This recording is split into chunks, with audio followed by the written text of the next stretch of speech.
Probably wants it in a log. I'll get credit for it. Um, I'll just run a little bit more power. It'll be okay. That kind of stuff. Because you're too focused on the externalities, the external feedback. That's generally what gets people in trouble here. And I'm trying not to make this, too much of a sermon, but in the end, understand why you're in contesting, pick the right reasons, and you won't have to worry about a lot of this stuff. But be aware when you see this in other people, what's going on, and do what you can to influence them away from that. This is what I love is, then everybody's doing is reason number one. The next one is, well, nobody was hurt. But remember the Lance Armstrong example. The guy was number 2, could have been standing on the podium in Paris. Instead, he's down on the second row. Nobody remembers his name. I couldn't tell you who the second place guys were. I can tell you Lance's name. So it's kind of the same thing here. You do hurt people who finish below you when you cheat or take advantage.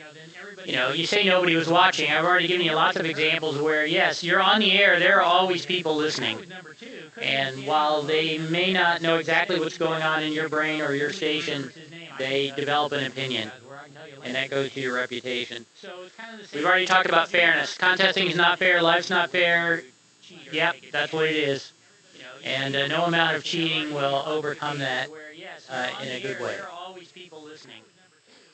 The rules apply to others, not me. I never quite understood that one, but that's, again, it's just the feeling like you're above the rules.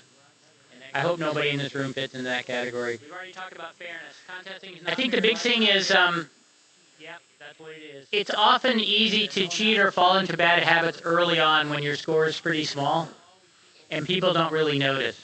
But it becomes normalized for you, like, oh, this is okay, I've always done it this way. And then you slowly get better and better, and you reach the zone of visibility where people can see what you're doing. And all of a sudden you're surprised, like, oh, what happened? Why is everybody mad at me? Why am I disqualified? It's because you got these bad habits, and when you start doing this little bit of cheating here and there, it becomes easier to do it the next time. This is the sermon part of the whole thing. So you just have to resist. Okay, cheating is stealing. In the end, the golden rule: you want to treat others the way you want them to treat you. And so if you keep everything fair, then when you lose, it's okay. That guy beat me. And I think this is one of the hardest ones is to just accept the fact that there's always going to be somebody who's a little better better station, better something. Just acknowledge what they did, look at their log to see how they did it, and move on. And so if you keep everything fair, then so in the end, kind of the honor code of this is you're responsible for your reputation. So no one, if you do the right things, people will see that, recognize that, and they'll want to be involved with you. Because as you climb the ranks, people who are coming in new look to you to see how do you do things. You want to always lead by example. You never know who's listening. Don't do anything you wouldn't want to have made public. And be vocal. I see this all the time where somebody knows somebody's cheating. As a contest director, I get an email from somebody and go, this guy is doing something. And it's great because that gives me a clue, and then we can go investigate it. But it often comes because nobody wants to confront this person face to face. They're either their friend or they're in their community, they're in their club, something like that. And I'm not saying be vocal by standing up in the club meeting and go, that guy is a lying cheat, he did this thing, and bring public embarrassment on them, but at least make an attempt to try to influence somebody or call them out, or at least ask, hey, I heard this, what was going on? That kind of thing. Every incident that you run into is a chance to teach or at least help influence people to do the right thing.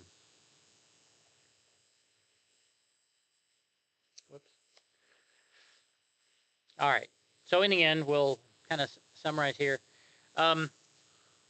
Play fair.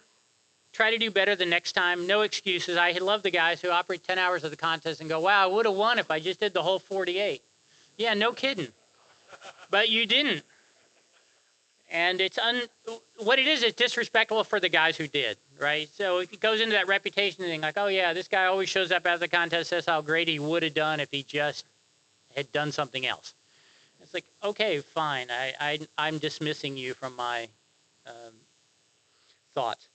But most of all, make the enjoyment of contesting be about the journey. To me, the fun part has just been growing and learning and doing all these contests and so on. It's not about the winning. Remember, nobody cares if you win, only you. So what I'm asking you, read through, this is the Worldwide Radio Operator Foundation Contester Code of Ethics listed here. And all I would ask is read through this, internalize some of these things, aspire to follow them, and then sign at the bottom, committing to do that. And if you do that, and if you try to follow these rules as best you can, as much as you can, the game will be better for all of us. And I think you'll find it's better for you too, because now it'll be a true sport where you're competing, not cheating your way to success. So in the end, you are the only person. I mean, you have to look in the mirror, and if you cheat, you have the guilt. There's some people who don't, but for the most part, you don't want to win something and they go, wow, I only really won because I did this thing I shouldn't have. And even more, your peers, they pay attention, they know. So don't give them an excuse to talk badly about you. So again, it all comes back to the golden rule. Don't do anything you wouldn't want somebody to do to you. I think if you kind of remember that, we learned it in grade school. If you just kind of follow that, a lot of this stuff will all work out fine. So I thank you very much for your attention. Again, it's not the most fun topic in the world all the time, but it is super important to our game because of the nature of how we play, each in our own shack, doing our own individual thing, not often without supervision. So we do the right thing. It makes the game fun for everyone. Thank you.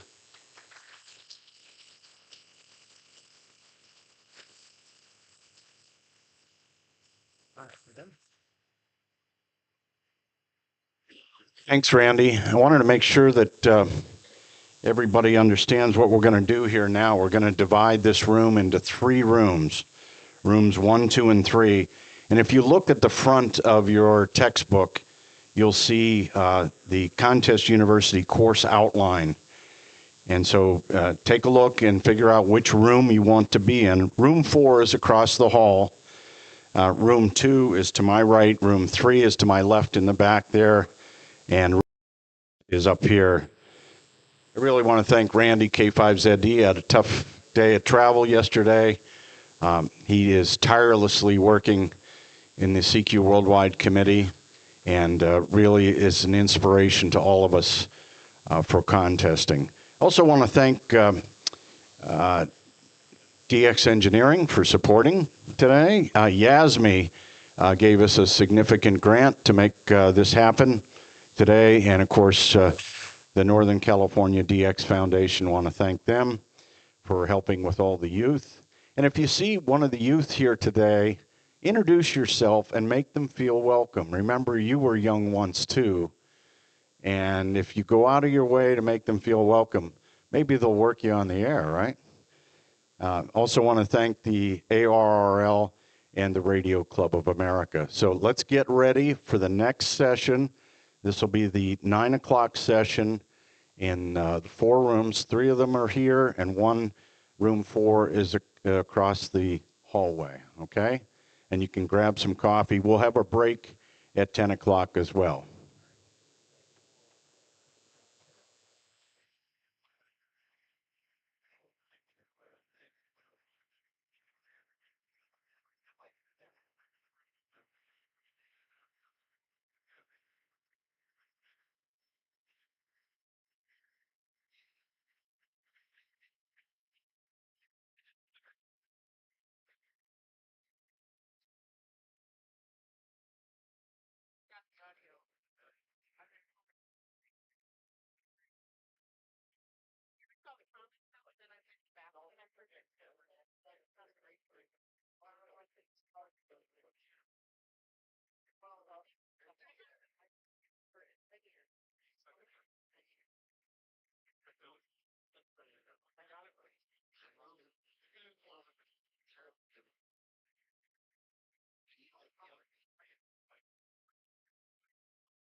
Hello, is this thing on?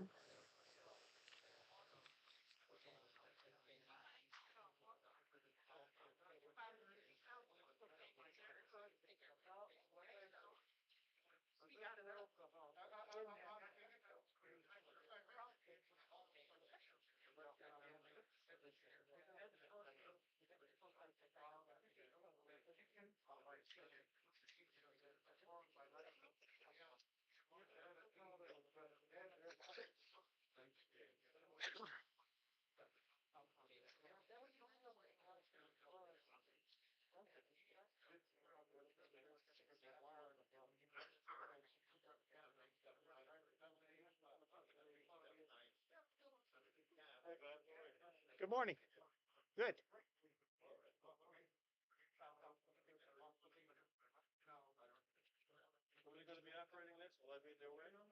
You're fine. 9 o'clock. Good morning, everyone. So real quick, if you do have your cell phone not on silent, please do put your cell phone on silent. All right, so this talk will be about overview of waterfall displays. We won't get into a lot of details with all the various options that are out there. I'll show you several different methods to use it. So overview of the talk today, just going to show you some pictures of various spectrums and what their limitations are. I'm going to show you a lot of pictures of modern rigs that have waterfall displays these days and talk about some of the advantages and slight disadvantages of using them. And the main part of the talk is how to optimize your settings so you can see the most signals without seeing too much noise. And we'll have time for Q&A at the end. So in the old days, we do have what we call a spectrum scope, and you can still make your waterfall look like this, but I don't recommend it because then you can't see the stuff that's buried underneath those big peaks. It might be weaker signals next to your louder ones, especially on CW. A loud station can cover it up. So spectrum only has some disadvantages because those things jump around a lot. Now, if you ever use CW skimmer, it does have a pretty nice spectrum scope, at least for CW signals, in that you don't see those giant wide fat peaks that cover up the weaker signals. But these little blips, they jump up and down a lot, and there's no history, so you can't see if a frequency is really clear or not. And of course, it's not very useful on sideband. So legacy pan adapter with just the band scope and no waterfall, as I mentioned, the big signals are going to dominate things, and very hard to find the weak, interesting DX signals, and the peaks disappear, there's no history, and so on. And it's not ideal for finding a clear spot to call CQ on a crowded band, and it jumps around a lot.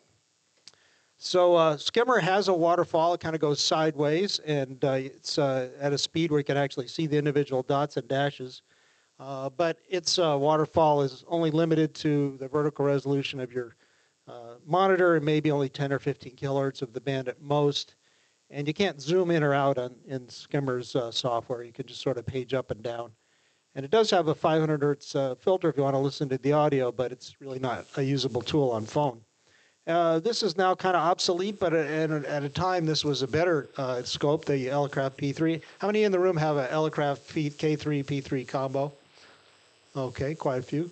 That was a good scope, but they're getting better now. It actually had kind of a low resolution, only 480 by 272 pixels, which wasn't a lot of pixels to devote to a signal. The P3 SVGA plug-in board that you used to be able to get for it could support a larger monitor up to 1920 by 1080.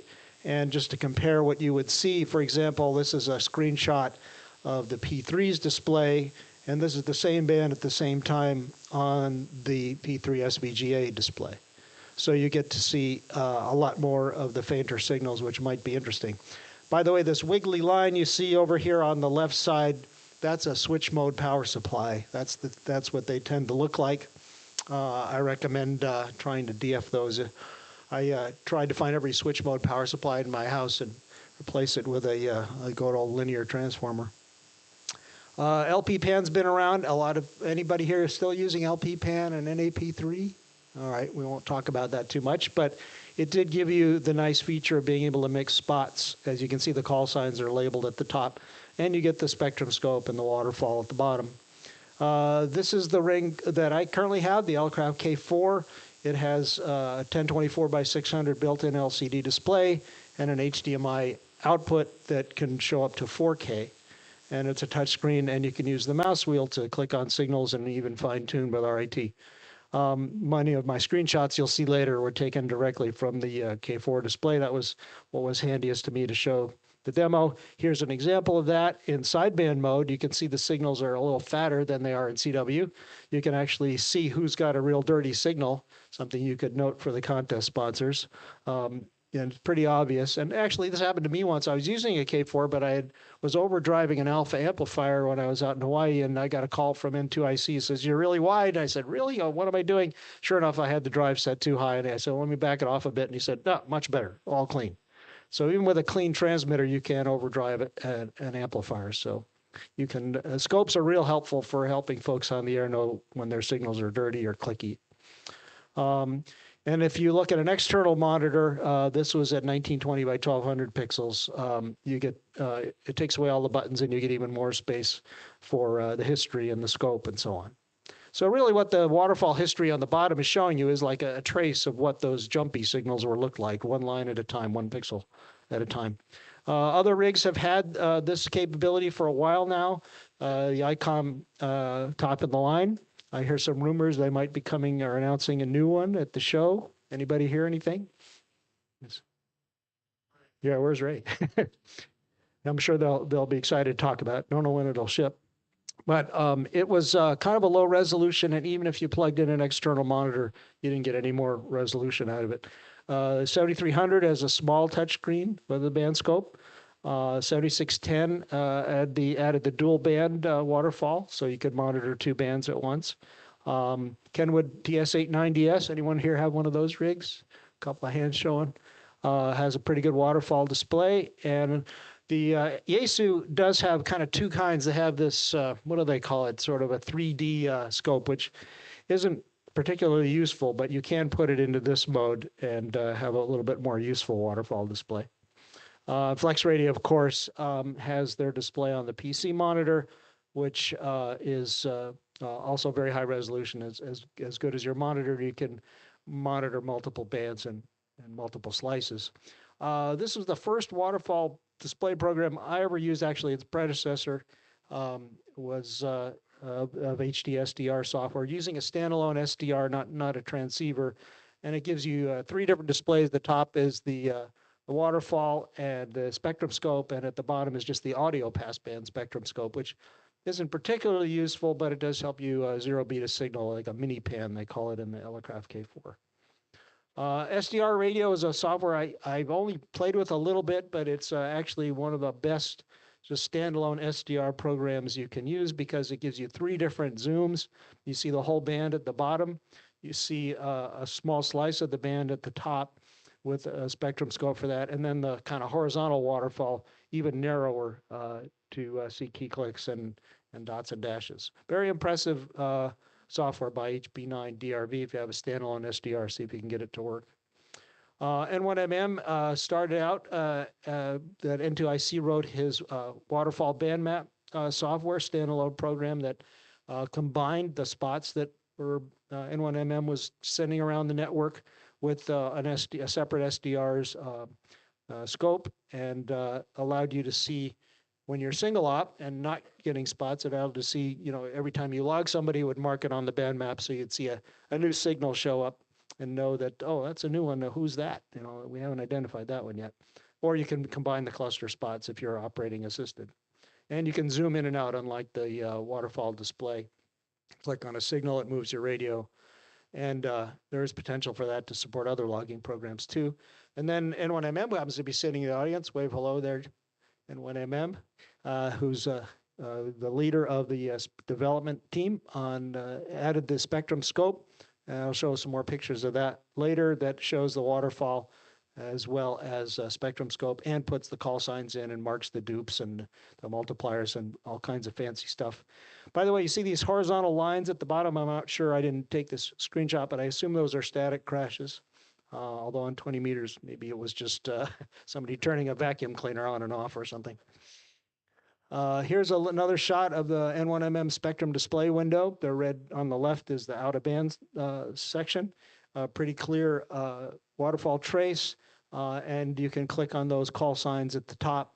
And the red spots indicate spots, and I think there's also a way to find clear spots on the band if you're looking for a place to call CQ. John, remind me, what's the hotkey to jump to the next clear spot for a CQ?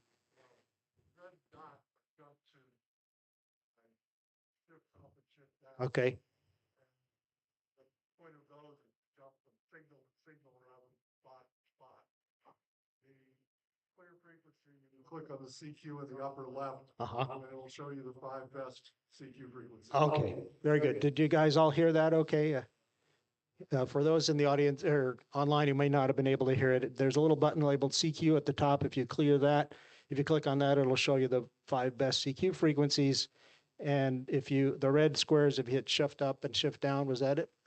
It will jump to the next, or shift left and right, next signal. Which of the signals you want, whether they're just signals or whether they're Multipliers you don't know the call for. or unknown signals, right? Things you haven't worked yet. Very handy for S&P, especially if you're using spotting net. It can be arranged into a vertical orientation also. If you want to, if your screen orientation, if you want to use a more vertical space than horizontal space, and use a horizontal space for other things. Here's another shot of it with the waterfall going right to left, a little bit fatter. How do you enable this? It's actually super easy in the Elecraft K4 if you connect to it by Ethernet. You just give the IP address of the K4 to your 10.1mm, and then you just click on Window, Spectrum Display, and that's about all you have to do.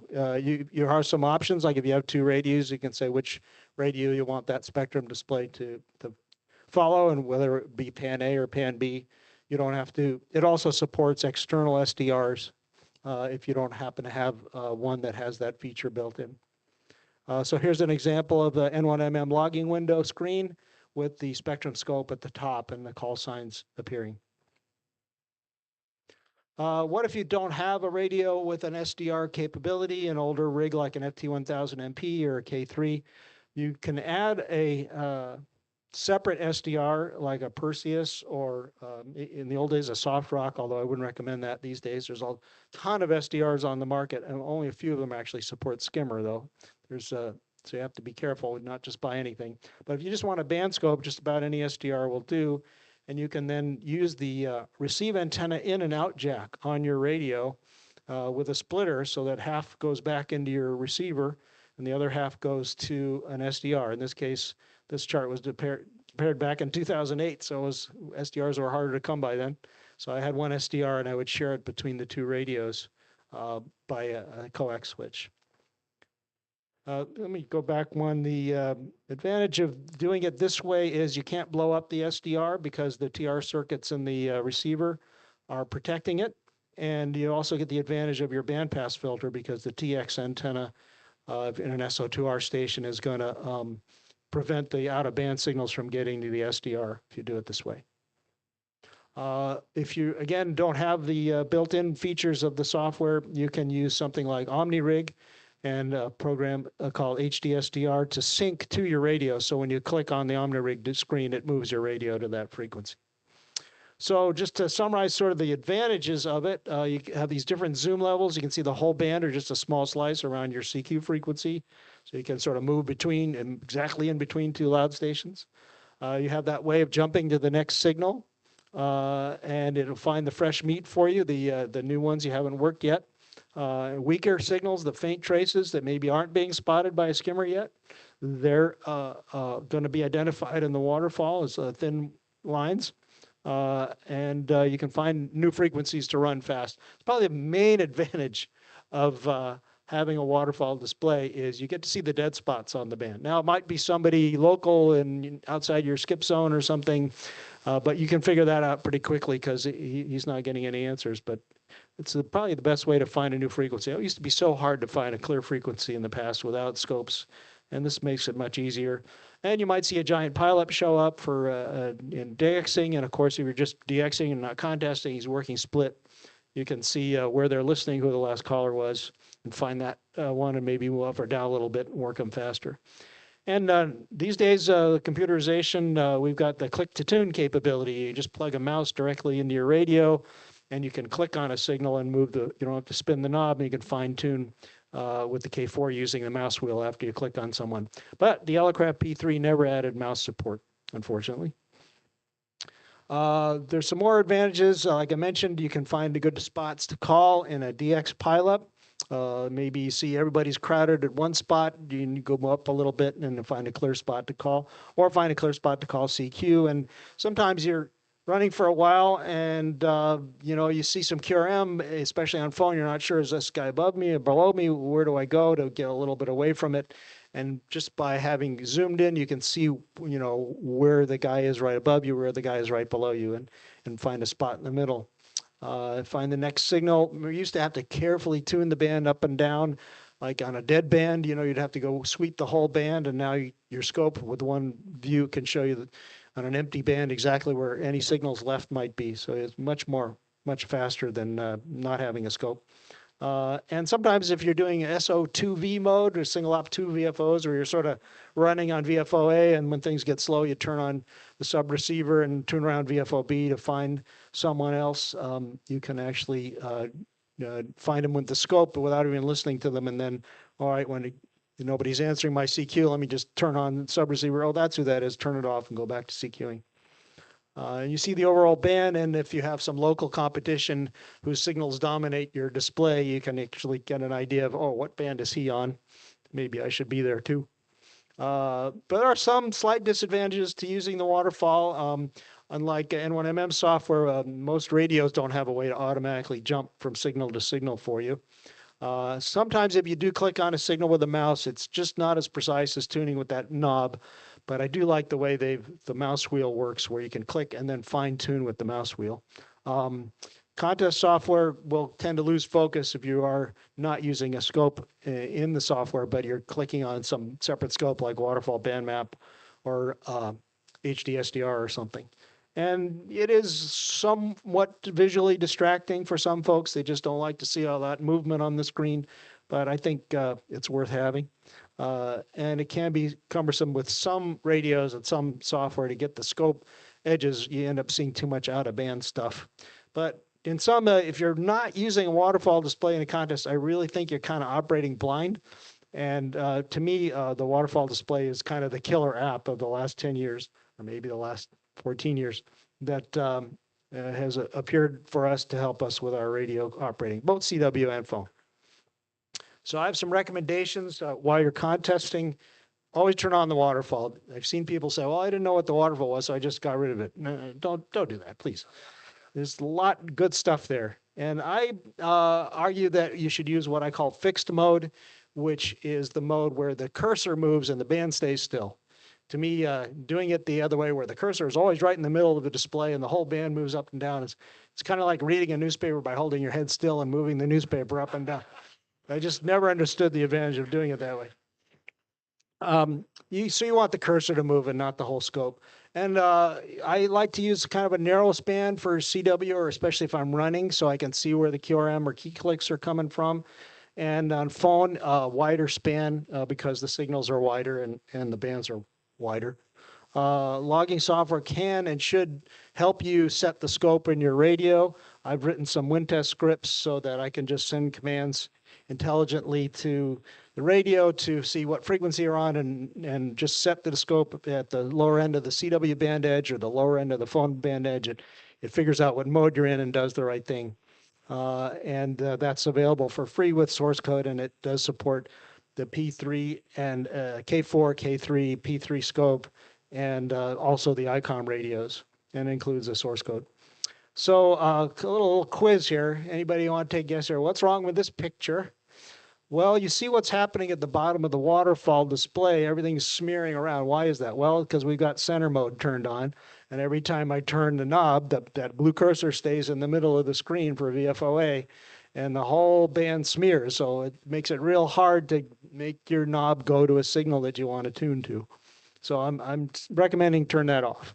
Also, what's wrong with this picture? Okay, maybe it's the same issue. No, it's something different.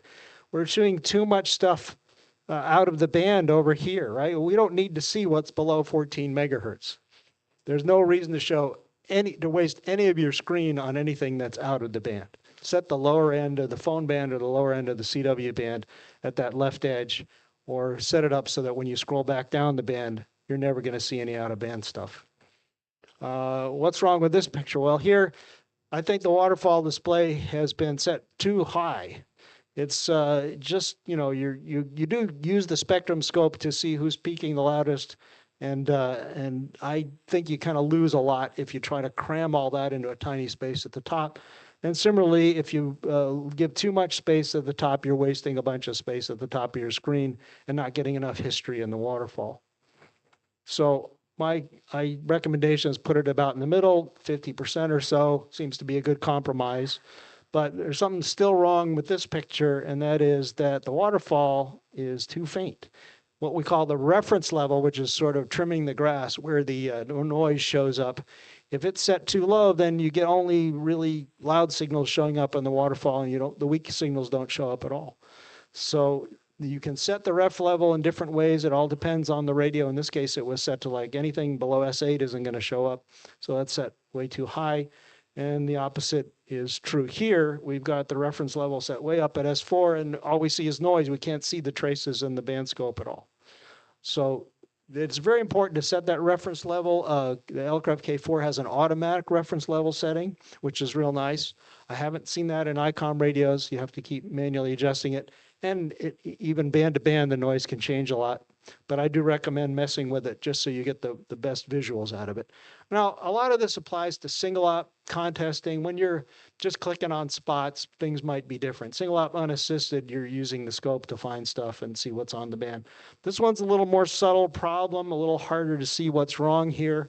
Obviously, there's too much noise, but the reference level isn't the issue here. The reference level, the problem here is that we set the vertical scale between the minimum signal in the scope and the maximum signal in the scope much too low. Maybe it's only covering 4 S units worth. It looks like we're about S3 or 4 at the bottom, about S6 or 7 at the top. That's not enough vertical range, and everything shows up as noise in the waterfall as a result. So that, I guess I had scale set to 30 dB, and that's why we were only seeing a few S units worth. You change it to 80, you see how the display changed there at the bottom. It went from nothing but noise to nice clean traces of signals. So this is kind of a picture of the end result with the proper scale and reference level and height and everything kind of set clean. So you see faint traces of some signals that you can see where the clear frequencies are. This wasn't taken during a contest. Well, this was taken during a contest. This is 15 meters, only the bottom 40 kilohertz of 15 meters. I forget which contest it was. Might have been ARRLDX CW. It's just really amazing when conditions get good, how many signals will show up on the high bands. And this becomes a little bit too hard to use. You can't really see the clear frequencies too easily here. So the scope span for a really crowded band is set too wide. So I'm going to instead now switch the scope span to 20 And now you can start to see the spaces between signals a little better. If you look over on the right side here, you're going to see a signal that's got key clicks. You see those big spikes on the right edge of the screen there on the waterfall? You don't see that in the spectrum, but you see it very clearly. That station has key clicks, and they ought to be told about it. But sometimes, you know, if a signal's really loud, everybody's got some form of key clicks. It's just the nature of CW that, you know, 60/9 signal is going to look like they're really wide on the scope, but then you turn on the attenuator or something and you see they're actually cleaner than you think. All the key clicks are down a certain number of dB, but they're not 90 dB down, so everybody's got some. But when you see a signal that isn't super loud and it's got these spikes on it, then they have a key click problem. So what's wrong with this picture? Well, we're seeing the whole 200 kilohertz of a phone band. Obviously, not a contest situation, but in most contests, that would be much too wide to be useful to see the whole 20-meter band in one scope. Unless the band is dying and you're just trying to sweep it for the last stragglers on the band, then it can be useful to make the band, to see the whole band. So generally for contesting, I would set the span, the width of the scope to 100 kilohertz or so. Maybe a little narrower when things get crowded. But with this resolution, about 100 kilohertz wide on the scope, you can see very easily that each signal that's 2.8 kilohertz wide or so, they fit within the passband. So the width of the bar there is a 2.8 kilohertz filter. Most signals should fit within that. Some people have wideband sideband for rag chewing on 75 meters. They want to sound hi-fi and have a 4 kilohertz wide signal. Fine for rag chewing on 75, but in a contest, they better remember to turn that off because you don't want to be wider than 2.8. So a summary of all the recommendations that I've given so far is basically always enable that waterfall display while you're contesting. Set up the scope for good visibility of the weak signals, but you don't want them to be all covered up with noise. Set your horizontal span, the horizontal width of the display as appropriate for the conditions in the mode. Narrower for CW or crowded bands, wider for empty bands. And again, I would avoid the center attract mode so that things don't smear and waste space without a band stuff. And of course, try out the N1mm spectrum display mixed with DX cluster spots if you're assisted. And even if you're unassisted, that will fill in the stuff you've worked so you can see what's new on the band. So that's really the summary of the talk.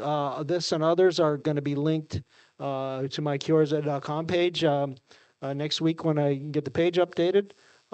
There's also good documentation on how to set up the spectrum display in N1MM at that link there. If you don't have a radio with a band scope built in, you can use an external SDR and HD SDR software or SDR console. And there's even, it looks like I've got N1MM listed twice here. Sorry, I did that. Okay, so now it's time for any questions and any experience you want to share. I see your hand there. Go ahead. I didn't hear you ever mention another parameter, water, how fast it goes down. Thank you for mentioning that. The question had to do with how fast of a rate do you want to set on the waterfall? Because if you set it too fast, well, you see individual dots or dashes, but you don't get much history. If you set it too slow, then what may look like a clear frequency, you can barely see it because the time period where the signal is transmitting isn't wide enough to see on the bottom of the scope. So the default frame rate, I think, in a K4 is 30 frames per second, or sort of this. So it takes maybe 10 seconds, 10 to 20 seconds, I guess, to go from the top of the screen to the bottom. You could time it with a stopwatch and see how long it takes. I think if you're getting, a history of 30 seconds to a minute in the waterfall from the time a line appears to the time it drops off on the bottom, that would be about right. When a signal is clear for a whole minute, it's probably clear. You'll hear either somebody securing or somebody answering somebody. So it's not real critical, but you don't want it to be way too fast and you don't want it to be way too slow either. Unless you're doing something like a noise study where you're trying to monitor 24 hours of band noise or something, or line noise, then the scope is going to do the whole day in one screen or something. So that's a special case. That's a good question. Okay. Is there any other? Yes, sir.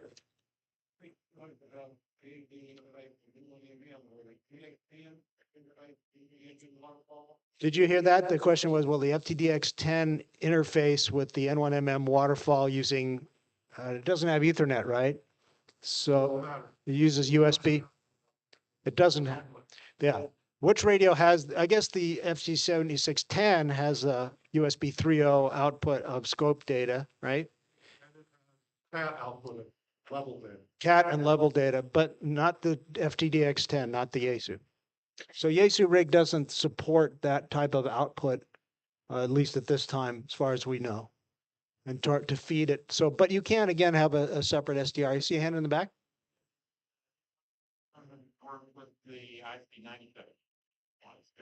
ICOM 9700. Does the scope support that? We're not sure. We think so. I think it takes the level data out. We think it is. Try it. ICOM ICC 9700. That's the VHF UHF radio. Is that right? Yeah. Okay. If it doesn't, we probably can make it work. So the answer was it probably doesn't, but if it does, it probably does. But if it doesn't, they can probably make it work.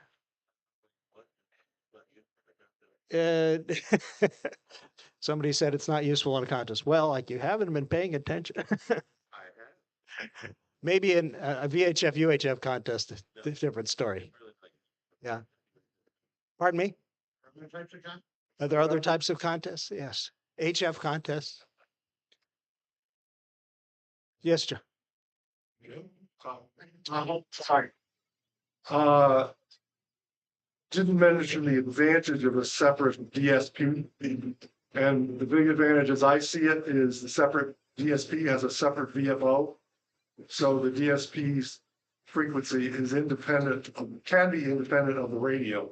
Right. So I had kind of briefly showed that you could monitor pan A or pan B, the different digital signal processors. So you can set your pan to be a different one than one your radio is seeing, because the radio outputs with a subreceiver are a totally separate set of digits for what it's seeing on that processor.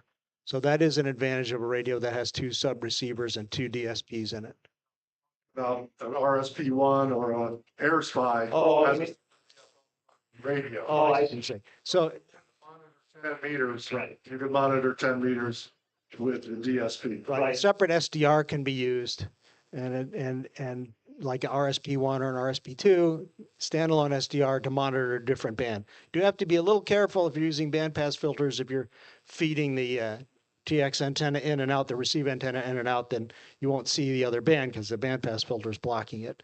And you do have to protect your separate SDR from out-of-band signals with bandpass filters, just like you would a transceiver when operating SO2R. And I do recommend, if you're using a standalone SDR, that you put some type of front-end protection on it, especially if you're transmitting high power at the same location and using a separate receive antenna for the SDR. Okay. Any more questions, comments, suggestions? Something I didn't cover that you found a Waterfall useful for? Oh, let me we have some time. How many in the room have a radio that has a built-in Waterfall display now? Well, I guess that's why you're at this talk, because it's most of the room. All right, let me ask you another way. How many people don't have a radio that has that, but now they want one? Looks like I haven't sold a couple. Anyone here using not their transceiver, but a separate SDR standalone? Just a couple of hands. What SDR are you using? The 101 is so awful, so you're using a SDR play. And which software do you drive the SDR play with? Yaesu. That's another standalone DXing type program, not a contest logger, but it does useful for controlling your radio and seeing a band scope if your radio doesn't have one and you have a separate SDR. It synchronizes with the radio when you click on things. I saw somebody else. Yes, go ahead. SDR play with N1MM. SDR play and 1MM. And anybody else? What other SDRs? Yes, sir. What's the issue with or the Yaesu 3D display? The 3D display of the Yaesu, it doesn't seem to be very useful. It's pretty and it's very impressive to see these 3D lines going back. It had some purpose at some time to, see drifting signals or something. I remember, I think it came out of submarines, right? Their sonars look like that for a reason. Don't really know what they're thinking on that. Anybody got a clue? But at least you can turn it off and use the traditional waterfall in the ASU. Okay. And one thing you did not mention that we did, Multiop, was we would set up N1MM with an SDR, whether it be a 7300 or a separate SDR or whatever, but displaying it with N1MM, we could set that up on A band, and then we could relay that spectrum to another computer so that that operator could monitor the other band that was connected to a different antenna. Okay, for those online, that's an interesting thing I hadn't heard about. Using N1MM with a separate SDR monitoring a separate band, you can feed that band scope over the network to another N1MM position running the contest software. So somebody far away from that radio can actually see what's going on the other band and monitor it and look for band openings and consider switching. Relay function. Is that relatively new or it's been around a while in N1MM? Okay, day one. So you can take the band scope data that's showing in the spectrum and relay it to any position. Or across the country. Yeah, that's a good question. If you're remote, then you can use that to get it. I see. So you can relay the scope data across the internet if you have the PC in the shack next to the radio running. That's a good way to do it.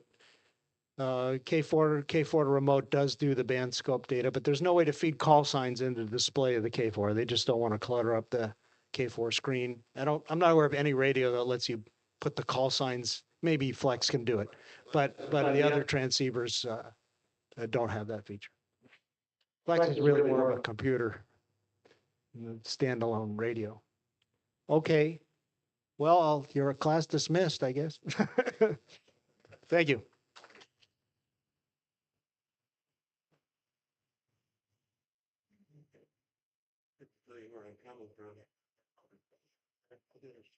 $65 national win from VHF contest and counting, and the spectrum display is Not useful. N1MM. The spectrum display is Not sensitive enough. No, it's not sensitive enough. What happens is everybody calls out everybody on the call frequencies. Well, that's right. You have. And you got to pile up on the call frequencies. It's not useful. Yeah. No. And then when the band actually opens, Yeah. well, Everybody's on the same then if you ain't running, you're losing. So. Yeah. Good presentation. Oh, hello.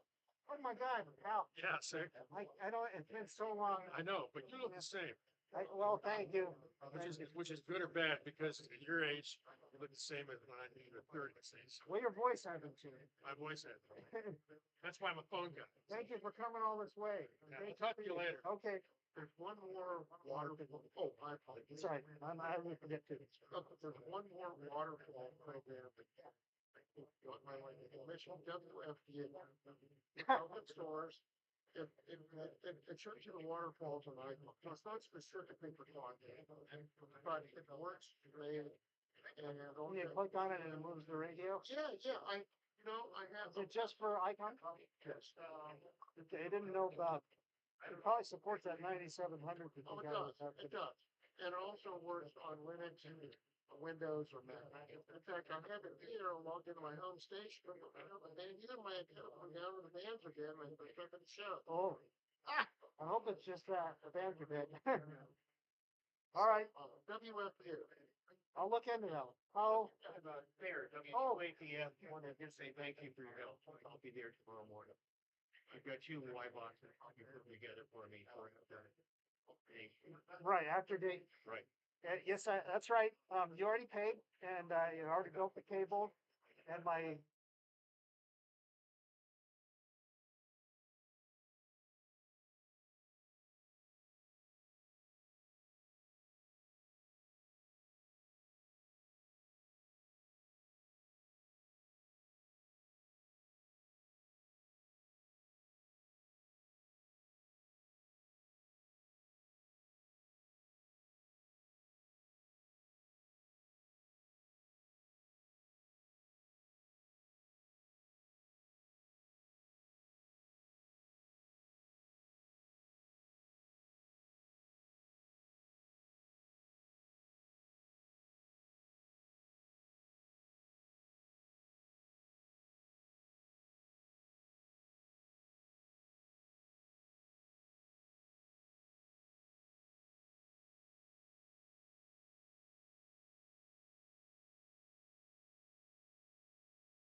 Katie, your dad's working today, right?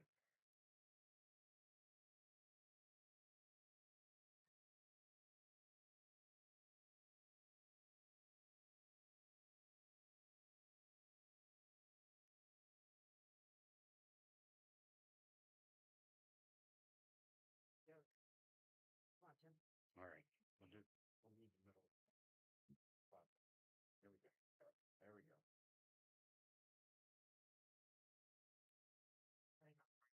Thanks, Stevie Boy.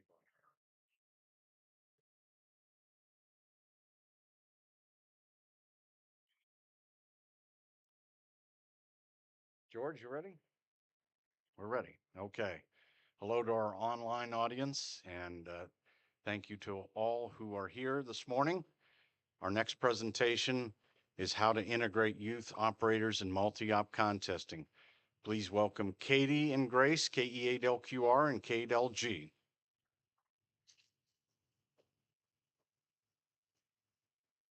Good morning, all. As Tim said, we're going to talk about how to integrate youth and in multi-op contesting. Yeah. 3 inches. There we go. Okay, so my name's Katie. My call sign's Kilo Echo 8 Lima Quebec Radio. I'm 16 years old. I've been licensed for about 5 years, since March 2019.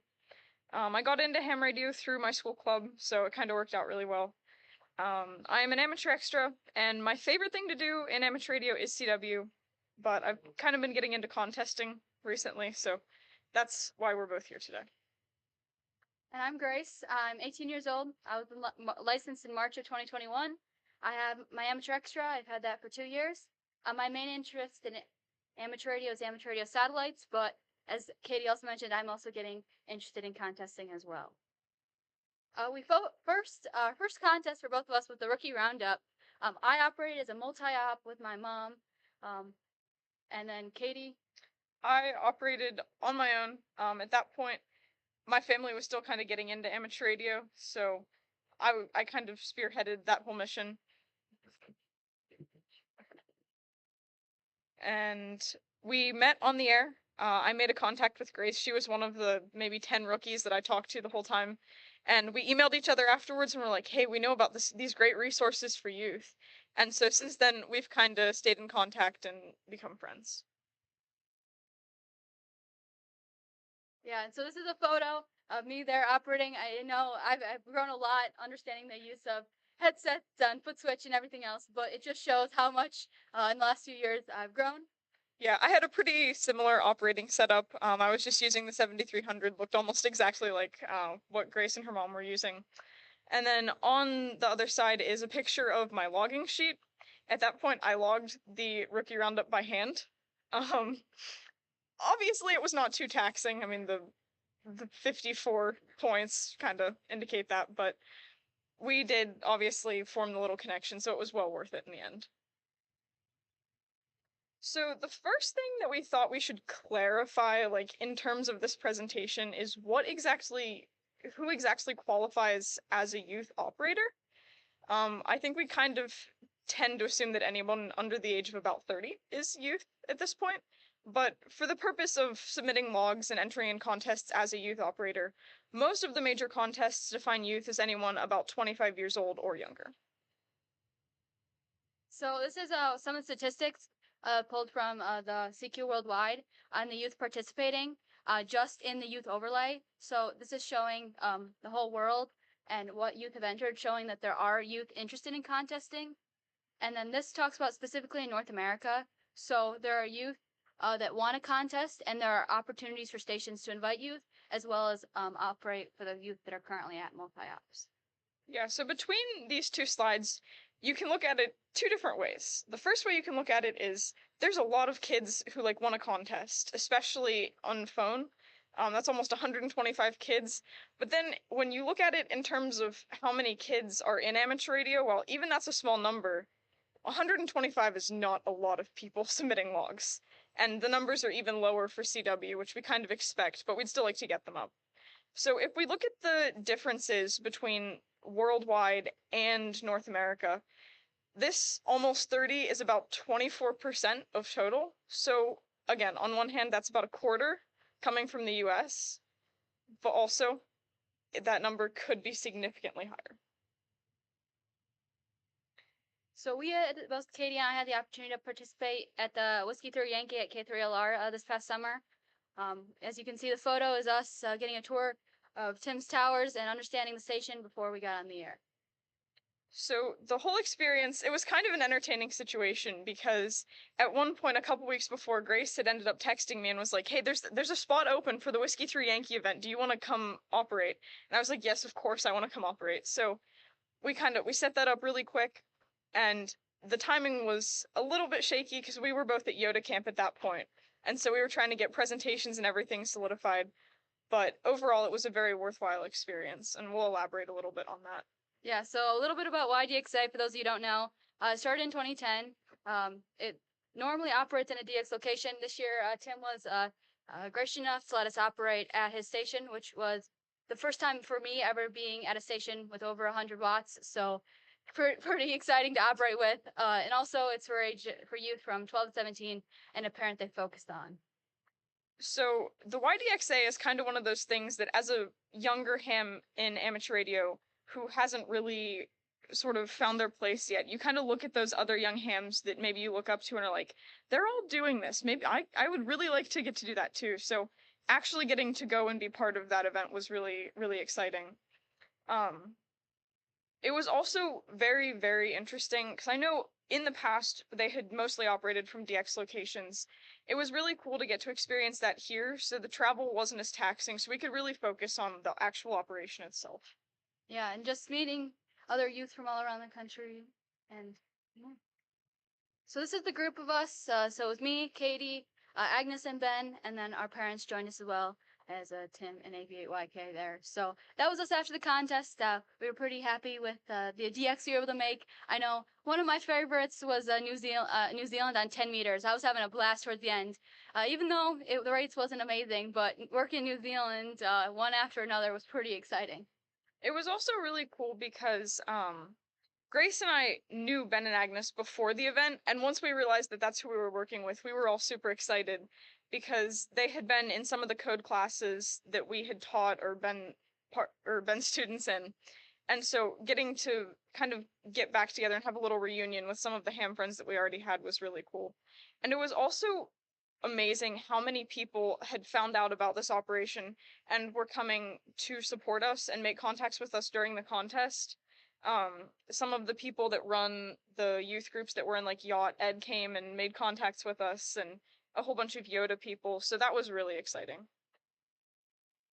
Yeah, so we started off the trip at DX Engineering.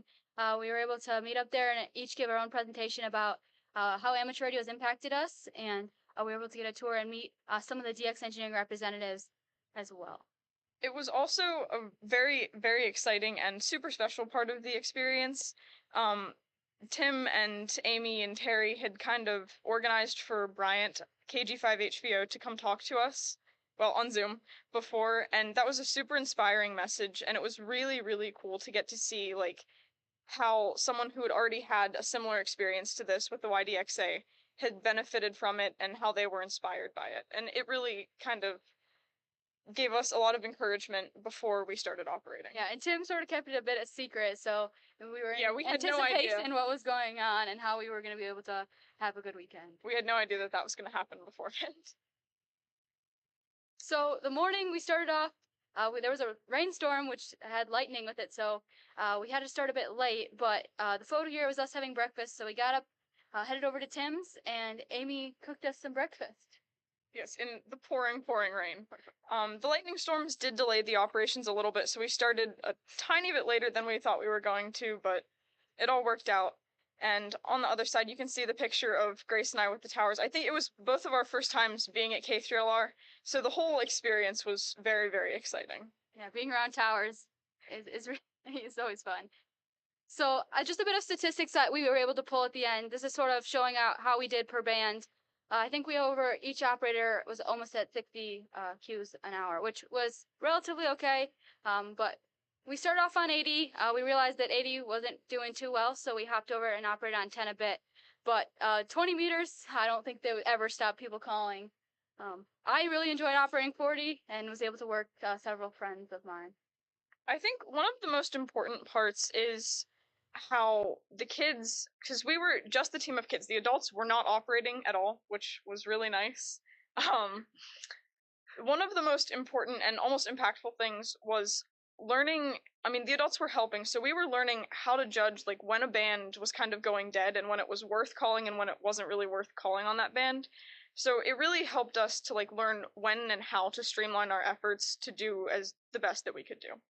Yeah, and we would switch bands at each hour, so we were able to understand and learn how to do better the next hour, which really is important, so we can get the cues up. Yes, it was really entertaining the first hour or two. We were kind of trying to like break some little tiny bad habits that some of us had. We had to get rid of the police copy and stuff like that. So by the end, we were all very much improved contesters. Yeah, so this sort of shows the hour rate, and you could see how with the low cues the first hour, how we had to start late. But overall, across all the bands, we did pretty well. There are places that we'll reflect on later that we could have improved, but we really had a blast. So these are some of the pictures from before and after the contest. Before, like we said, it was raining pretty hard, so we had the DX umbrellas and everything. And then after, that's just Grace and I by the DX barn, kind of reflecting on the whole experience and figuring out what we learned and what we can use. Yeah, that was really good, and we were able to discuss it, you said, and understand and just have fun. Amateur radio youth, we're all about learning from others and having fun with each other. I think that's one thing that I see is youth are always having a good time and how we can improve on. Yes, one of the best parts of the whole experience would have had to been how all of the kids were learning from each other. I mean, obviously the adults were helping, but we were kind of like learning from each other's mistakes. If someone was maybe calling too slowly or calling too quickly, we could learn from that because we were all in the shack together and just hearing each other and making sure that we kind of tried to avoid making the same mistakes so that we could improve in that way as well.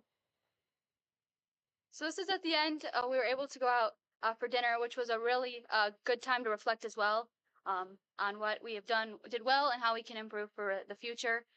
So we were able to have Michael Coulter, WRTC, join us, along with some others.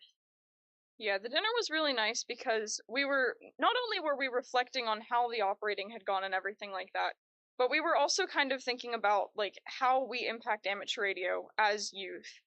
Obviously we're a minority, but Tim had said a couple things about how the main goal in amateur radio should be to leave it better than you found it.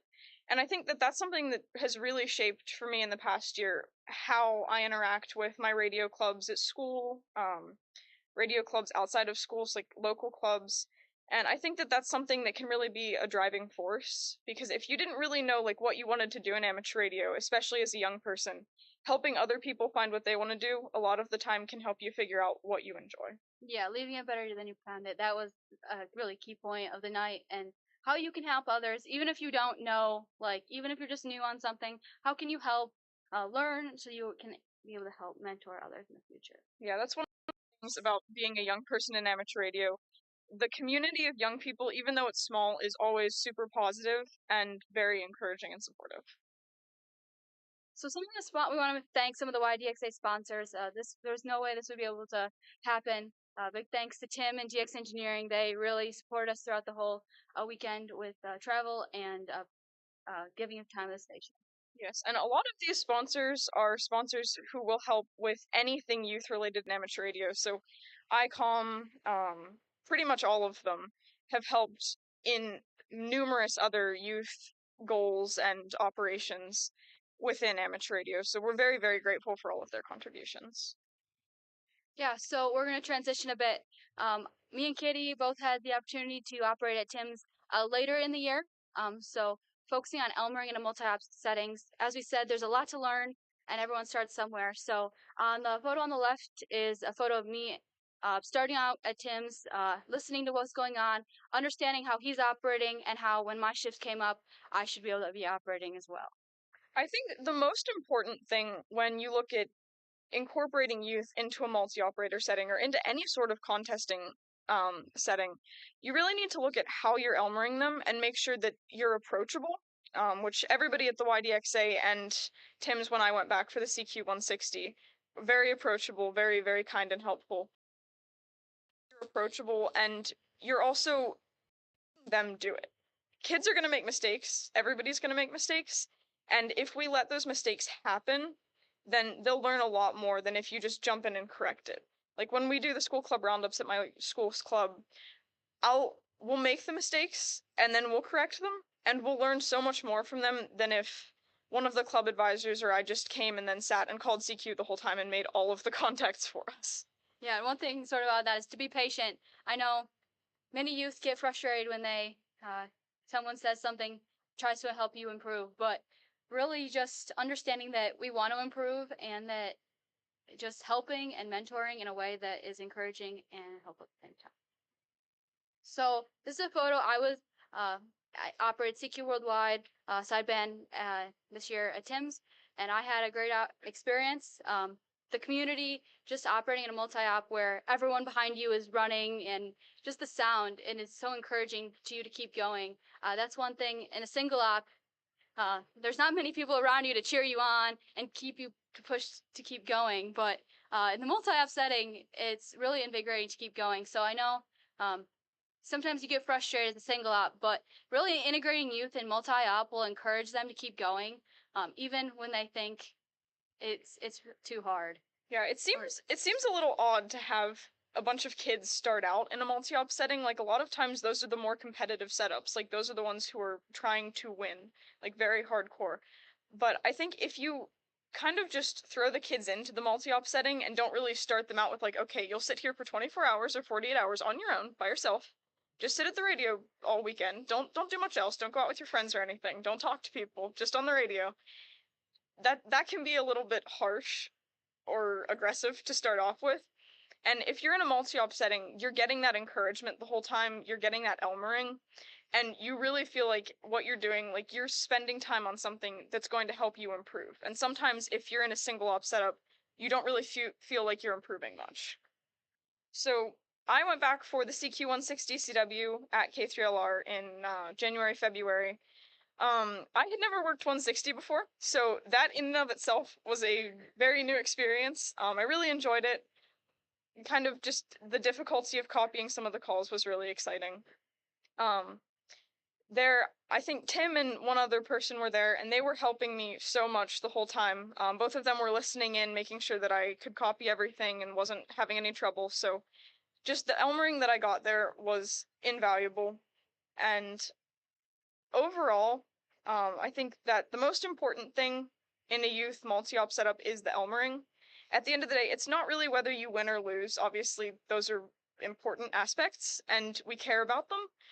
But helping kids get interested in it and excited about it, ultimately, I think, is more important than whether you win or lose. Yeah, and just to push to keep going. These are some of the photos of at K3LR when I was there. Just some of the great guys just pushing me on to do better. I know the Gab chat's like, oh, we just got to run here, keep going, and just the encouragement that's going on and seeing all of the conversations between people is just encouraged to keep going. And at the end of the night, it was a great experience. And there's a photo of Tim and my dad before I had to head home for school. So yeah, a bit more here. We were able to meet Sandy, which was really exciting, especially multi-op contesting, to meet people from other locations than you would have access to. And Georgina, I was able to meet Georgina. We were able to chat, and that was exciting as well. One of the most exciting parts of being a young person in a multi-op contesting situation is getting to meet so many different people. When you're kind of thrown into that, you're also kind of thrown into like a contesting world, and before you're in it, you really have no idea how vast it is. You kind of know like who really contests. Like you've probably heard the call sign K3LR before, even if you aren't a contester. But once you come and operate with people who are familiar with that call sign and with how they work and everything, you're thrown into this community of people who really, their main goal is to support you and encourage you and get you excited about what you're doing. So you kind of come out of a multi-op contest weekend with this like invigorating sense of, this is really exciting. Like I really want to keep going with this and pursue this. Yeah, so just it sort of shows there's a wide variety of people I know. Some of you may know some of these people. Just experiencing, as I mentioned before, having the vast variety, meeting Otis and November Papa for Golf, and yeah, there's just so much you can learn from these people that have so much experience and just keep pushing you going. I think, as we mentioned already, just encouraging youth. As we said, there's youth in contesting currently. Just encourage them not to give up, even when it can be challenging at some points, and that they can be successful. So we've kind of hit on some of the impacts of being a young person in a multi-op setup so far. There really are infinitely many good impacts of it. I know a lot of young people who've been in multi-op settings and done really well, or gone on those de-expeditions, have said, just throw the kids into multi-op. Like, don't make them start single op or anything. Obviously, single op is fun sometimes, but it's a lot more fun and a lot more encouraging when you're in the room with multiple people. And it definitely is true. Getting to be part of a multi-op experience, even if it's a small group of people, is so much more encouraging than sitting there at your radio for 24 hours and thinking, I am not making enough QSOs right now. So you have a little bit of help, and you're also seeing that maybe that's the normal rate. Like, maybe the band is just not super good right now. So there's countless impacts of being in a multi-op station. Yeah, as you're saying, just look at what you can learn, and even you can take it back to your single op operations at home or wherever you're operating, and apply them to how you're operating as well. Plus, of course, it's always fun to like go back to school on Monday and be like, guess what I did over the weekend? Yeah. I was with these antennas, and people just look at you and they're like, okay, Yeah. okay, that's cool. So the youth contesting community is kind of a smaller subset of the contesting community and the youth community, kind of where they intersect. The youth contesting community in the US, I know, is still very much growing. It's a little bit established, but we're kind of trying to reach out to more people and make sure that everybody knows that this exists and that they can feel included as well. Obviously, the Youth on the Air or Youngsters on the Air organizations do their best to make kids know that these communities exist. This picture is from WRTC last year in Italy. Grace and I are friends with a lot of the people in the picture and got to meet them at Yoda camps in different places. So it's always exciting when you get to meet someone that you've talked to on the air a couple times. You're like, oh, you do exist. Like, I can meet you and talk to you in person. Yeah, and as we mentioned, like in multi-op contests, you're learning from a vast of experience, but also the youth contest community, they have, maybe they're just one contest ahead of you. They have so much to teach as well. And always they're pushing you to keep going. And yeah. Yes, it can kind of be a fire hose of information when you're a young person in a multi-op setting. You go for the weekend, and people are telling you how to improve, what to do better, what you're doing well. So you kind of get a lot of feedback in a very short amount of time, and then you really spend the next couple weeks just digesting that. Every time you get on the air, you're like, okay, I can improve this way, or I can do this a little bit better. So it really is a long process, but being in that multi-op setting really helps speed up the process and make it more enjoyable. Yeah, so as we showed up, encouraged to contest more. After YDXA and operating with Tim, I went and operated NAQP, which was a bit of a challenge with my low power and my not direction, no metal of the air antenna. But it was a good experience, and I was able to take some of the lessons I learned and to keep pushing even when there can be challenges as well. Yeah, and I know it was definitely a very enjoyable experience being encouraged to contest more, because it's not something that you really think about before you get into it. You're like, oh, I know there are contests, and you get on the air and they're going with the super fast exchanges and everything, but it's really exciting once you start contesting on your own a little bit. You're in the contest and you're like, I know what they want, like I know what the exchange is. Yeah, you start at 0 0 and you're like, okay, we're gonna go. Here we go. We're already 10 hours in. Let's keep going. Yeah, so I also ended up operating the NAQPs, and those were before I went and operated at K3LR. So the SSB one went a little bit better than the CW one, because the week after I kind of knew like what to do better, where to call on the bands, and just small details that people had elmered me from afar with. Yeah, so there's a lot that people of any age can do. we're always open to emails or stop talk us to us later. We really want to encourage other youth to be involved and help any as we can. Yes, obviously, some of the things you can do just to start off, open your station to youth. Even if you don't have a super big, super impressive station, let a kid come operate there with their parents' permission, obviously. Get all of that straightened out.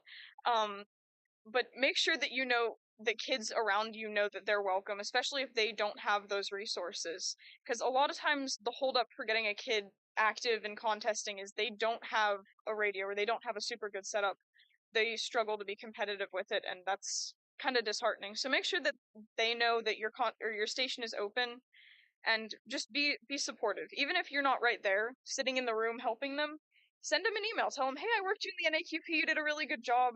Like, it sounded like you knew what you were doing. Help them out if you maybe have something that they could improve with. Hit on that, but make sure you're reaching out, and youth know that you're there to help them. Yeah, and I know you probably have tons of experiences too, but one of the NA sprint there, I was chasing the guy on the scoreboard. Next thing I know, I work him, and he's like, "Hi, I'm watching you." I'm like, "Okay, I got." Just encouraging you to keep going, and yeah. So now, if anybody has questions, we would love to answer questions. First, I appreciate your insights. They are really useful to me. I heard a couple of common threads, and I want to repeat them. Now it gets to my question. The parents, adults, paraphrasing. We're not operating. That was great. Okay, I heard that. And also, in quotes, let them do it. Okay, I got that. So that's sunk it. So I appreciate those insights. You've alluded to a couple of lessons around operating, specifically what you didn't know before, what you know now. And I'm interested from each of you, what might have been a key lessons learned during your operating experience that you felt like was advancing your skills. So for me personally, I worked the NAQPs before I went to work with Tim, and I was calling probably in CW at about 30 to 35 words a minute. Should not have been doing that.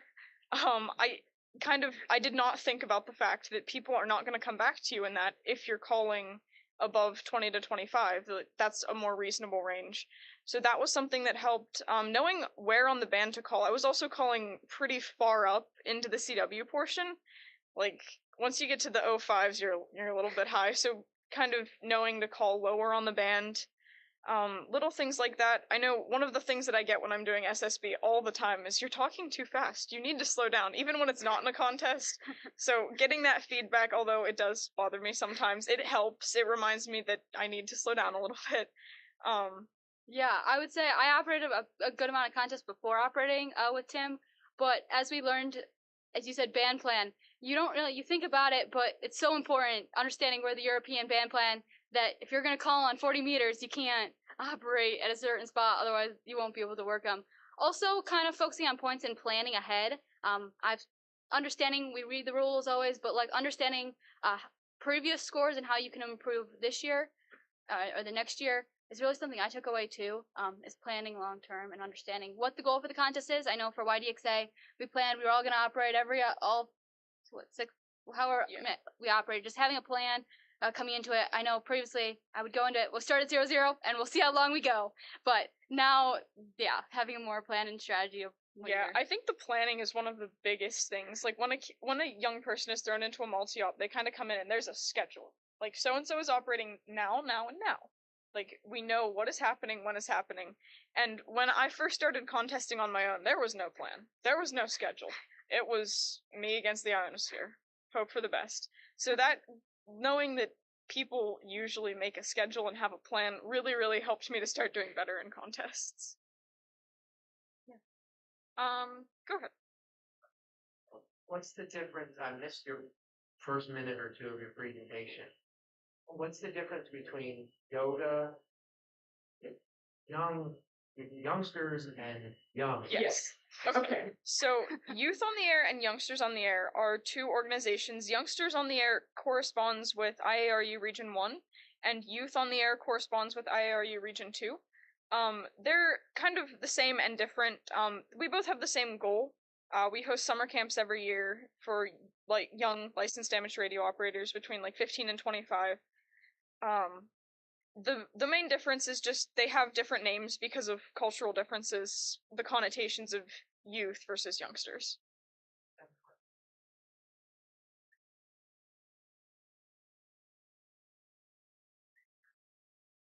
So I do. My grandparents are hams. My great grandparents were hams. A lot of the people in my family were actually hams before I was, and I just didn't know about it. Some of them had kind of fallen out of activity a little bit, but once I got interested again in middle school, I was like, hey, this is what I used to do every Saturday morning when I spent the night at my grandparents' house. Like that's kind of making those connections. But my mom had had her license before, and my grandpa and my uncle. And then I ended up getting my dad licensed, which is kind of backwards to the stereotype. And then I also got my little sister, well, helped her get licensed as well. Yeah, Elise, stand up. Elise got licensed a couple years after I did. Call signs Kilo Echo 8 Yankee uniform. She's a little shy, but she is.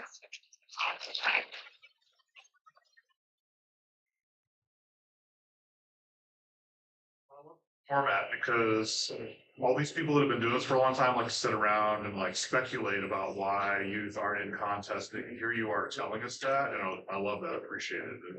I was just curious, Grace, I'm not sure if you have a school club, but Katie, I think you do. What aspect of the club station like makes you want to stay at school and operate or do a bit? You know, like what do you like about your club stations?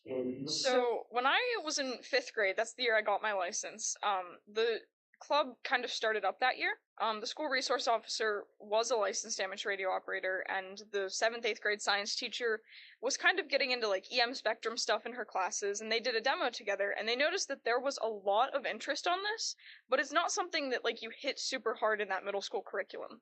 So they started a club together, and I think we had about 30 people the first year, which is really, really good for a school amateur radio club. Like, you don't think about it, you're like, oh, it's a club.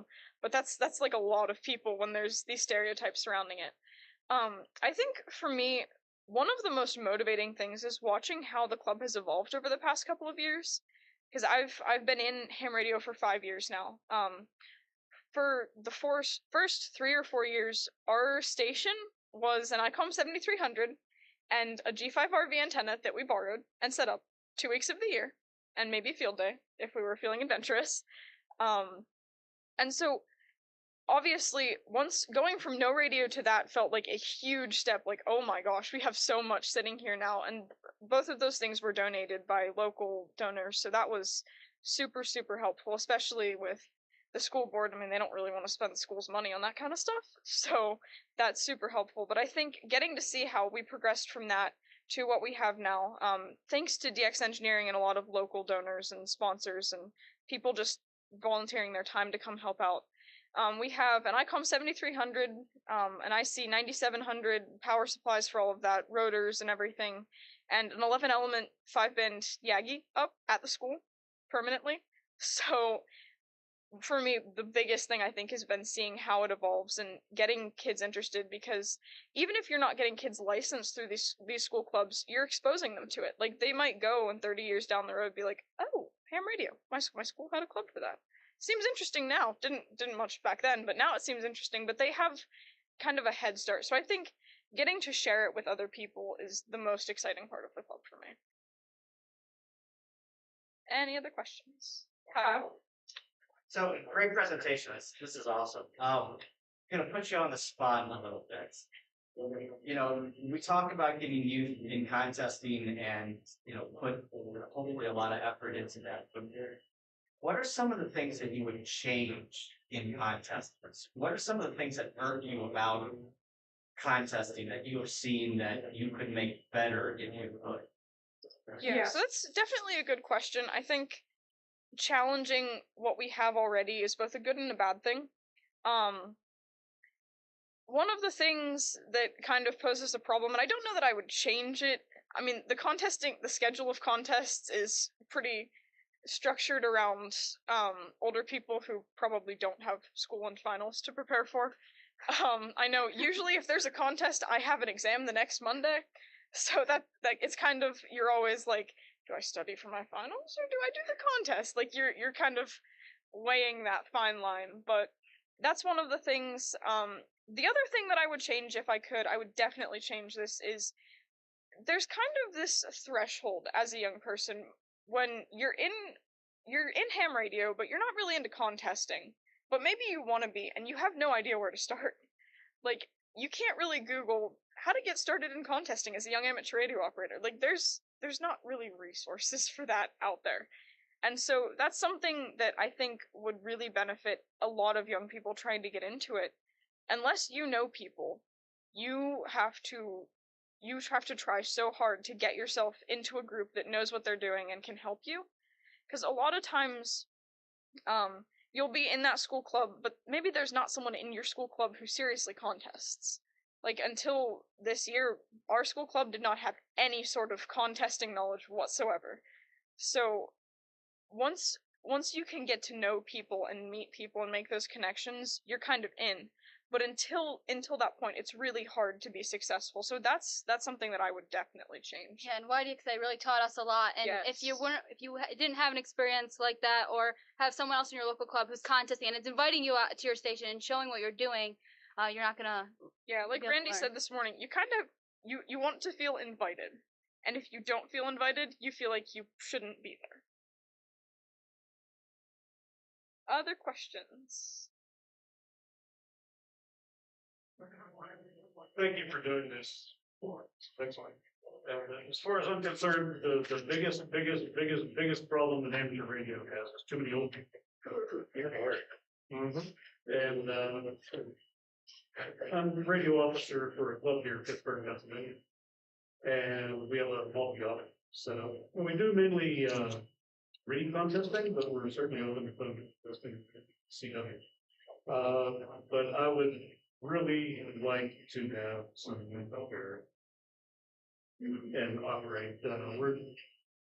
It's a small station, but we ping in really first place USA, which is impressive to me because some of our operators are good and some of them are okay and some of them. So, but you know, it's all about attitude and it's all about you're willing to learn and you're willing to look at yourself and see what you're doing right.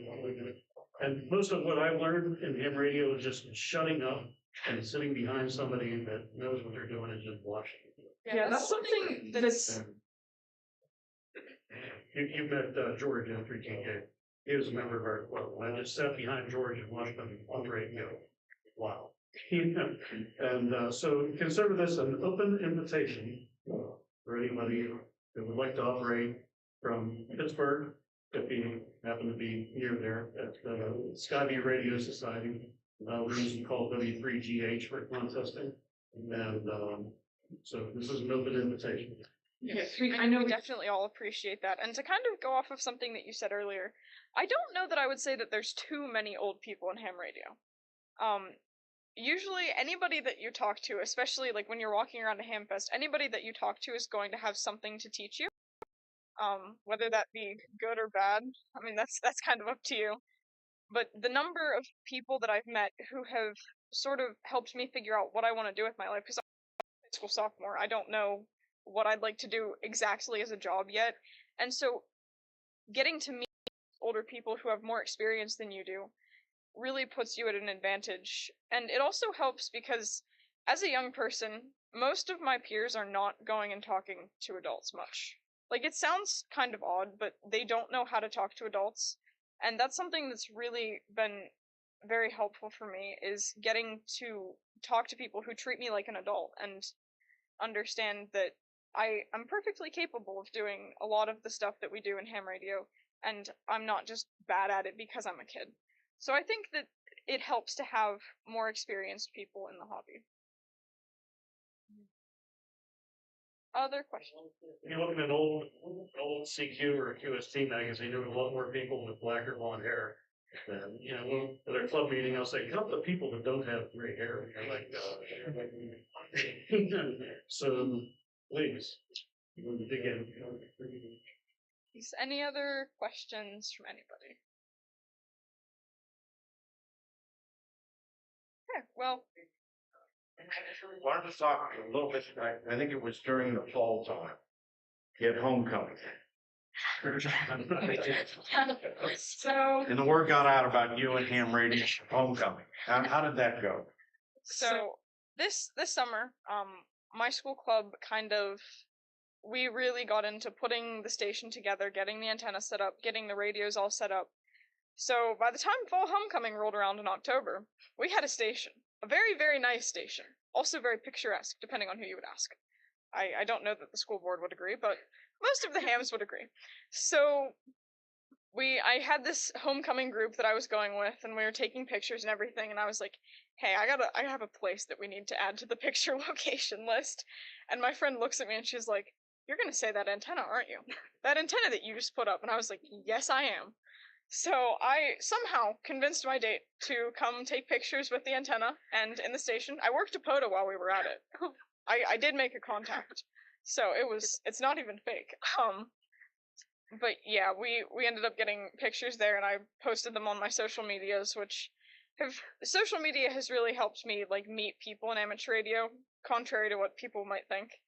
But posted them there, and I know from that we kind of got a couple kids to come to the club, which is entertaining, but also whatever works. Sure. Are there any questions online? You see any questions from anybody online? No. Yeah. One of the things that Katie said, I think is extremely important to keep back of our head. And that's how once you give the monitor the chance to be a hand, how they can start to relate directly to them. Also the fact that she enjoys contesting. I think we ignore both of these when we're trying to recruit youth into amateur radio. And that's one of the things that we really need to focus a lot on is kids like to compete. Contests are a natural draw that we forget about in the process. We think too much about getting them on the local 2-meter repeater or getting the technician class license, and it really leaves them with sort of this emptiness that they don't hang on. The students that I've seen that have really progressed have gotten on HF, got involved in contests. And so really, as Ohio State's youth coordinator, if any of your clubs are looking for assistance, I'd be happy to help you out. I have content I can share with you. You can work with your school. I have cards, KACT, the call sign.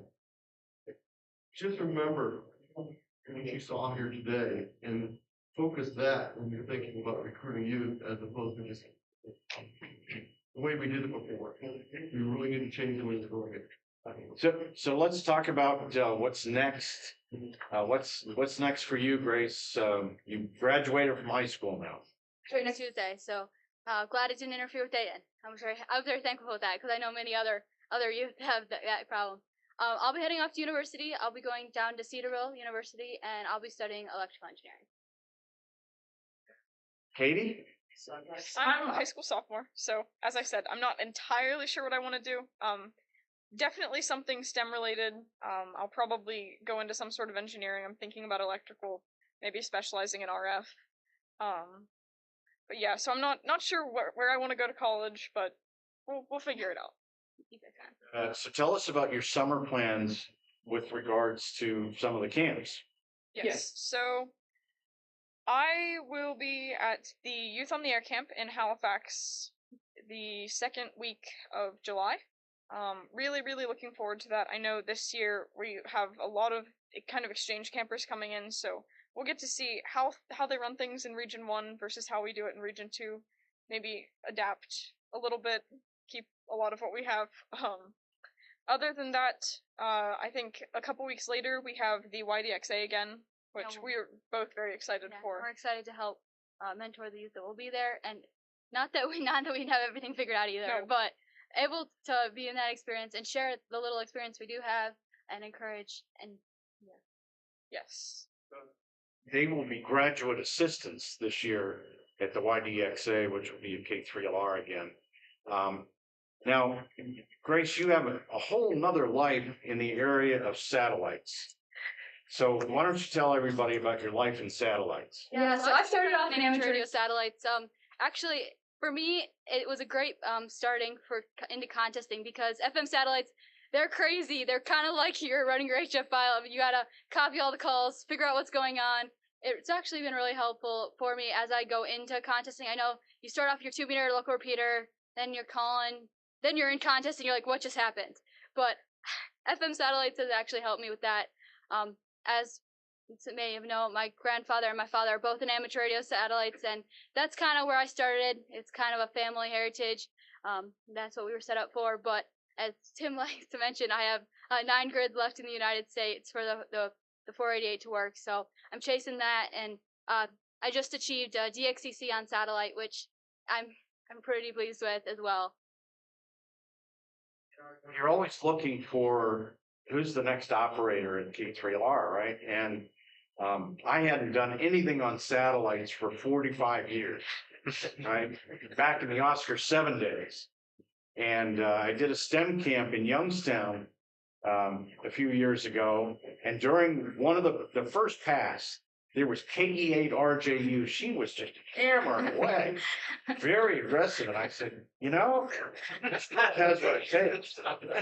So you gotta always, as Bob was commenting, you gotta be on the lookout for talent. And so, and the support of her father and grandfather, it just, I can't say enough about Grace's father, Doug, and the support that he gives to her. And the sky's the limit. I mean, you're going to see great things come from and not only from these two, but the people they affect, because they are going to leave this hobby better than what they found it. I know they will. And the other secret part to this is youth attracts youth. So how did we get so many youth here at CTU today? Because of those two ladies. They went out and they said, hey, we're coming to Contest University. You want to come? You know, Northern California is giving away the tuition. Why not? You know, so you get guys. Good guys over here. So it's working. And, you know, we all remember when we didn't have gray hair and we were young once, and now, you know, you're looking at ARL section managers, ARL directors. Maybe, you know, they become vice president of the ARL one day, but that's the future right there. And so, Katie, Grace, thank you so much for your presentation today. It was fabulous, and I'm glad that it was online, glad that it was recorded, and we know we will see more of you soon. So thank you.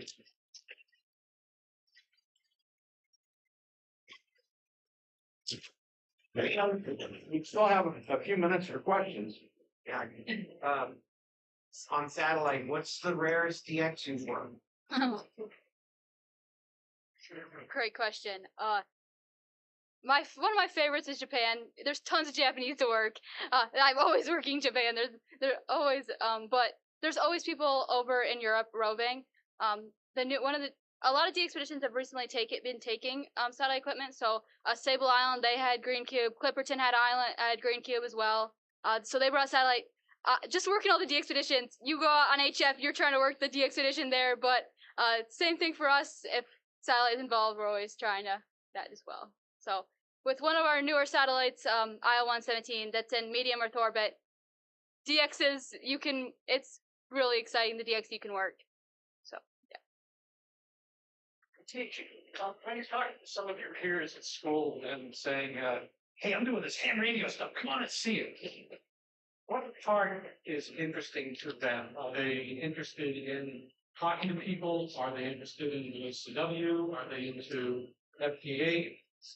Are they into satellites? What's the hook? What do they say? You know, that part's really cool. I want to do more of that. I think I can start, and then you can talk about maybe your school a bit. I don't have a school club, so a lot of my peers, they're not as STEM focused. So I come back, I show them a map of all the contacts I worked, and they're like, "You worked all those people?" And they're more surprised at the community. So just exposing them to how amateur radio works. I know a lot of my friends say, "Whoa, you're like this is all way over my head," but just showing the contacts you've been able to work, is first way I show them. Otherwise, you start talking about the bands, propagation, that they just want to shut down and they're like, we're good. But I know you, since you had your school club, what has interested those kids? It's kind of entertaining actually for us. A lot of the kids in our club are middle schoolers, so 5th grade through 7th grade, which is a very interesting age range to try and attract to this hobby. It really depends on the kid. Some of them are like, CW seems really cool, but I don't know that I like want to learn it right now, or I don't know how to learn it. Most of my peers at the older high school ages are very interested in either the community, so like they see that I have friends who do not live here. They're like, that's a little cool. You actually know these people and they don't go to school here. So that's kind of one of the attractions, and I think another thing, and I really hate to say it, but especially for the older high school ages, scholarships are a major factor of some of the kids' decisions to join or not. Like the number of amateur radio scholarships that are out there, and they're like, I could get interested in this. So that's I hate to use it as something to draw them in, but it is something that it's how a lot of our kids got started with it. Questions. There we go. Okay, I know you have a huge interest in CW. When I became licensed back in 91, 92, I was probably the only person as a teenager in my high school and surrounding high school, was the only one that was interested in CW. I got mocked for liking CW. Everybody else was on the 2-meter repeater, goofing off, whatever. My interest was 10 meters. Back in 92 when the band was nice and open, and I think I worked at GNCC just as a technician plus. But don't have any or anything. But what do you tell people today, kids today, if they told you, saying, well, why are you doing CW? That's so antiquated. What kind of answer would you give to them? Something I probably should have done back in the day. It definitely depends on the person asking. Those answers are going to be highly specific. In general, I would probably just pull the, well, I think it's cool, so it must be cool card. Like, I mean, you can think it's weird, but, I mean, you don't know it, so I don't know I'm gonna take your opinion for that or not. I think, especially with CW, it's really funny. Every once in a while, someone will make the, oh, does anyone know Morse code joke? And you're just sitting there like, yeah, I do, actually. But I think it depends on the person, but just in general, kind of ignoring the it's weird or it's not cool comments, because what do they really mean anyway? You teach CW. So tell us about when can we find you teaching and so forth? So I teach the kids intermediate and advanced classes for the Long Island CW Club. I think I've never taught an adult class. I probably will not do that, at least for a while. The kids classes are it's both a very encouraging environment, but it's also a really interesting, diverse group of people that we get. My classes are Sunday nights at 7:30, because that seems to be what works with kids not being busy. That's the hardest part, is coordinating everybody's schedules, because with extracurriculars, it's like, okay, you have basketball Mondays, you have softball Tuesdays, you have this Wednesday, and then the rest of the week you're busy. So, what is the singular day of the week that might work? So yeah, I teach those Sundays at 7:30, and they're on Zoom, so lots of different people can show up, and we're not limited by who can get a ride or anything like that. Typically show up on a Sunday night. For me, it can be anywhere from 2 to 10. There's a lot of difference week to week, just who has what when and stuff like that. And sometimes, I mean, it's very natural, especially when learning Morse code as a kid, to kind of fade in and out. I know I took the Long Island CW Club kids classes like the first or second cycle that happened. So back in 2020 during the pandemic, I had nothing to do, so I learned Morse code. I definitely had a lot of times where I was like, I am so sick of this. I never want to hear Morse code again in my life. Once you kind of get past that, it gets a lot better. But it really depends, like week to week, how many I'll have. Just lots of different factors. LSCW, you don't have a license. You don't have It's to be any licensed. youth, so Yes. yeah.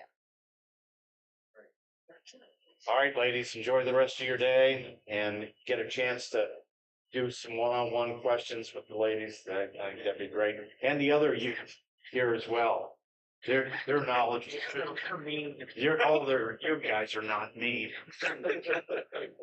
All right, we're gonna get ready for our next session.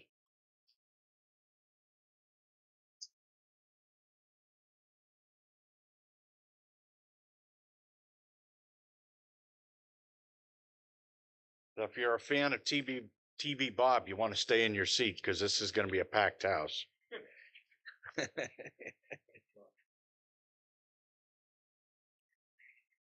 No, I'm sorry. Randy's in here. Randy's in here. Ah. Yeah.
All right, go time. I should have taken a nap. All right, is this thing on? Get up on it. Yeah, I see that. Okay.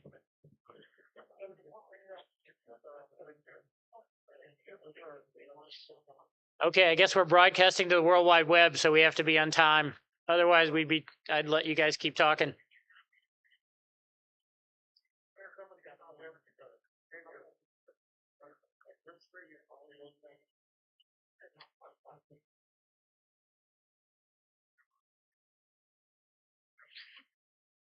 All right, thank you all for joining today. I'm Randy Thompson, K5ZD, and this session is about SO2R contesting or getting set up for it. How many people here are doing SO2R or have a station set up for that today? Then what are you here? What are you here for? Oh, all right, well, bring it on. All right, so what we're going to talk about today really is just kind of general purpose SO2R stuff. We'll build up, we'll talk about some of the hardware that you might need, some of the techniques and so on. There are definitely more advanced versions of this that have been done in the past, but just a good starting place. So what are we say SO2R, like everybody knows what that means. So the SO part is single operator, so one guy been doing all the operating, and the two part is two radios. So, you know, you think about it, you got two ears, you can have as many computers as you want, so why not? So SO2R, one op, two radios, and the key thing here is that most of the contest rules for single op require only one transmitted signal at a time. So a big part of the art of this is how do I use these two radios in a way that only one is transmitting at a time, but I maximize the efficiency or the capabilities of what I'm trying to do. I think SO2R really started probably for real in the 1960s. You know, some guys rigged up a couple of Collins S lines and had some way to move the audio back and forth, probably on CW more than anything.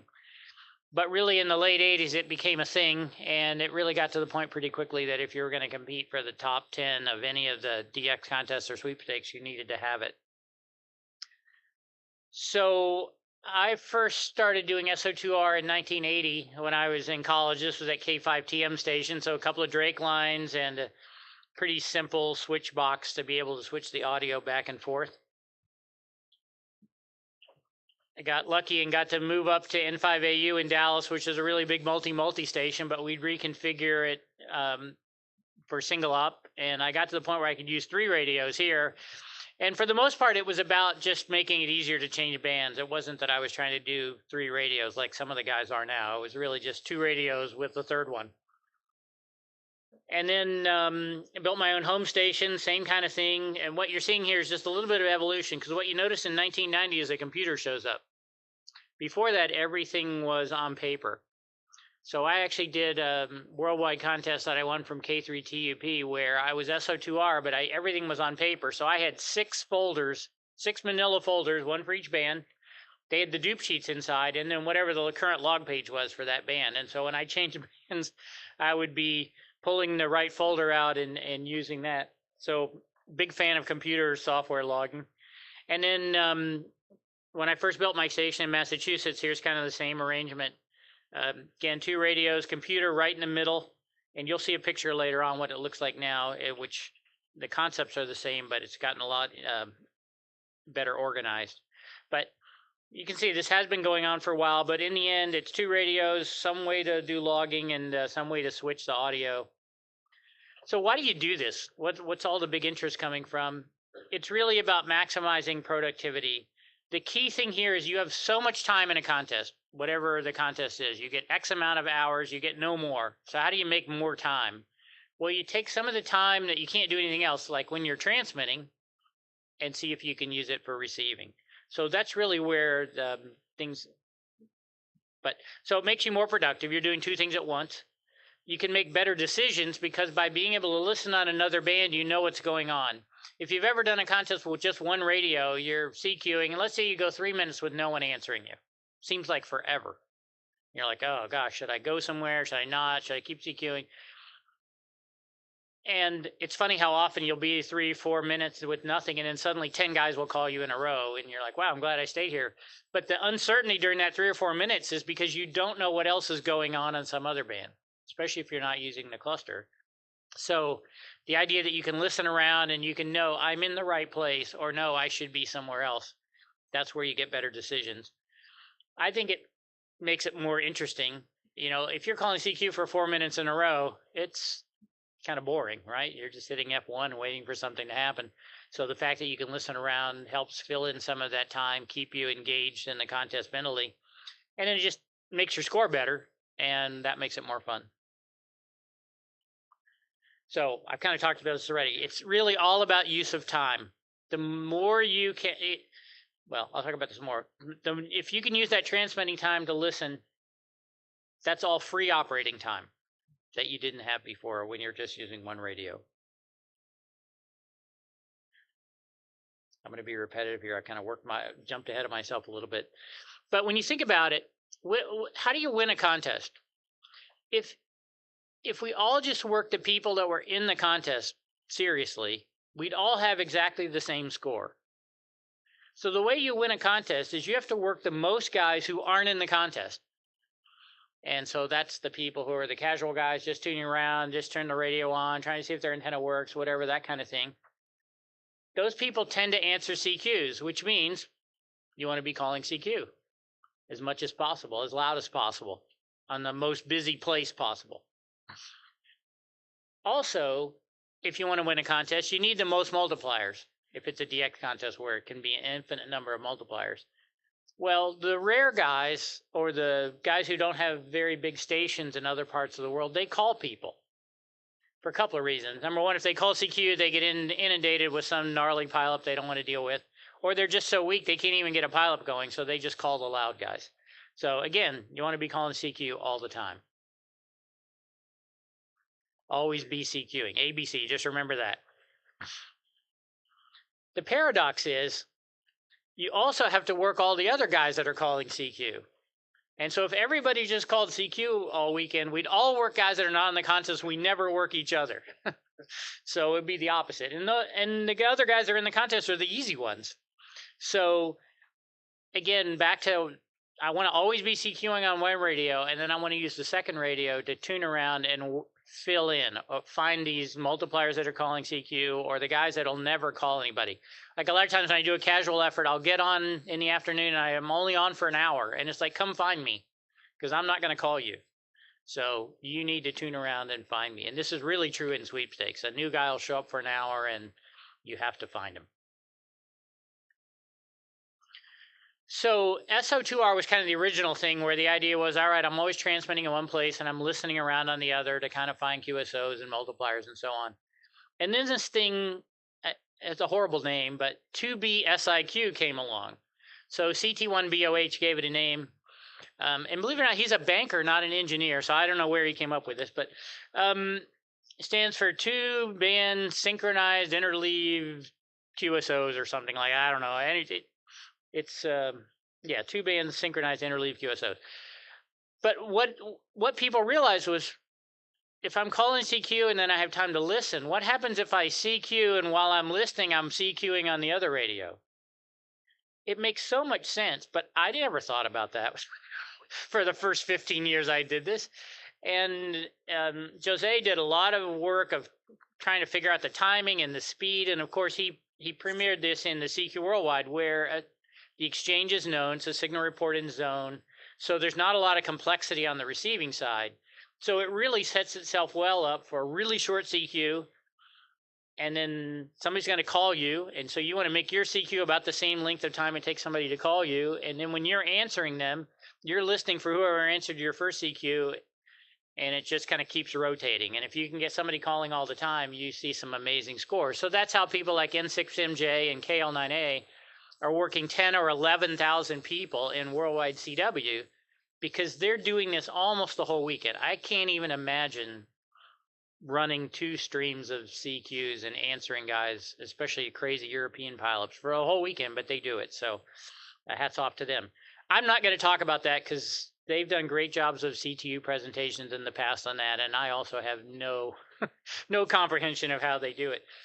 But you have to get through SO2R first. You kind of need to build up the infrastructure for it. You need to build up the switching skills and the automation and the productivity tools and so on.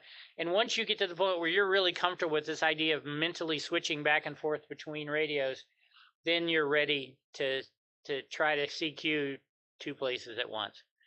And it's way harder than it looks, and it takes a lot of practice.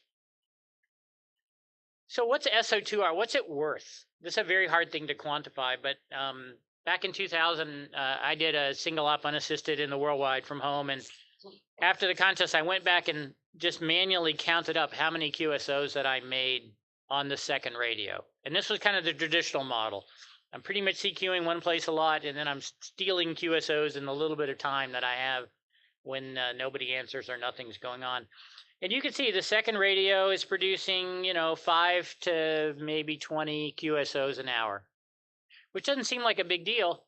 But when you add it up over the course of the weekend, it was another 550 contacts. Now, I'm not going to say that's 550 I wouldn't have worked otherwise, because some of them were easy queues where I'm just working the big guns. I probably would have found them later.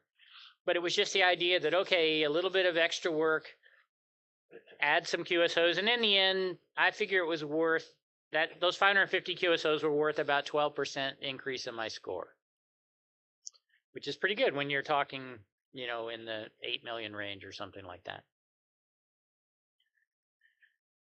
So in 2023, I did single op assist, and I thought, well, what the heck? I'll just do the same exercise again and see what it is.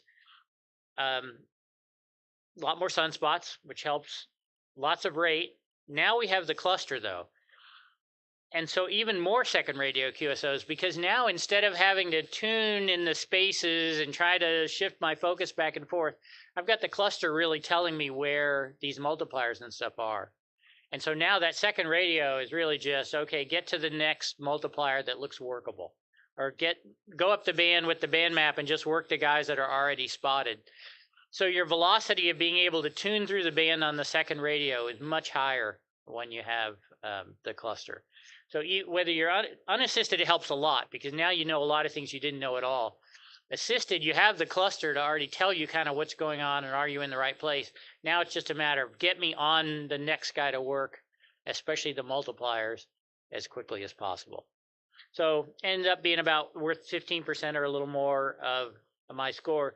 And you can see, again, very few of the hours was it a really big deal. But they add up over the course of the weekend. So when does SO2R really kind of pay off the most? And it really works when you have a good ergonomic station design. In other words, you can easily operate both radios without having to reach or stretch, or you've got a certain amount of automation. Like I have WriteLog as my logging software, and it's connected to an MK2R plus SO2R box. And so a lot of times WriteLog is doing some of the switching for me. If I want to call a guy on the second band, I just get on the right logging window and hit F4 and it calls him. And then it immediately switches back and starts the CQ over again on the other radio. So I'm not having to do a lot of this manual work. That helps a lot. The other thing that's really important is you need to have a station where you can actually transmit on one band and listen on another one. This is probably the hardest part. In my case, I have two towers. They're about 130 feet apart, and with some bandpass filters and stubs and so on, I pretty much can operate any two bands without any trouble. And I've seen with triplexers and stuff now, it's not out of the realm of possibility to take a tri-bander and use it with two radios pretty cleanly. But there's definitely some investment there, both in money and time to get it all worked out, but it's really worth it. SO2 is also really effective when your rate is lower. Because if you think about it, if your rate's lower, that means you're calling a lot more unanswered CQs, which means you have a lot more dead time, which means you can do more tuning around and calling people on the second radio. But that's also the time when you want that help the most, right? If you're not working that many guys by calling the CQ, then it's really helpful to fill in by tuning around. The other thing I've noticed is for low power and QRP guys, it's even more valuable because they're not going to have the big runs that a high power station like I'm normally doing would have.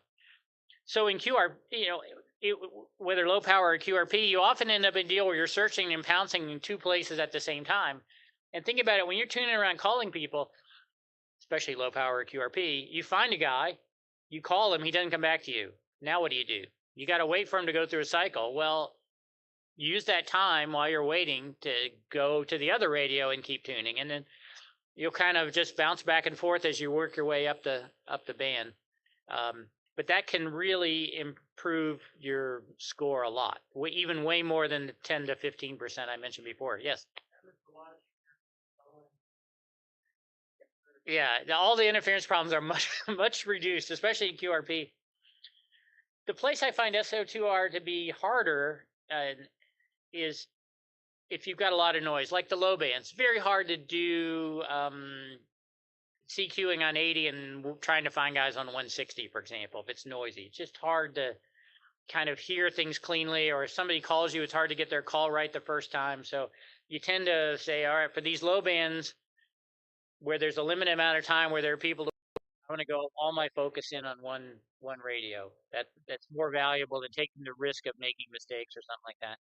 It's also best, of course, when you can hold a frequency, because that becomes your base of operations. So I had a couple of contests where on second night on Saturday on 40 meters, it's open to Europe. It's not great. Most of Europeans are asleep. So one radio is just there CQing all the time, and then I'm just chasing around all the other bands as I can. Yes. Yeah, with your stats, it looked like your 150 hours, you're getting 50 QSOs on the other radio, and you're getting more QSOs on the other radio than any other. Yeah, there was one place, I think in this, so the question was, why do I say low to moderate? So here in hour number 2, you see 50 QSOs on a 160 hour. There's a really good chance I was probably doing some dual CQing as crudely as I can to get that many second radio QSOs, but for the most part, well, probably the same thing though. I'm running pretty hard on one band and I'm trying to do the 2B SIQ thing on another. But most of the time, from like 18 Zulu on to the end, it's just steal whatever I can on the second radio. Props to you. Looks like you're succeeding real well. Well, no, the really good guys would have, like 150 on each radio, and it would be some amazing number. So they do. It's there's no question. One of the things that's always helped me in contests was I was a very good typist. I very rarely made typos, and I'm noticing as I get older, I make a lot more typos, which is making me crazy. Anyway, so you do want to be able to hold, if you can hold a frequency, if you can't hold a frequency and you're into this two radios bouncing around thing, SO2R still helps, but it's just harder because now you're constantly having to work all the time. You don't get the luxury of just having the auto repeat thing going off. Okay, so how do you do SO2R? It's really easy. I think it should be pretty obvious by now. One radio needs to be calling CQ somewhere. So mission 1 is find a spot and get a CQ frequency established. And then once you've got that going, now split the audio so that you can start listening around on the other radio. And there's a couple of different philosophies here. Some people will just look for multipliers because they think, okay, that produces the most value. I tend to be a person that work anything I can find on the second radio. Multipliers, not multipliers. I'm into volume. Like, just find as many people as I can. The multipliers will show up. One place that the second radio is really valuable is from the East Coast in the U.S. in the mornings. You know, we've got to chase the MUF up while we're chasing Europe. And it's really nice to have the second radio to kind of, number one, know is the band open or not. So for me, the criteria is when HG6N hits S9 on 15 meters, it's time to go. Don't know why, just that seems to be the rule of thumb for me. Same thing on 10, when you start hearing the Hungarians and so on get pretty loud, because if you just hear Italians, it's a sucker band opening. But as soon as the Hungarians are there, then okay, now we're into the rest of Europe, or it's starting to be better. But you see how you can get fooled if you didn't have that information. You go, wow, there's loud Italians here. I need to come here. Well, there's only so many Italians. You need the German guys to fill in. So checking for band openings is good. The other thing with the two radios is when you need to make this race up the MUF, you can find a frequency. So before you have to give up the one that you had on 20, you go find a spot on 15. Maybe call a few experimental CQs while you haven't quite given up. So you're kind of doing a little bit of back and forth. And then as soon as a bunch of guys call you on 15, it's like, okay, we're gone. on to 15, and now the 20-meter radio goes to 10, and you do it all over again. So you can see it's not only about efficiency, but it's about just knowing what's going on, having a better situational awareness. Okay, what's it sound like? I wish I had some recordings. By the way, on my website, there's a section called audio. And if you go there, there's a bunch of recordings from different contests for both phone and CW, sweepstakes and DX contests. And generally the way it's set up is you can pick the hour you want to listen to, and then there's a copy of the log there. So if you ever want to just hear what this sounds like, you can go listen to one of the recordings, and you'll hear bouncing back and forth, and you'll hear I'm a lid sometimes, just like everybody else. So there's a couple of different modes that people go in. You can listen to one radio at a time. So you switch back and forth. I'm either listening to left on both ears or right on both ears. That makes sense.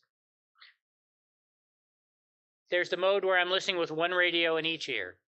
So a lot of times if I'm CQing and then tuning around, I'm kind of in this mode. I like to hear the CQs. A lot of people don't.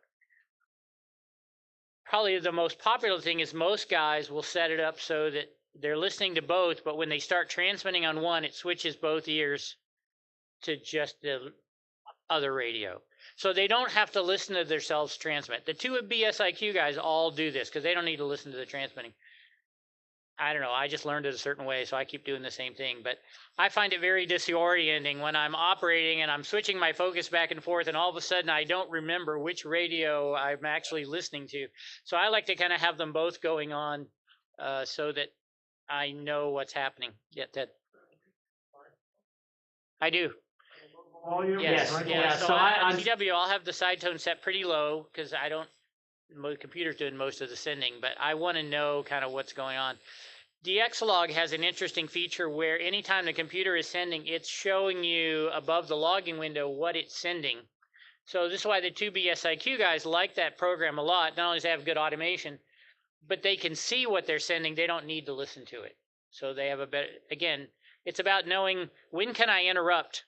Like I've got somebody's call sign. When do I hit the button to answer them? Maybe I want to wait for something to finish transmitting. That's kind of why I listen to both. But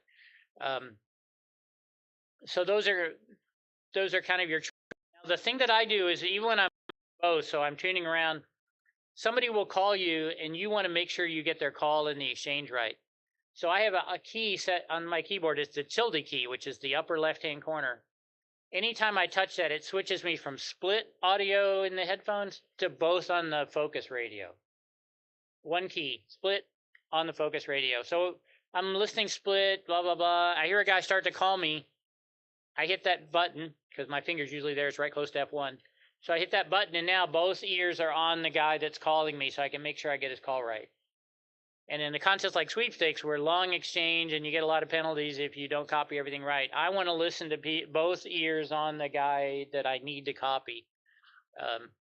So you want to practice, and this is why SO2R controller is really valuable because it interacts with the software. So now it's the keyboard really that's telling the box what to switch to back and forth.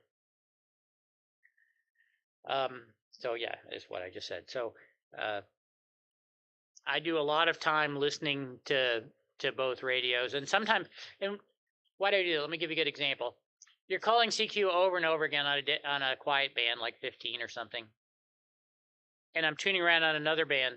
It never fails that the guy that I'm listening to is just about to send his call when the CQ ends, which is why I don't like the auto switching of things back and forth.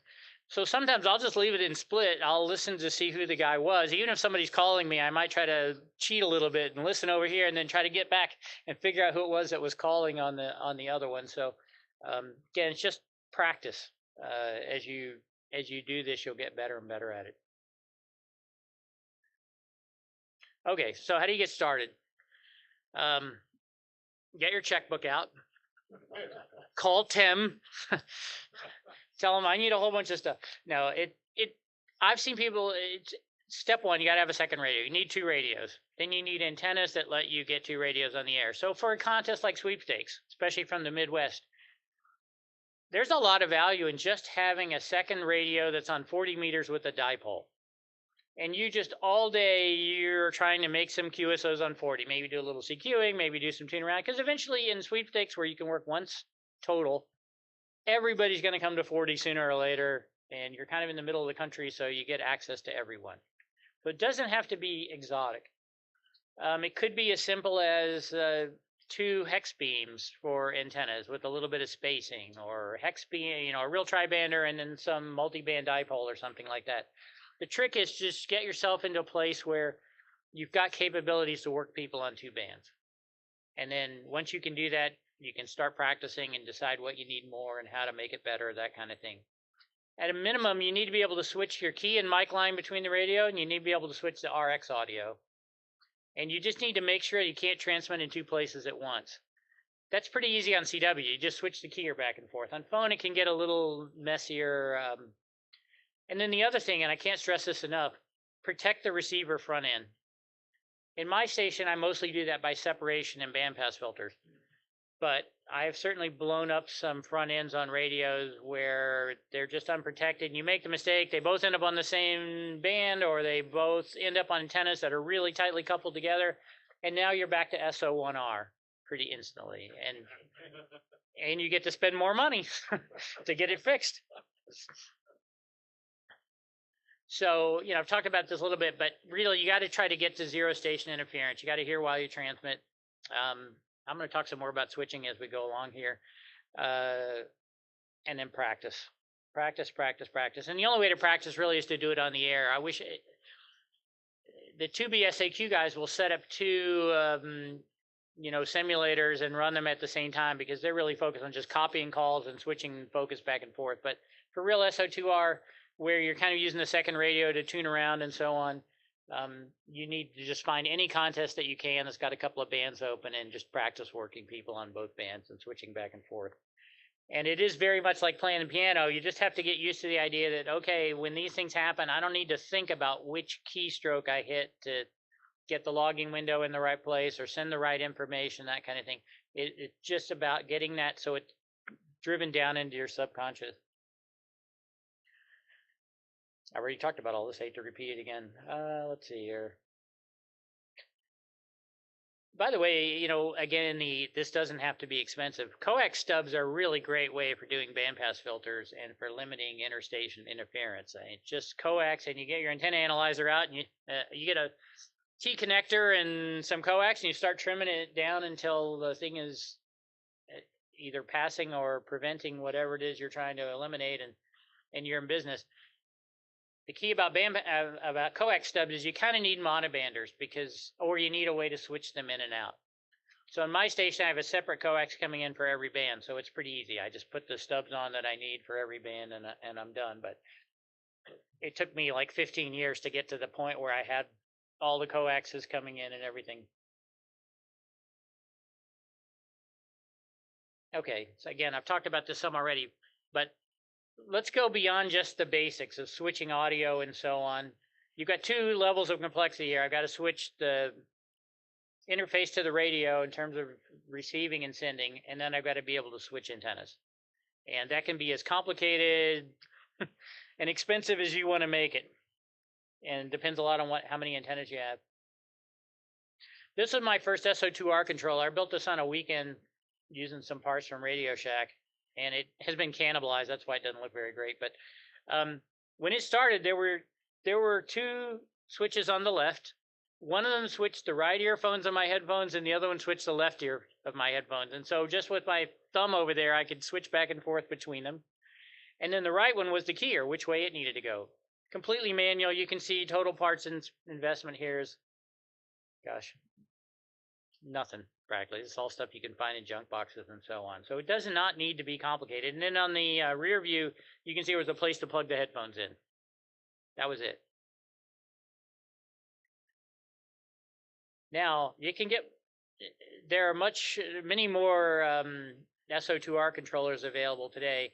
So I use the MK2R Plus, which is the one on the top there. I don't think there's commercial. I don't know if that's still available anymore or not. I bought two of them because it is mission critical to my station now, so I could not, if it breaks, I'm done.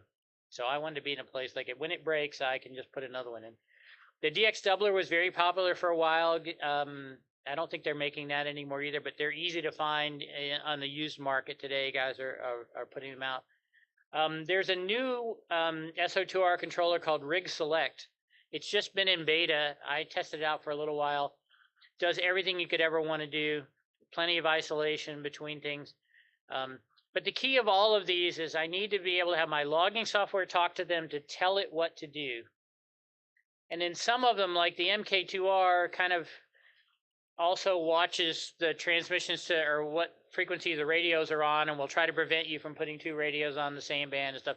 So there's different levels of complexity, just depending on which device it is. But if you're thinking about getting an SO2R and you're trying to decide what controller to use, talk to people who already have one. They all have something good, and they all have something that makes them, I won't say not good, but more difficult. Like the MK2R, I love it. Does everything. RIDI, CW phone, it's got it all. Everybody who ever tries to set one up hates it because it's really complicated because it does everything. And like it was designed by engineers or something. But something like the Rig Select one, he deliberately went the other way, which I'm going to make this as simple as possible, and it's going to do just what you need to do. I should have put the the thing N1NC made. I don't even remember what the name of it is now. But anyway, what's it? Oh, mini SO2R. So there's a thing for less than $100. That small box. I think you can get it as a kit or buy it already made, and it'll do all the same stuff that we've been talking about here, being able to switch things back and forth based on your software. Yes. There's also another one that was made by Yankee contract. Oh, yes. Yeah. See, I used an old slide. I should have updated some. So yes, there was another SO2R box called the YCCC SO2R box. I think that's what they called it. They're no longer available. It was done as a club project, and there are probably 1,000 of them out there sitting in closets all around the world. If you can find one, get it, because it was a pretty decent box, and they had two versions. It handled 2 radios or 4 radios. And my problem was it used DIN plugs for all the connectors, so you had to be a DIN plug wiring guru, which I failed at that. So, but once you get through that knothole, it's a great box, very reliable, works. There you go. That's an idea, because anyways, DIN plugs to the audio cable and the keyer cable and all this kind of stuff. But yes, good point. I should add that to the slide. Any questions on SO2R controllers or kind of the logistics here, or what we're trying to do? Yeah. We're going to talk about that. Give me one slide more. So first off, computers and software. I'm not going to try to sell one kind of software. They're all good. They all do this stuff. You love whatever you learn first. and you hate whichever one people make you use. It's not the one you learned first. No, but you've got to interface the software to the radios. Just because as you're changing bands, especially with SO2R, you're doing a lot of jumping back and forth. You'll never remember to change things manually if you don't have that connected. So worth the money. And then having the computer do all the sending on CW, or keying the voice keyer in the radio, or even sending the messages out the sound card. All that stuff you can get the computer to do helps. And it's not that it helps so much in the first hour. It helps you in the second day when you just are tired and you can't remember. It's like, I don't want to talk anymore. Just have the computer do everything. Somebody have all right. So Mark's question about one keyboard or two. One of the reasons I use WriteLog, it was the first one that had 2 logging windows. And so I could use one keyboard, and just by switching between the logging windows, I was switching between the left radio and the right radio, which one I was logging and all this kind of stuff, which is great. N1MM has this ability now. I think the Xlog, they all have adopted this because SO2R has become so popular. The trick with one keyboard, it's great. It only takes a certain amount of space on the table. Your hands never leave the keyboard. You've got everything you need. But you got to be pretty good at being able to switch back and forth between the 2 logging windows and make sure you're in the right one. And the other thing is make sure that transmit focus is on the correct radio, because sometimes you can be, I'll have 2 QSOs going at the same time. So I got to remember which one's transmitting, which one's receiving. Am I on the right one? Invariably, I get it wrong. But that's how I learn. So that's programmed into my brain. The guys that are doing 2B SAQ, and a lot of the guys that are coming into SO2R use 2 keyboards and even 2 computers, and the computers are networked together. But almost all the programs now support multiple keyboards. I know DXlog does. I know WriteLog does. I've seen it in 1MM. So you can set up 2 keyboards even just with one computer. The thinking is, by having the computer aligned with the radio, it's much easier to know where I'm supposed to be typing, right? If I'm working a guy over here, I should be typing on this one. If I want to check a call over here while I'm CQing, I can do it on this other keyboard without impacting the first one. That kind of stuff. It's all great. You can have multiple QSOs going on, or bits and pieces of things logged in 2 places at the same time, and not have to worry about moving up and down between the windows. It does require more room on your operating table. So I like the big keyboards that have the number pad, because I use the number pad for some of the moving back and forth stuff. But there are these small keyboards now that are, 12 or 13 inches wide, that just have the regular keys on them. And 2 of those on the table is not really that much bigger than a big one. So this is just something you have to experiment with and decide what you want to do. If you think you're going to move up to 2B SIQ, go ahead and make the jump into doing 2 keyboards, because that you're going to have to, I've been told, I'm going to have to do that if I ever want to be any good at it. The other thing, 2 keyboards with 1 computer, now the 1 computer can talk to your SO2R controller and do all the switching and prevent ever transmitting 2 at the same time. Once you go to 2 computers, now the lockout probably needs to move from the controllers to some kind of mechanical interlock between the 2 radios. So you add a little bit of complexity if you really go 2 parallel setups. The good thing about having 2 parallel setups is if one of them blows up, your log is duplicated in both places because it's networked together. So some of the people really like that idea of, I've always got another computer that's got everything. So I don't have the problem if my hard disk fails that I lose my whole contest. That's going to happen to me someday, and then I'm going to become a true believer. But so far, I just use 1 computer. Even if you just use 1 computer, there's nothing wrong with setting up networking and having a separate computer that's just a laptop doing nothing but copying the log. Maybe put your sunrise, sunset display or something on it, and do that. By the way, all of this can be as infinitely complex and expensive as you want it to be. So here's my current setup. I've got all the antennas out in the antenna field. There's a separate coax for each band. They're going into a Ham Plus 2x8 controller. 2 amps. I've got bandpass filters between the radios and the amps, so they're only 100-watt bandpass filters. And the goal there is really just to help with the receiving. Actually, I've changed this a little bit, but I've got the top 10 decoders are getting me the information of what band the radio is on, fed to the bandpass filter. So that's pretty straightforward. This actually will work perfectly fine if I only use bandpass filters on one radio. I don't need to do it on both. Usually one side often is enough, but because I have enough separation of antennas, if you had everything really close together, you may need it on both. And then the MK2R is doing all the controls, the keyers and stuff. So pretty straightforward. It's taken me a while to get here. One of the things I like about the Ham Plus is I've got 2 push button boxes. So I've got a push button box actually held by a rubber band on top of each radio. So I know which radio has got which antenna, and I just push a button and I've got what I need. I have had more complex things in the past, and it was a little more complicated. So here's what my station looks like today. I've gone to an L-shaped desk because I want to bring the radios in closer to me a little bit. Actually, the thing that drives the whole design here is I am not a touch typist. I have to look at the keys. And if I'm going to look at the keys and I'm going to look at the logging window, I need that transit to be as small as possible. So I like the screen right in front of the keyboard. And so that became the central thing. And then the radios are like, how can I get them to where I can reach them without having to go too far away? The amps are on the far outside because that's the thing you probably touch the least. And I put all the rotators on the left because I'm right-handed. So if I'm sending while I'm calling somebody or so on, or trying to type, I want to do the rotators with my left hand.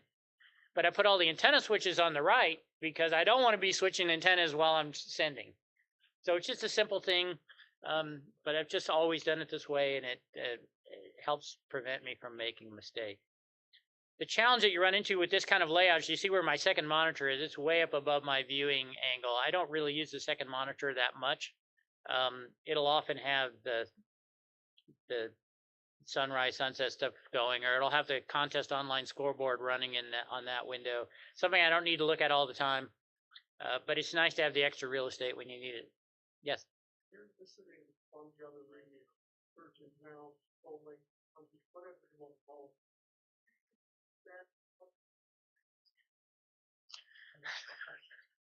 Okay, so the question was, when I'm tuning around on the second radio, am I using the keypad or the mouse wheel or something, or am I tuning the radio?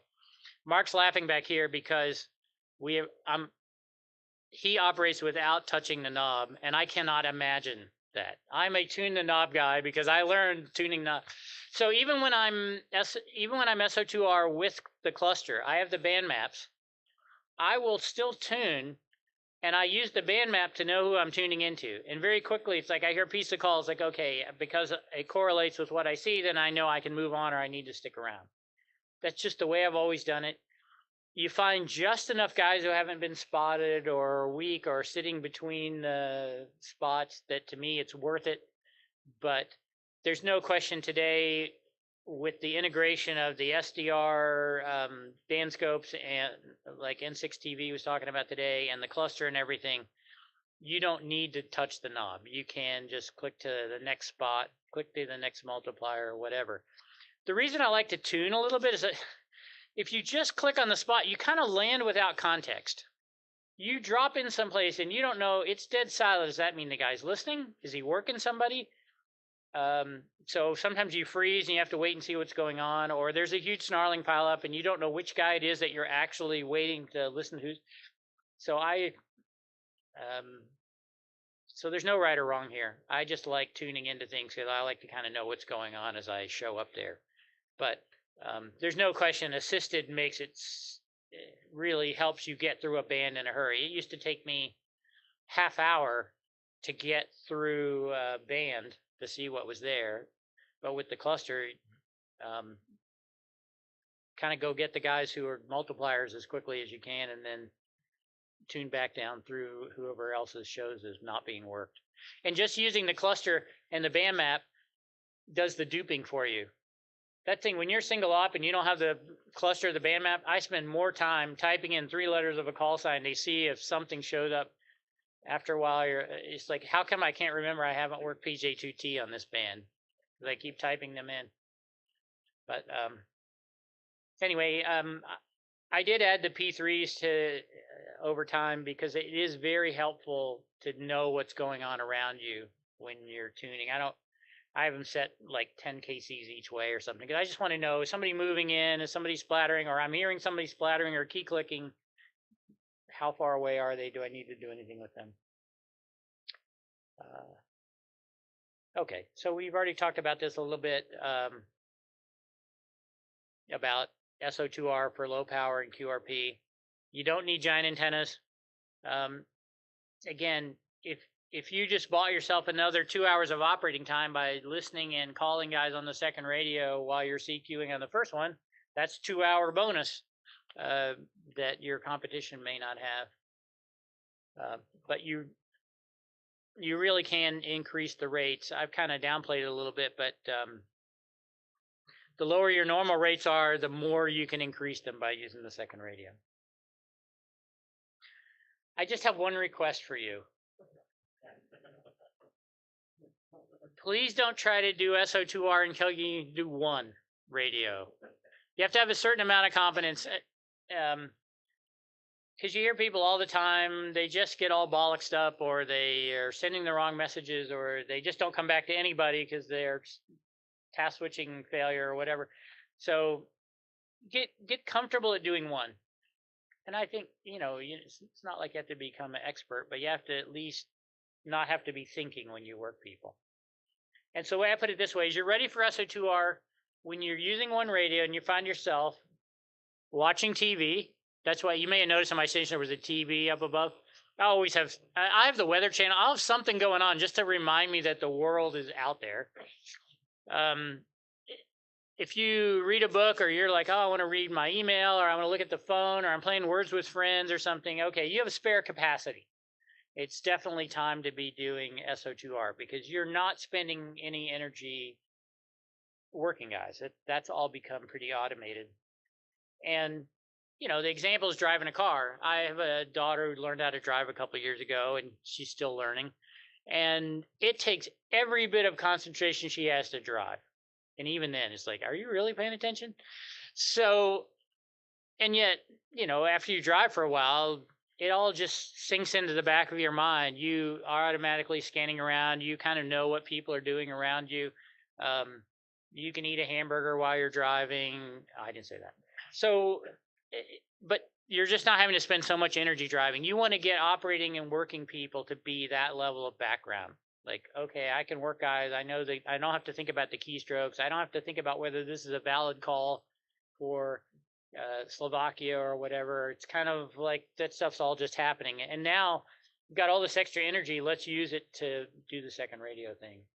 And this is where you have to be prepared to do some practice. You're not going to be great at it on the first 1 time or 2 times or something like that. It's okay. Weren't very good at operating contests when you started either. So just think of this as, okay, we're going to the next grade. So you may not see a big dramatic increase in your scores, but dedicate a couple of contests to learning. And that's why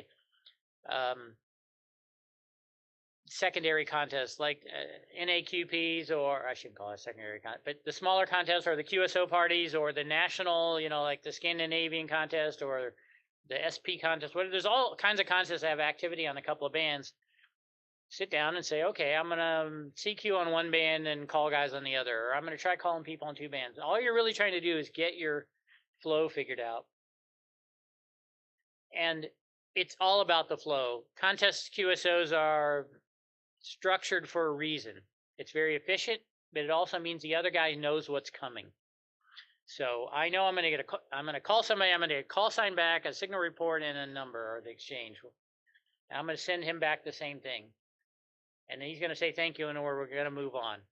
If you ever notice when somebody sends you the stuff out of order or doesn't do it quite the right way, you find this momentary, like, what the heck happened? And now you're having to actually think, like, okay, he's put these in the wrong order. I need to switch them around. But once you know that flow, the other thing that's going on in the back of your head is timing. I know it takes about this long, so I know I have about this much time to complete this action, whatever it may be, before I need to get back to the other radio because something might be going on there. I think, I don't know if I have a slide on this or not. Yeah, okay, I do. So knowing the flow, that's just good learning how contests work. Keyboarding skills and knowing your software. Got to be able to type. It's going to be really hard to do SO2R if you can't type. And then just practice. How do you practice? I've talked a little bit about it. Contest with activity on 2 or more bands. But RTTY turns out to be the best way to learn SO2R because it frees you from having to do the copying part. And yet it's very structured. It's actually more structured in many ways than sideband and CWR. You kind of know what's going to happen, about how long it's going to take. RTTY guys are very patient, so they're used to waiting a little while before you come back. So you can be a little off and they don't leave or start calling you again. Like on CW, you're a microsecond late and people start calling you again. But what you're really learning from RTTY is, okay, I've got 2 radios going on. I'm seeing stuff happening on the screen. I'm getting that practice of switching back and forth. The keyboard, the keystrokes that it takes to get from radio 1 to radio 2 to log things and so on. And yet it's still a thing where the computer's doing all the sending and it's even doing the copying. So I just recommend RTTY contests as a great way to get started. And plus they're really fun. So it's a double bonus. Another thing I remember, W4AN told me, this is 20 years ago, but he would, when he was working around the shack, he had 2 radios set up and he would put each of them on a different CW QSO and he would just listen to both guys and go back and forth just as a way to kind of get used to that context switching. You'd be surprised how it's like when you're listening to 2 conversations, your brain will fill in a lot of missing stuff if you just get back and forth fast enough. I'm not saying that you'll be great at it, but you'll have enough to know kind of what's going on. So another way to practice a little bit. So I've kind of focused mostly on CW and RTTY because that's what I do, but sideband is kind of a different animal. Unless you've really gone to the trouble of, well, let me start about why it's different. Everything's shorter. There's more QRM. It's harder to hear. You don't often have a nice clear channel where you can hear a guy and get his call the first time, everything. And the biggest thing is the computer isn't doing all the talking. Now, there are plenty of tools available. All the logging software supports some way that you can pre-record sound files and have it so you can type things in and it will say the stuff. Some of them sound way better than others. Who's that ED8M or something like that has it all computerized. It actually sounds pretty good, but you know there's not a human there. But to really do SO2R or kind of even move up to do it well, you need to have all the pre-programmed messages that you can, and ideally if it could send the calls, that would even be better, but at least have all the transmission stuff figured out. So you got to use a voice keyer. If you're calling people on the second radio, you just like CW, you get the focus on the second radio, you hit F4 to send your call. The guy comes back to you, you hit F2 to send your pre-recorded exchange, and if nothing goes wrong, you're done. So that's why I say kind of focus on the easy QSOs or multipliers to get started. There are some people that are experimenting with 2B SIQ on sideband, but think about it. You got to listen and talk at the same time. I haven't met too many people who are really good at that. Well, N6MJ is practicing it, and he's getting pretty good at it. So it is not impossible, but it's even more mind blowing than CW. But so sideband's a little harder, but all the same concept we talk about will work perfectly fine in terms of building your productivity and saving time and so on, and maybe in some ways even better. So I guess just to kind of wrap things up a little bit here, I don't know how we're doing for time, but the whole goal of SO2R is increase your efficiency, so one of your focuses ought to be, if I've got a run frequency, keep it. The second radio is always second. Like if I have to defend my frequency or if I need to keep the duty cycle as high as possible, the CQ frequency is where the volume is. And sometimes you just have to say, you know what, I'm not going to mess with the second radio until things slow down. That's okay. You do need to make smart decisions on who to call. There are some people that you call and they just don't get your call, and then you have to repeat and they still don't get your call, or they get it wrong, and now you're having to send it 2 or 3 times. Meanwhile, your run frequency over here is has 0 duty cycle. So sometimes there are guys where I just go, I'm not calling that guy right now because I don't have that kind of time. And the other thing is, it's really helpful if you're loud. If you're going to call somebody on the second radio, you need them to come back to you. So it kind of goes without saying. This is a universal truth, right? But the fact is, on SO2R, you really want that. And then the last thing is, please don't be an SO2R lid. When I say use frequencies wisely, I mean, legitimately get a CQ frequency that's clear, that you didn't bonk somebody. Be courteous. If I'm listening to you, I should not be able to tell that you're doing SO2R, because you should be smooth enough at it that I may hear some timing interruptions or separations between the CQs or something like that, but I shouldn't hear crazy stuff like the wrong exchange going out or something being interrupted in the middle or whatever. It should just all sound like, oh, this guy's just here working people.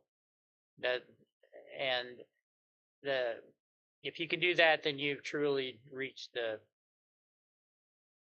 experts category. So here's just some resources. I put them in there so they would be in the book. This KA1IOR YouTube video, he came over to my house one day during a contest, and we did some SO2R stuff on phone, and he recorded it. So you may want to watch that just to see what it sounds like on SSB. And then Andy, N2NT, gave a very good presentation on kind of macros and a lot more automation kind of stuff back in CTU 2016, and that's available on the Contest University website, so worth looking at. And N2NT will be here this weekend. I think he gets into it today, so you can ask him about it. But with that, I know we've taken questions as we've gone along. I think we're probably close to time, but thank you for your attention. Yes. I've noticed in recent contests sometimes unexpected delays of stations coming back to me, and in a worst case scenario, I'm actually doubling with them, like maybe 2 or 3 times, because the timing's all messed up. Yes. Should I blame SO2R or remote operation or both? Well, I'm going to blame something else, but yes, you're on the right track. So the question was, I am calling people here lately, and they're delaying and coming back, and sometimes delayed so much that I'm calling them again, and then they're answering me, and we double, and we all lose time. A station that is well, I won't say any calls. So what's happening is these guys are doing 2B SIQ, and they're sometimes getting hung up on the second radio, and there's a certain amount of automation in their logging software which is driving the CQing cycle and so on, or driving the answering cycle. And if they just are a little bit too late finishing the QSO that they're working, and that they don't get back to you and get the call sign in time, you hear that delay. Or they'll type one letter which will freeze the CQing, so that's why there's this space, but they haven't got the rest of the call in that they can start the QSO. So it's pretty much 2B SIQ guys that are getting behind for one reason or another. Sometimes it could just be the QSO partner is being a little tardy or something like that. But we're seeing it more and more. It used to be there was one, P33W was a station that did a lot of in-band operations and so on, and they were notorious for, you would answer them and then wait a few seconds before they actually answered you. Now we're seeing that a lot more because there's a lot more guys trying to multitask and do all this stuff. And unfortunately, it's just part of the game. It's very annoying when it happens because you're like, oh, hey, great for you. It sucks for me because I'm waiting for you. But I think that's really all it is.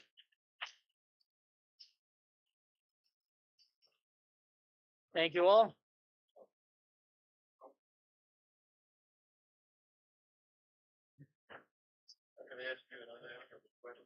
Sure, I love those.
How you doing, George? Still hearing me? You're still good?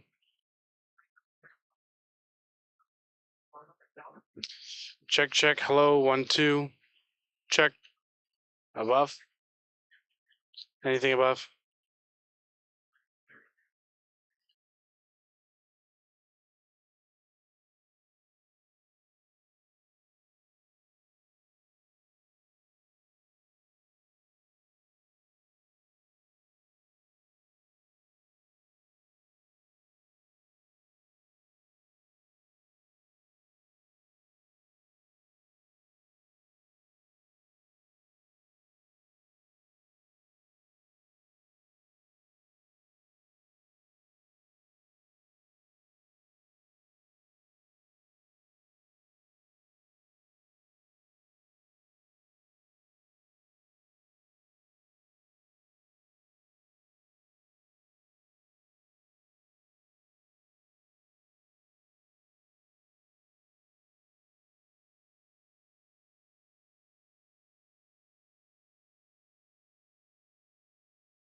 The live stream.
The 6 minutes right there.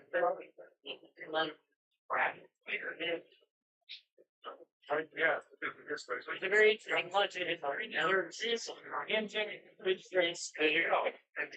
That's it's vinegar and salt.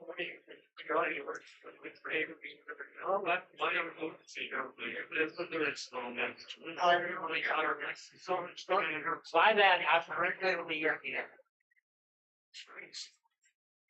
All right, everybody, get ready. It's we're gonna have our content. So K1D is gonna come over here and tell you about the rule. Here, get ready for the eyeball strike.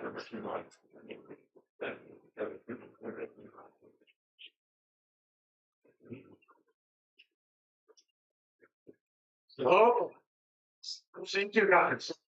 All right, try to get your attention. So we're all here to talk about contests, but now we're going to have a contest right here, right in this room here. Did everyone bring a radio? Okay, no one's got a radio except Brad, so we're going to have to do it without radios. So this is going to be an eyeball contest, and it's going to be even more complicated because we're going to use sprint rules. So you need your log sheet. Grab this stapled together bunch of papers that's in your package there. And there's a thing there that says 2024 K1DG Contest University Eyeball Sprint Contest. And it looks kind of like a spreadsheet. This is what paper logs used to look like back in the Stone Age. So on that piece of paper, put your call sign and your name and your QTH. So for QTH, use the state where you live. Or if you don't happen to live in a state because you're a DX guy or girl, put your country there. So that will be your QTH. Now, in most contests, you have two different ways of operating. If you're in the assisted category or in a contest where you can use assistance, then it used to be called search and pounce. Now it's more click and call. That's one way to operate. Okay, great. Okay, are we done now? Thank you. So that's one way of operating, is finding someone, calling them and working them, and then rinse and repeat. Find another guy. The other way of operating is what we usually call running, where you sit on one frequency and call CQ and people call you. I've also heard that referred to as park and bark. Now the sprint is a third way of operating, because it's a combination of the two. You can't do either one for very long. The way it works is you can call CQ. If someone calls you, you give them the exchange, they give you their exchange, and then instead of you soliciting another call, you have to vacate the frequency and move before you can call CQ again, and the guy who just worked you becomes the owner of that frequency for one contact, and then he's got to move. Well, we don't move frequencies here in an eyeball sprint. We move physical location. That will be our analog of frequency. So after you make a contact from calling CQ, you have to take 5 steps before you can call CQ again. Or if there's someone else calling CQ nearby and you can reach them with 1 step, you have to take 1 step and then you can call them. I got it? So you call CQ, then you work someone, then you got to move. I was going to have Tim as my partner. Tim, I need my lovely assistant K3LR to help demonstrate how this works. So watch carefully. Notice that at no time do our fingers leave our hands. So I'm going to start by calling CQ. CQ Sprint, K1 Denmark, Germany. K3 Lima Radio. K3LR from K1DG, number 1, Doug, New Hampshire. K1DG, number 1, Tim, Pennsylvania, K3LR. Thank you. CQ contest, K3 Lima Radio. Okay, you got it? You got it? Yeah. Okay, now I have to tell you that of all the contests that we have in a year, the sprint is one of my favorites. I suck at it. I've only made the top 10 once in 20 years of messing with it, but I really, really like it because it's really challenging. I don't suggest it for your first contest. Get a few more under your belt before you attempt the sprint because it is kind of a challenging event. So the real sprints are 4 hours long and really a hoot. It goes very, very quickly. Well, we don't have 4 hours. We have 5 minutes. So get up. You won't be able to QSY if you're sitting in your chair. And spread out a little bit.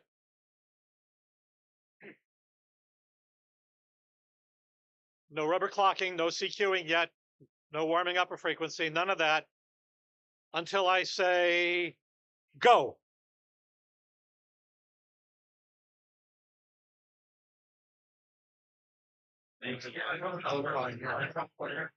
Or DTR number 2 and on.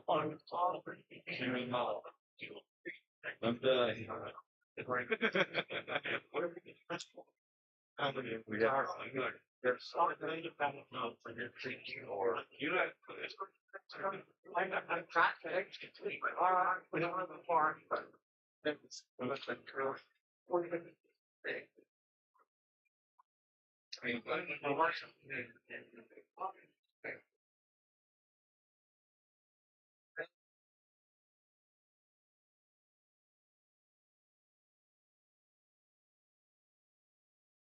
you, I went away. And what's DTF? I'm Georgia. 273. Massachusetts. 82. So I did not do the day one. Oh, I gotta move out. You're on the way. Number 3. Which said Georgia. Day. I'll speak it out. Separate.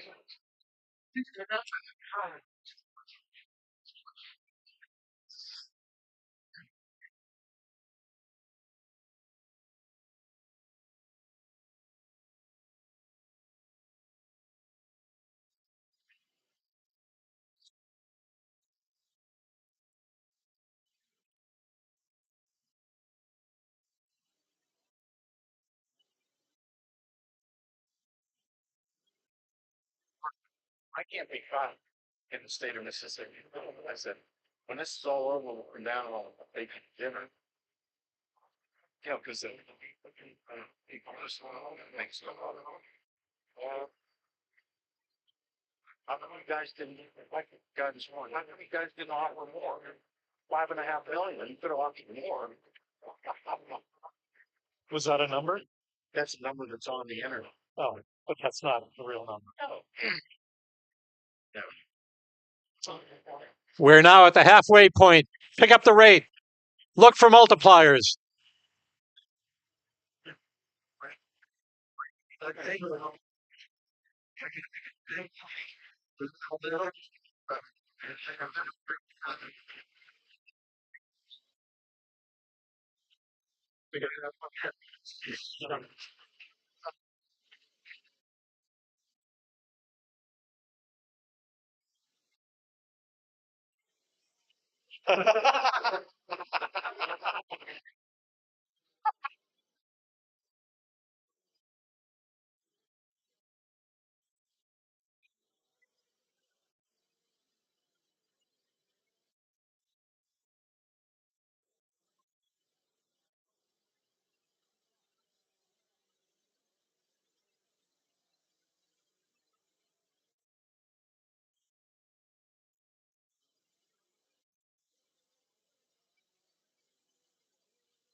One minute remaining.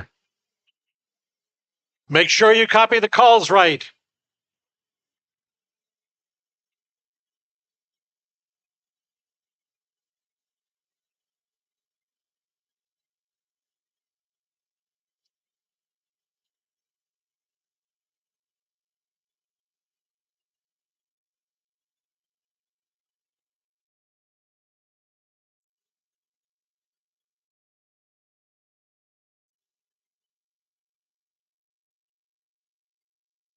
Thirty seconds left.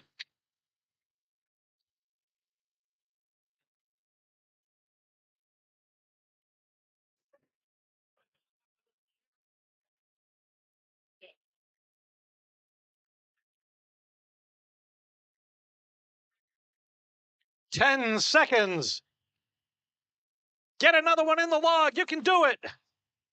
I witnessed something the other day I've never seen before. The one that they used before, the guy stopped 2 minutes before and said, that's the end of the contest. His clock was that far off. That's it. Time is up. Time is up. Pencils down. I hear too many people still talking. Okay, pass your log sheets to the center aisle, please. Pass them to the center aisle. That way I can pick them up more easily. The log sheets. Log sheets. Gather the log. Take a drill of those. Brillo pads? You're going to have to write it down. This is 100% paper logging. We don't want any electronic logs. We'll be processing it with our, we don't have any artificial intelligence in our log checking. We have naturally stupid, which is me. All right, so the winner of the sprint contest will be announced At the end of CTU at 5 o'clock today, saw N9NB was participating, former multi-year winner. So here we go. So a couple of housekeeping items. I want to tell you the topics that will be presented at 1:45 as determined by vote. W3LPL will be in room 1, which is up here. HF propagation tips. Automation and contesting from N6 TV will be in room 2. And room 3 will be your remote and hybrid multi-op contesting with W1VE. And then in room 4, contesting fun with FT8 by W0YK. So those are your 4 for 145. All right, I'll repeat it again. It's on the signs. HF propagation from W3LPL, room 1. Automation with N6 TV in room 2. And remote contesting, W1VE in room 3. And then FT8, FT4, W0YK in room 4. At this time, I'd like to introduce the chairman of WRTC 2026, Mark Haynes, M0DXR.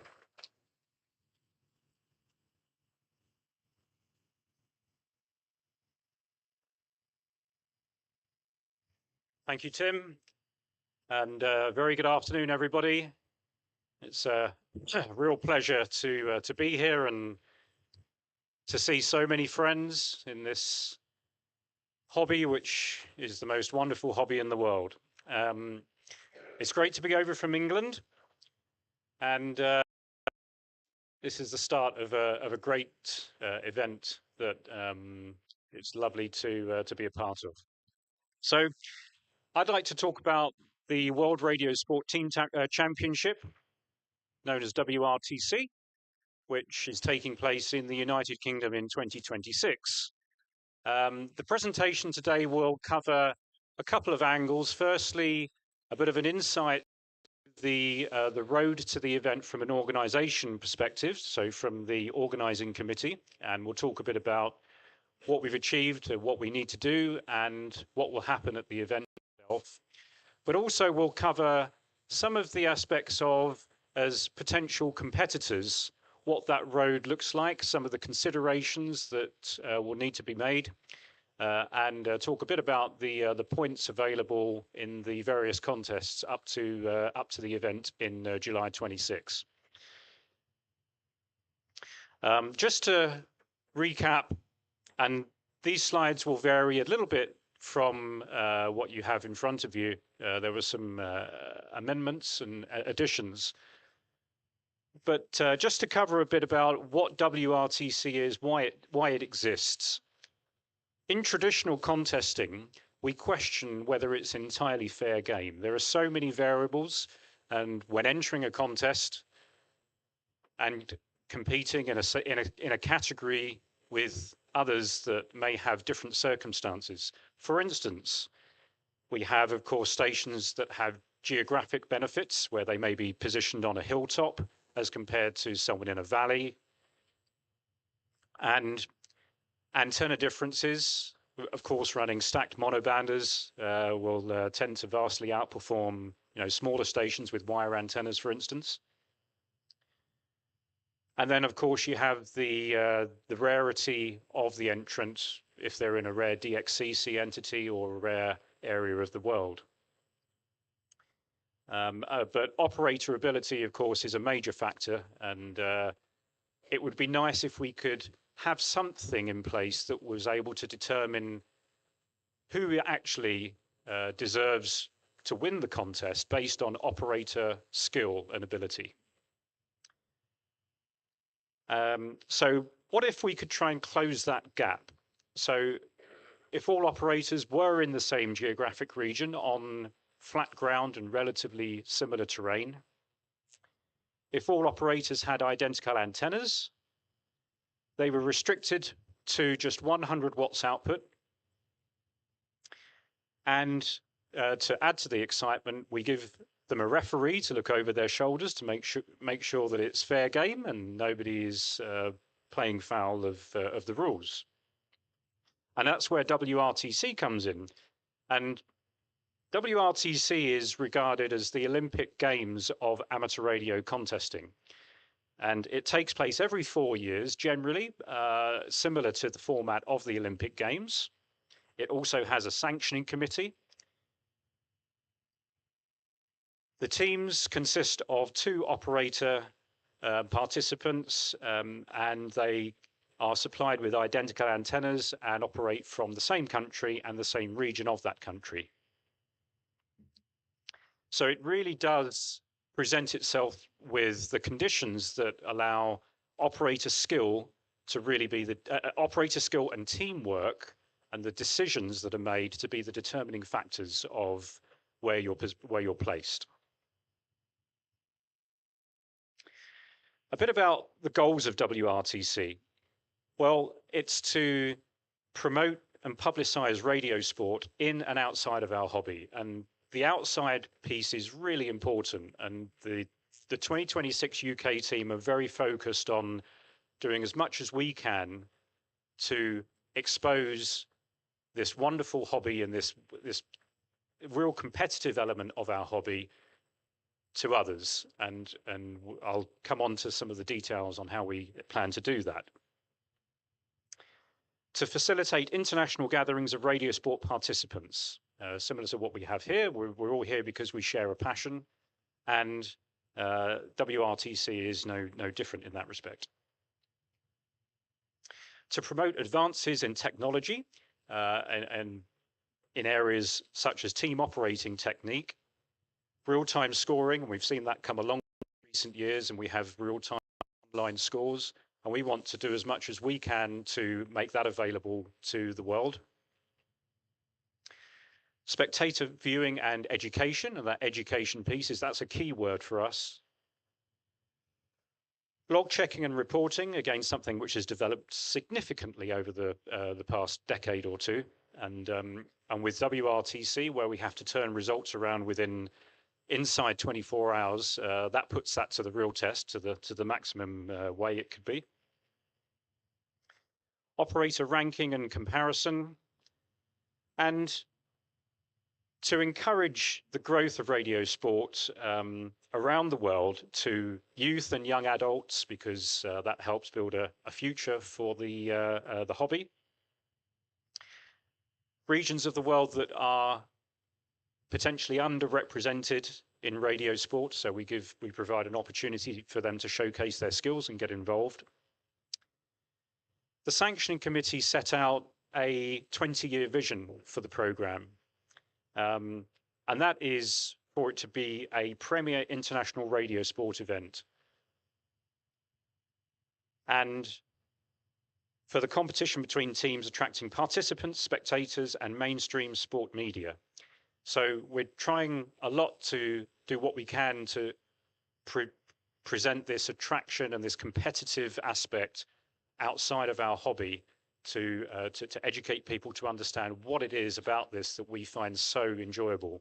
And actually, there are lots of similar examples around the world, such as the way the gaming industry has changed significantly recently, and this has similarities to that.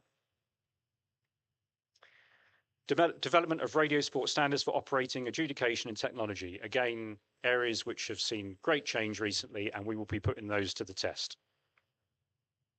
A bit on the history. There is a real history here that spans back now, 34, 35 years since the program started in 1990. And it all began in Seattle, out there on the West Coast, where the first WRTC was held.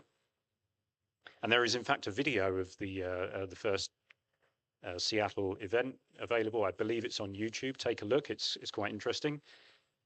And then San Francisco in '96, over to Europe in Slovenia in 2000, Finland just 2 years later, Brazil, South America 2006, then in Russia 2010, and a lot changed in Russia. That was what actually was where the level playing field was really sort of emphasized quite significantly. This was the first event where operations were from sort of portable style, operating from tents with the same antennas. Up to that point, operators were selected an existing shack at someone's QTH where they would use different antennas potentially. So Russia set a new direction for WRTC in that level playing field. And then Boston, I'm sure many of you may remember the tremendous success with the experience at Boston in 2014. Germany 2018, again, another fantastic WRTC. And then more recently, we had the Italian WRTC, which was 2022, delayed 1 year due to the pandemic, which took place last year.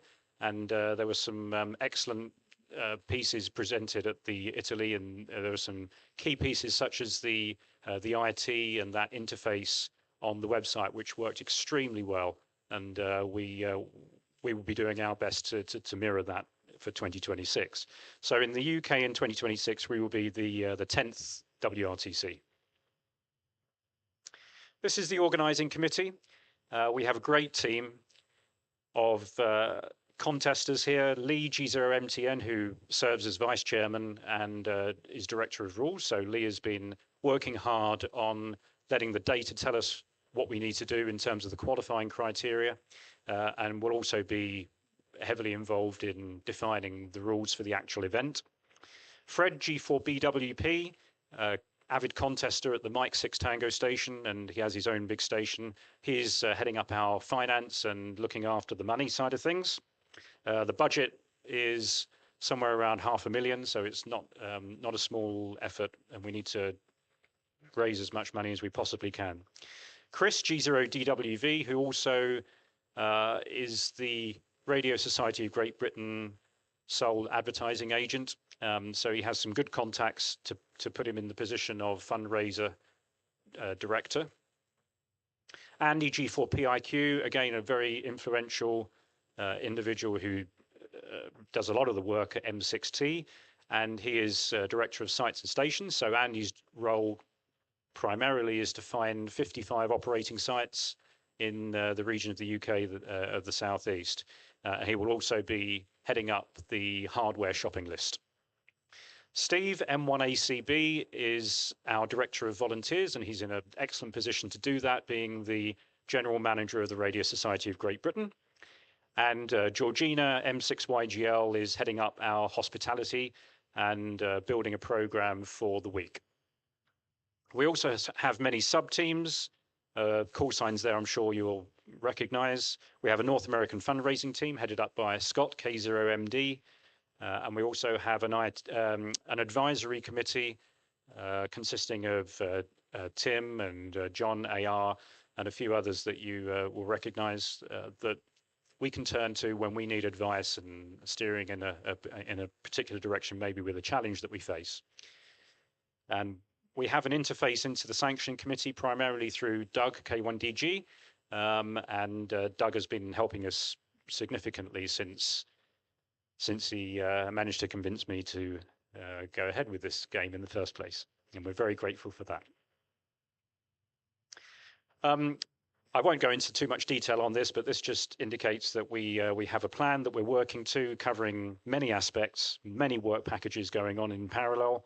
And actually coming out to Dayton is a key piece of that, to do promotion, to meet people and talk about WRTC, gain your feedback, generate excitement. Hopefully, some of you will be able to come to the UK and enjoy this wonderful event with us and help us celebrate. We'll also be pushing hard on fundraising and pushing our coin program. So some of the key project activities to date. So we've been working for around 16 months. We first of all had to convince ourselves that we could pull this off and that we wanted to submit a bid to the sanctioning committee. And there was some fairly tough criteria to convince ourselves, I can tell you, mainly around the finances, but also volunteers, because this only happens as a result of a number of hundreds of volunteers coming together.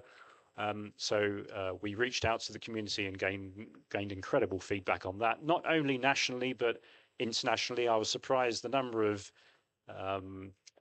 North American hams who have approached me today saying, we're coming to the UK in 2026, we're looking forward to it, how can I help? And that's just wonderful, and we're so grateful for that.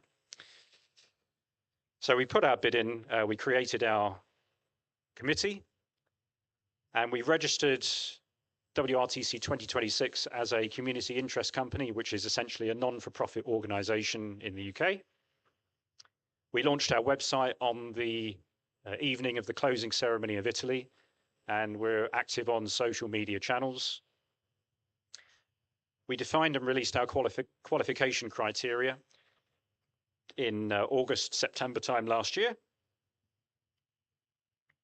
We've been raising the profile of the event and getting as much exposure in the amateur radio press as possible. I'm open to doing presentations to the radio clubs. Just contact me, and either myself or one of the members of the committee would be delighted to do a remote meeting with your radio club. And we'll be attending the shows, the conventions, and Dayton, of course, is the big one. So we had a big target at the end of 2023 to raise enough money for a sizable donation to acquire 50 antenna kits from WRTC Italy. And so we have 50 of the antennas, the masts, the rotators, all the supplementary pieces coming over on a container, probably leaving in the next 2 weeks. So they will be coming over, and our friend Crassi is also helping with donating some extra antennas to run the event, and we're immensely grateful. But the sponsorship program continues and will do for the next 2 years at least.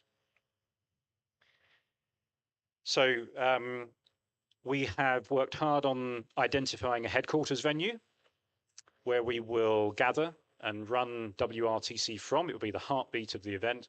And Georgina has down selected from 4 venues, and I'm very pleased to say we signed the contract with our headquarters venue in December. And we're very confident that that venue can accommodate the event and also provide the necessary facilities in terms of conferencing and accommodation for everybody. We have merchandise and memorabilia available. All of that is available on the website, and we also have some supplies of those here. Come and see us after. And our live standings database on the website for all of the entrants. You can go on there and see where you're currently positioned in your qualifying area or your DXCC. And that currently includes the 2 CQ Worldwides and will shortly include the WPX phone contest. So that's a little bit about us. What about as a potential competitor for coming along and taking part? Well, a journey to WRTC will have to see you take part in some of these contests, and we've identified a number between CQ Worldwide SSB 2023 and concluding with ARRL SSB 2025. Now, we're dealing with a 3-year period between Italy and the UK, so we had to think very hard about how can we structure this. We scale it back slightly. We make available points across a number of popular contest events, and this is what we ended up with. A few changes to the points available. I think probably the key one was the increase on IARU to 1,000 points, and we felt that was appropriate given that IARU is the format and the very contest of the WRTC event itself. And we actually also included a new category as well, which I'll come on to. So for this, it's, I guess, deep consideration into how can you maximize your points. And there are so many factors to think about. I mean, obviously, personal lives and other commitments come into it. And certainly I feel that with 4 daughters, that plays into it a little bit for me. But obviously that needs to be carefully considered. And you need to obviously think about in your qualifying area, who else are you competing against? Which category are they entering? Which category can your station perform best in? And you as an individual, how can you gain the most points by your abilities? And that could be that you maybe enter a 24-hour category versus a 48-hour category, or maybe you think that actually you can do better running low power compared to high power based on your competition. So there are a number of considerations there. And it's a possible 8,000 points available for team leaders, but of course every team leader also will select a teammate to accompany them and sit by them for the contest in the UK. And for that, the teammate must achieve 3,000 qualifying points. Some of the category weightings, and so the single op high power is weighted at 1, and we closed the gap slightly on the low power single op category. We got a lot of feedback on, I think previously it was 0.9. We've brought it to 0.95 just to try and close that gap a little bit on the fact that, well, WRTC is a 100-watt contest. We felt it was appropriate to try and just close that gap a little bit. We also introduced the multi-2 low power category for the IARU HF contest. And the reason behind that was we wanted to have the opportunity for an event to reflect the WRTC event as much as possible. And so for that, we would encourage potential WRTC paired teams to this is their opportunity to have a real good go and trial their 2026 event. And that category holds a weighting of 1. My good friend Chris, KR9A, I couldn't really resist, but Chris is a big, he trains actually quite hard, you know, not only from an operating perspective, but he's down the gym before CQ Worldwide and working out and building up his stamina. And you know what, I think he's actually onto something, because it definitely seems to pay off. And he does exceptionally well. It doesn't matter where he operates from, he stands out. Most of the time, anyway. This was actually, and I'm sure Chris won't mind me sharing this picture, but he suffered a bit in one of the CQ Worldwides recently, but he's done amazing things, and this is down in Costa Rica at the TI-7W station. What he's achieved down there is just insane, and I admire it very much. So, but it just goes to show that you know, there are lots of ways to train, and operating is one of them. But the way that we look after ourselves could also give you that edge to you know, beat your competition.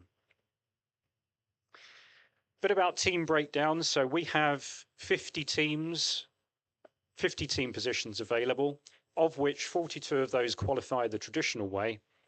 We have 1 wild card position, which we will take a view. We will look and say, actually, you know what, that individual went a really long way. They did very well, but for whatever reason, they didn't end up qualifying. And as a committee, we would decide who that goes to.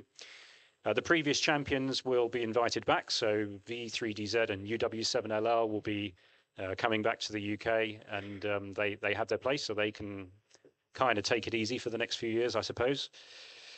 We have 4 youth teams. We feel it's very important to have a youth-only category. So for all operators under the age of 26, there will be 4 teams at the time of the contest, and that holds quite a big ratio if you look at how that compares to previous WRTCs. We have 2 sponsored teams, a minimum of 2. That may change. That all really depends on how our fundraising goes, but at the moment we have 2. There was a lot of work that went into having scaled back the total number of teams. What does that do to our area, qualifying area breakdown, and the number of teams in those qualifying areas? And also observing the data, it suggested that we wanted to make a few adjustments here and there as well. So Lee G0MTN worked very hard on this and brought it to the committee, brought his proposals through, and this is what we ended up with. So I won't go through all of these, but just to show that in some of the qualifying areas, we have just 1 available team position. I think the maximum is 4, which is Europe 3, spans quite a few countries. But with this, you have to look at how many serious competitors are there in these countries. How easy is it to get 1,000 points? If there are only 2 really active people in an area, they're going to qualify by making just a few QSOs. So there's all those sort of considerations, and you need to strike the balance as close as you can get it. And it's never going to be a perfect thing. That's what we've learned. You would never please everybody with this, but we do our best to be driven by the data, not by opinion. Referees. So each team has a referee. So we will be recruiting 50 referees, which will become live very soon, and we'll start that process later this year. The referees have to obviously have some skills themselves, in that they will be listening to 2 stations running simultaneously, potentially one on CW and one on sideband. So monitoring that at the same time to make sure that fair game is taking place is a tough deal, and being sort of, I guess, active contesters, avid contesters, listening to this for 24 hours can be incredibly hard. I guess, a lot of them would just want to get on there and make QSOs, but so we're looking for quite a specific breed of an individual for a volunteer. And if you're interested, please put your name forward, and we would love to consider you. So a bit about youth. So this is really a key piece for us. There's a few aspects to youth with WRTC 26. Firstly, we have our youth teams, and on the left here you see Al Philip, DK6SP, and Jamie M0SDV competing in Italy. And as I mentioned, the youth teams will be aged under 26 at the time of the event. We also want to push an education program for youth. So a friend of mine, Alan G4DJX, will assist with that. Alan is a headmaster at a secondary school, a high school. And actually he heads up 7 schools, I believe now. And Alan has seen many of his students pass their amateur radio examination, and he takes them on expeditions to Africa and does a lot to put back into the hobby. So he was an obvious person to reach out to. So we're looking to organise school visits on the week preceding the WRTC contest. They will come along, we'll have some education pieces, they can maybe do a bit of construction, get on the air, and get them excited about WRTC and follow the contest online that following weekend. And then, of course, we'll have a follow-up piece to that where hopefully they will get their licenses and compete at WRTC 2030 and 2034. And Philip will help us with integrating youngsters on the air, and we will actually have 2 WRTC-style stations at the headquarters venue, one of which will be available for spectators to come over and operate. So anybody that comes over, you can get on the air and play in the contest. And the other will be purely dedicated to YOTA, and we invite them to come on and operate the contest WRTC style with exactly the same antennas, with exactly the same output power, not as qualified competitors, but just to get on, try the contest, see how they do, and generate that enthusiasm for 2030 and beyond. That's the idea. So where will this be? We have selected the southeast of the UK. We have an area called East Anglia in the counties of Norfolk and Suffolk. They're the dark shade of red. It's very flat land. It's not too far from London, so it's very accessible. But the key piece was the terrain, that it's flat. We don't want anybody on hilltops or in valleys. It's nice and level. So we're in the process of looking for 55 operating locations within these 2 counties. And Andy, G4PIQ, is heading that effort. How will the sites be arranged? Well, ideally, we would like to have clusters of sites for a number of reasons, mainly logistical. so that it means that we can maybe have 5 stations in a cluster separated by 500 meters each.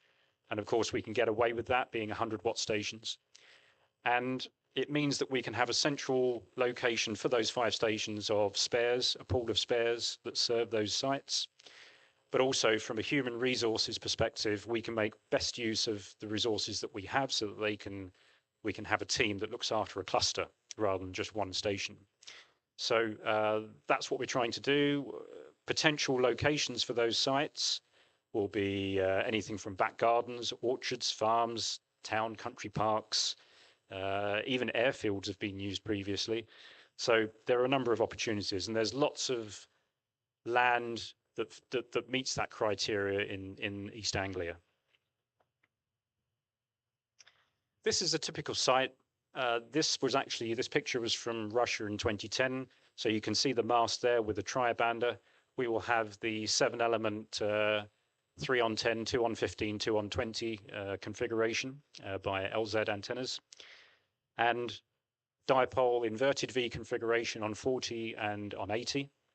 Operating tent on the right-hand side, generator, and the site team that will support that team on the left. So that's a typical site. So we'll have 55 of these, 50 for the qualifying teams and 5 spare. And of course, we need to be prepared for potential noise issues, which can spring out of nowhere. It doesn't matter how much work you do, these things can spring up, and we need to be ready with some backup sites. Some pictures from previous WRTC. So Finland in 2002 with Andy and Fred, both on our committee, taking part. This was at an existing shack. And then on the right with Russia, this is when it went portable, so operating from tents. We provide the antennas, the masts, the rotators, the coax, the power meters, the tents, the chairs, the tables, the support team, all of the facilities that they need. The operators bring their radios, their logging machines, their filters, band switching, or any other hardware they need for the station. This was 2014 on the left. Now, I was really privileged at being asked to be a teammate of Olaf G0CKV. We had a great time in Boston. Hats off to the organizing committee. And some of these incredible innovations come out at WRTC. You see these great designs. And on the right here, you can see Crassi and YT6A's switching unit in a Peli case, all very neatly laid out. What an amazing design there. So these things tend to come out, and it's great for pushing innovation and developing our Radiosport hobby. So these sites will be tested. We will set up a dummy run and run the IRU 2025 contest with probably around 5 stations using the official WRTC antennas. We'll bring the reverse beacon network and some other tools to measure the signals. We will look at anything that stands out, really loud or really weak. They will be removed as a site. And we're looking for consistency, very even reports. We will issue the logs from that contest and make it available to all operators, potential operators coming to the event, so that they can learn the propagation from the UK. The HQ venue, we're looking for somewhere that can accommodate substantial complex conferencing facilities, accommodation on site. That's really important. We want everyone to be accommodated on site as much as possible. Good transport links from the airports, railways, even by sea from mainland Europe. We're expecting hundreds of visitors. In total, we'll be looking at around maybe 500 people that will be involved. We'll have an opening ceremony. We'll do competitor and referee meetings, site visits, obviously, and setting up the stations. We'll draw the call signs, the sites and the referees, and the operators will only know their call sign just before the contest. It's all about socializing and having fun. That's a key piece. We'll run the contest. And then we'll do the log checking and adjudication, do some more sightseeing, and then we'll have a big closing ceremony with a rather significant party. We'll try to have the live scoreboard and media and meet the standards of what the Italians were able to demonstrate last year. And we'll have media running through the whole week. We have a technology team lined up that will live stream and bring the WRTC experience to everyone around the world. We need volunteers, so if you think that you can help, please let us know. But we need an army of volunteers to run this, and in all aspects, from building stations to transporting individuals, transporting teams to their sites, helping with logistics and IT. But this is a great opportunity, and I'm sure many of those that have been involved in WRTC previously, to build friendships. What a great opportunity to build friendships and showcase this wonderful hobby. Fundraising, we have corporate sponsors. We're looking for radio clubs and organizations to help us. Individuals, if you think that you can help, if you're in a position to help us in any capacity, then do please come forward. We would be immensely grateful. We have our sponsored teams, tent sponsors, which is a tradition from previous WRTCs, raffles, auctions, and of course, hardware at the end. We have our paddle keys. We've got a small supply of those here today. And we have our coin program, bronze, silver, and gold coins over the next 3 years for a £100 or $100 donation this weekend. If you can help, you'd like a bronze coin, please come and find us. So don't delay, get involved, either as a team leader, a teammate, a ref, a volunteer, a sponsor, a spectator. We're all over the web, just do a search for us. This is an opportunity to come and see us. I'd be pleased to see any of you and get your feedback. Enjoy CTU and Dayton, 73.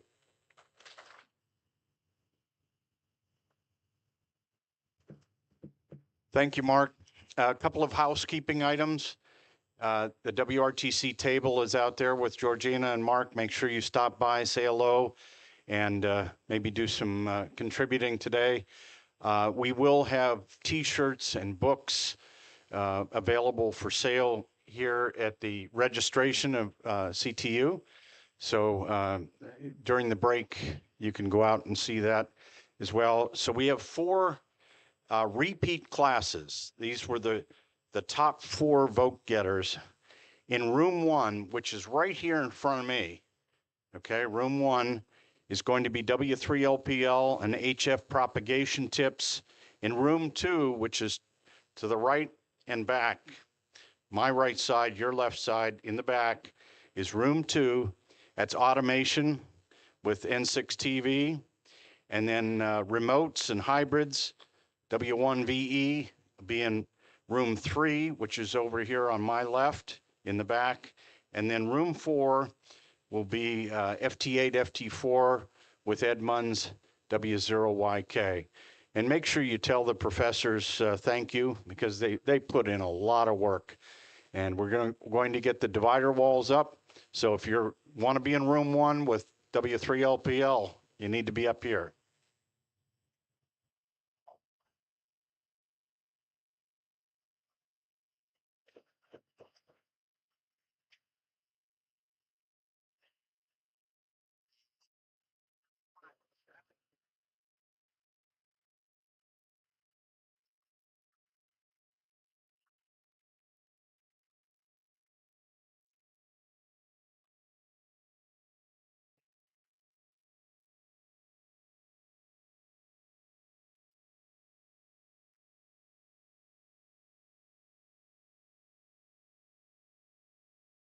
How you doing? Yeah, I just wanted to let you know that it's my first time here, and I've had more instances today meeting fans that I've only talked to on the air through code or whatever. So I come in here, have that interaction. Like, great, more than I've been in the hobby. It's working. Yeah, Good. just wanted to let you know that. Thank you. Thank you.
So let's meet that demand, and I'll be a happy camper.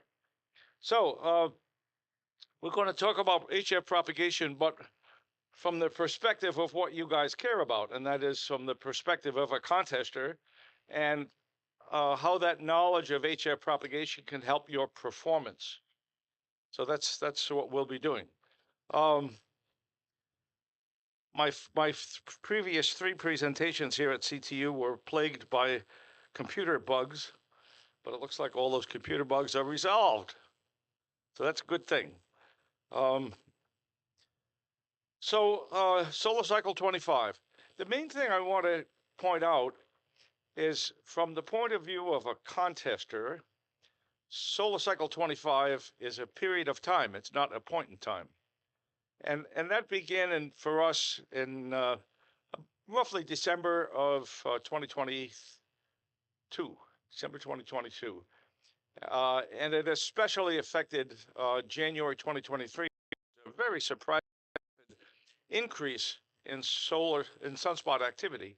And as a result, the solar flux really shot up surprisingly soon in the cycle. And many of us, wow, this is such an unexpected fast response for the solar cycle of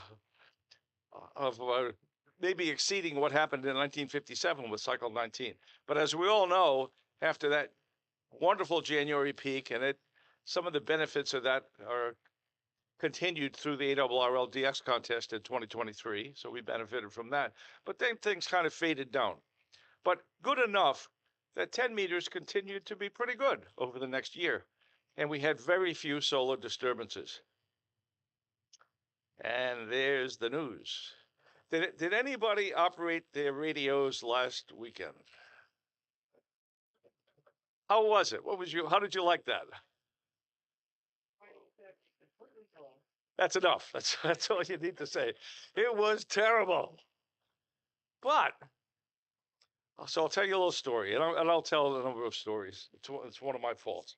When I started in contesting at the Providence Radio Association in 1959, the 1959 field day, just before I was licensed. I was 12 years old. Boy, did I get infected with this hobby.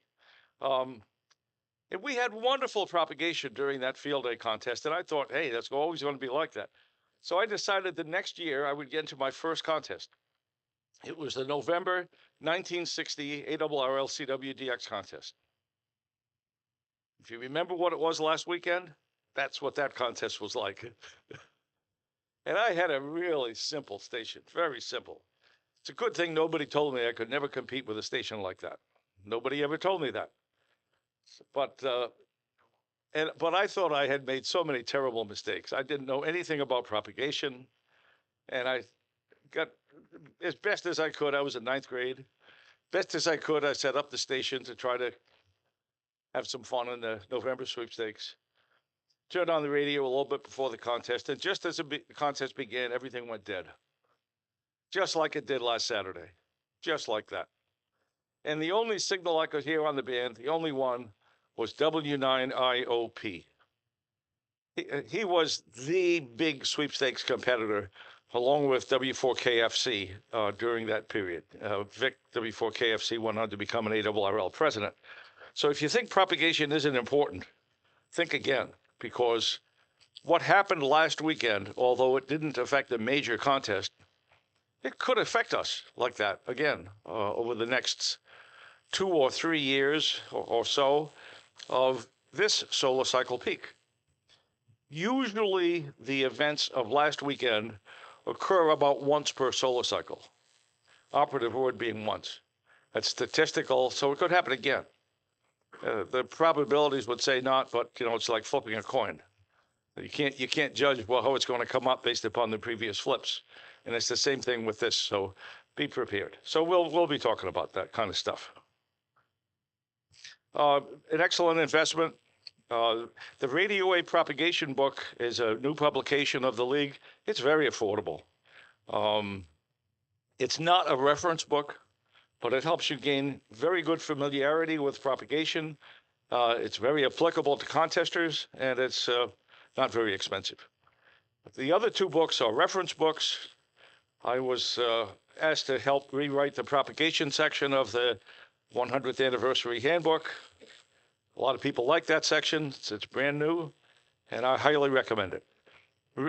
Written by myself and other professionals who have our feet deep in the professional side of HF propagation. I'm retired now.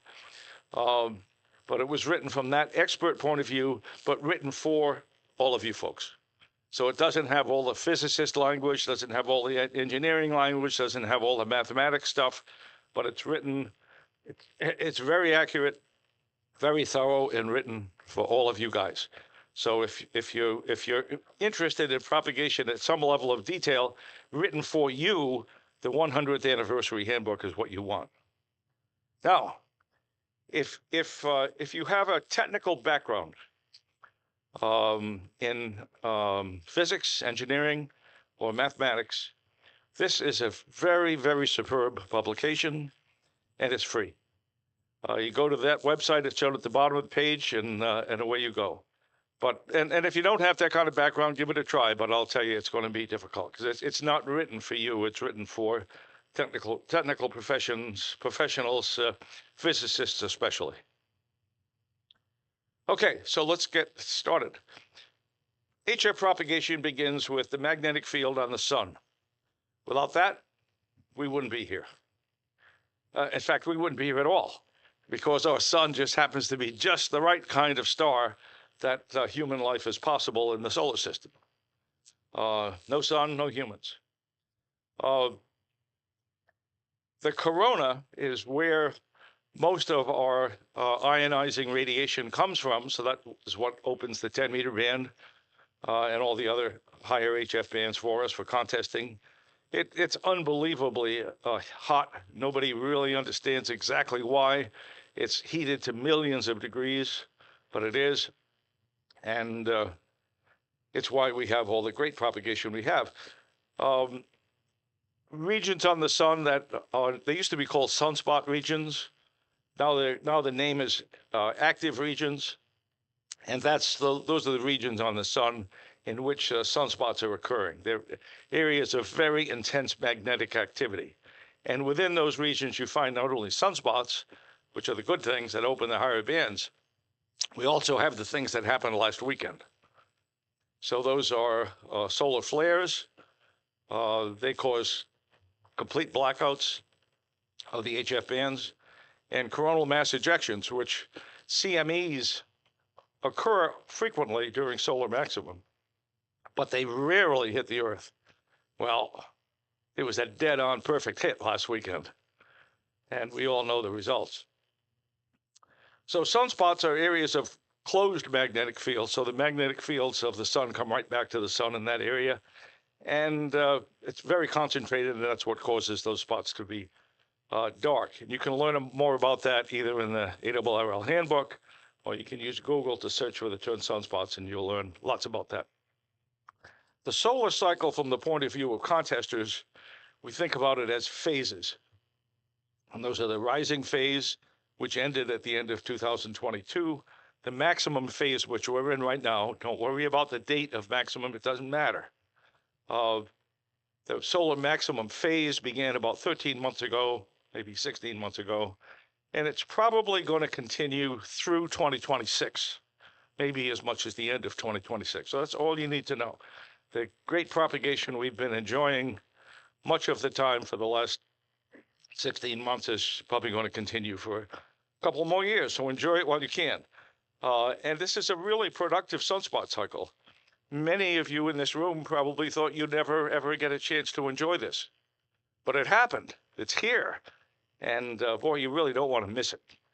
And one of the great things that happens with a high sunspot cycle is relatively simple equipment can become very surprisingly effective at this part of the solar cycle. The solar wind originates in areas called coronal holes, which we'll talk about a little bit later. That's the part of the particle radiation from the sun, not light radiation, not electromagnetic. It's actually particle radiation. And you know, the physical numbers associated with the sun are absolutely astounding. before you heard from me, did you ever hear about anybody talk about megatons per second?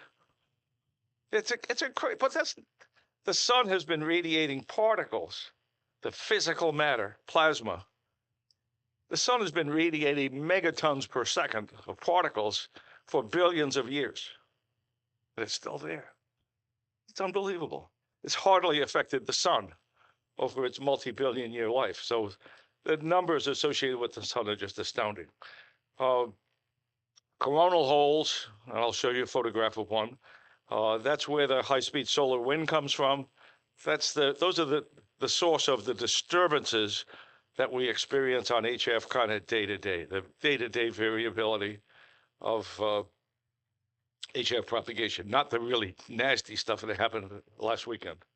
CMEs are the really, really bad stuff that caused last Saturday to be such a disaster. They happen all the time.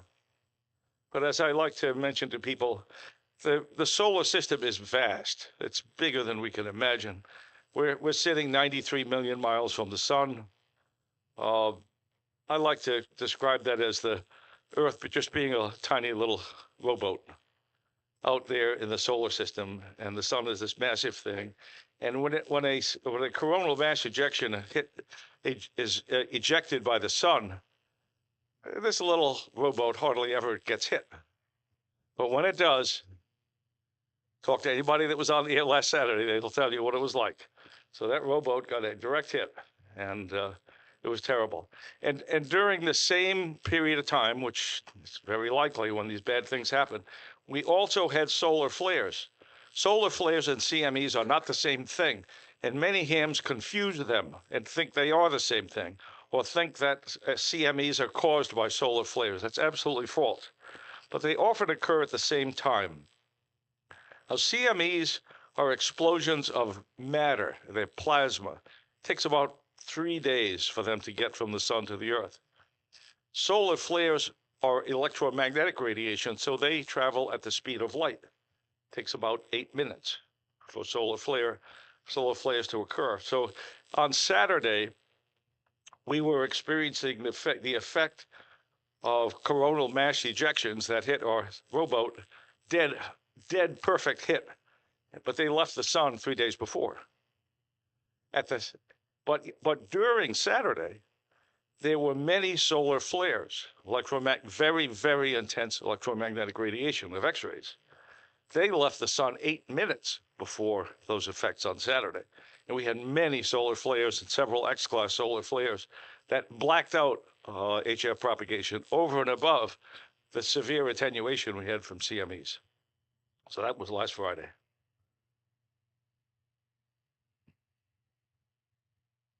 And this is a bunch of definitions of, so we're part of the Sun-Earth system. So everything I've spoken about so far was the sun. So we have the sun, we have the interplanetary space, 93 million miles of interplanetary space between the sun and this little rowboat we call the Earth. So all aspects of the sun, interplanetary space, the Earth, and its very powerful magnetic field all play very heavily in HF propagation and affect our experience as contesters and how we know when to apply contesting strategies that apply to very, very good propagation and strategies that apply to really, really bad propagation like last Saturday. And there's a reasonable chance that we'll have a really, really bad day during one of the upcoming contests over the next 3 years or so. You can't expect very good propagation in every contest. Solar cycles last about 11 years. One was exactly 11 years. This one, we don't know how long it's going to last. Probably not going to be much shorter than 11, but could run as long as 14, but probably less than that. Ionizing radiation is the good stuff that gives us long distance propagation by the very high altitude ionosphere. It's called the F2 region. Now here's the bad stuff, geomagnetic disturbances, and that's what happened Saturday. So let me just mention one thing here. 3 primary contributors to HF propagation. And I'll just list them not in order of importance. One is sunspots. So they create the beneficial ionization of the F2 region. That's good. That's what opens 10 meters. The other is climatological. So people who operate HF know that, for example, propagation on the low bands is better in the winter because the noise from thunderstorms is a lot less. We also know, and this is kind of an anomaly, but it's exactly true for complicated reasons, 10 meters is much better in the winter than it is in July. And that's also climate. I'll just briefly mention that. And that the reason for that is there are very high altitude winds in the F2 region that are activated by the heat of summer, and it blows the atomic oxygen that would normally be ionized. It blows it to the night side of the Earth. So the reason that 10 meters is kind of dead for F2 propagation in midsummer is because of the climate. It's the summer. And the last major driver of HF propagation affecting contesters is magnetic. It's the magnetic field from the sun. It's the magnetic field that flows from the sun through interplanetary space, through something called the solar wind, and then arrives and collides with the Earth's very intense magnetic field. So let's see if we can rank which of those is most important. So we've got sunspots, we've got climatological, including the seasons, and magnetic field. Of all of those things as a contester, put your hands up if you think the magnetic field is most important. A small group. So based on your experience, which of you thinks sunspots is the most important? A similar number. And the last, climatological, including the seasons. We've got one hand up. Well, here's the answer. It's magnetism. And anybody who was on the air on Saturday knows firsthand why. So that's the most important. When the magnetic conditions are very unfavorable, when we get blasted by the magnetic field from the sun, Saturday happens. But close on the heels of importance is sunspots. So that's the beneficial ionization. But climate is also very important, especially the seasonal changes, but also these high altitude winds, very high velocity, high altitude winds have a big effect on the ionosphere as well. And they're highly variable on a time scale of minutes, hours, days, and seasons. So those are the three main things. The sun is our star. We're all here, so it's a pretty friendly star, but it has some bad days called solar storms. The sun is a gas star. So we think about rotation of Earth, the whole Earth is solid, has a molten core, but where we live, the Earth is solid. And as the Earth rotates, the entire Earth rotates at the same rotation rate. The sun is a gas star, it doesn't. The equator rotates about once every 25 days as viewed from Earth. We won't worry about what it looks like as viewed from outer space. The rate is different.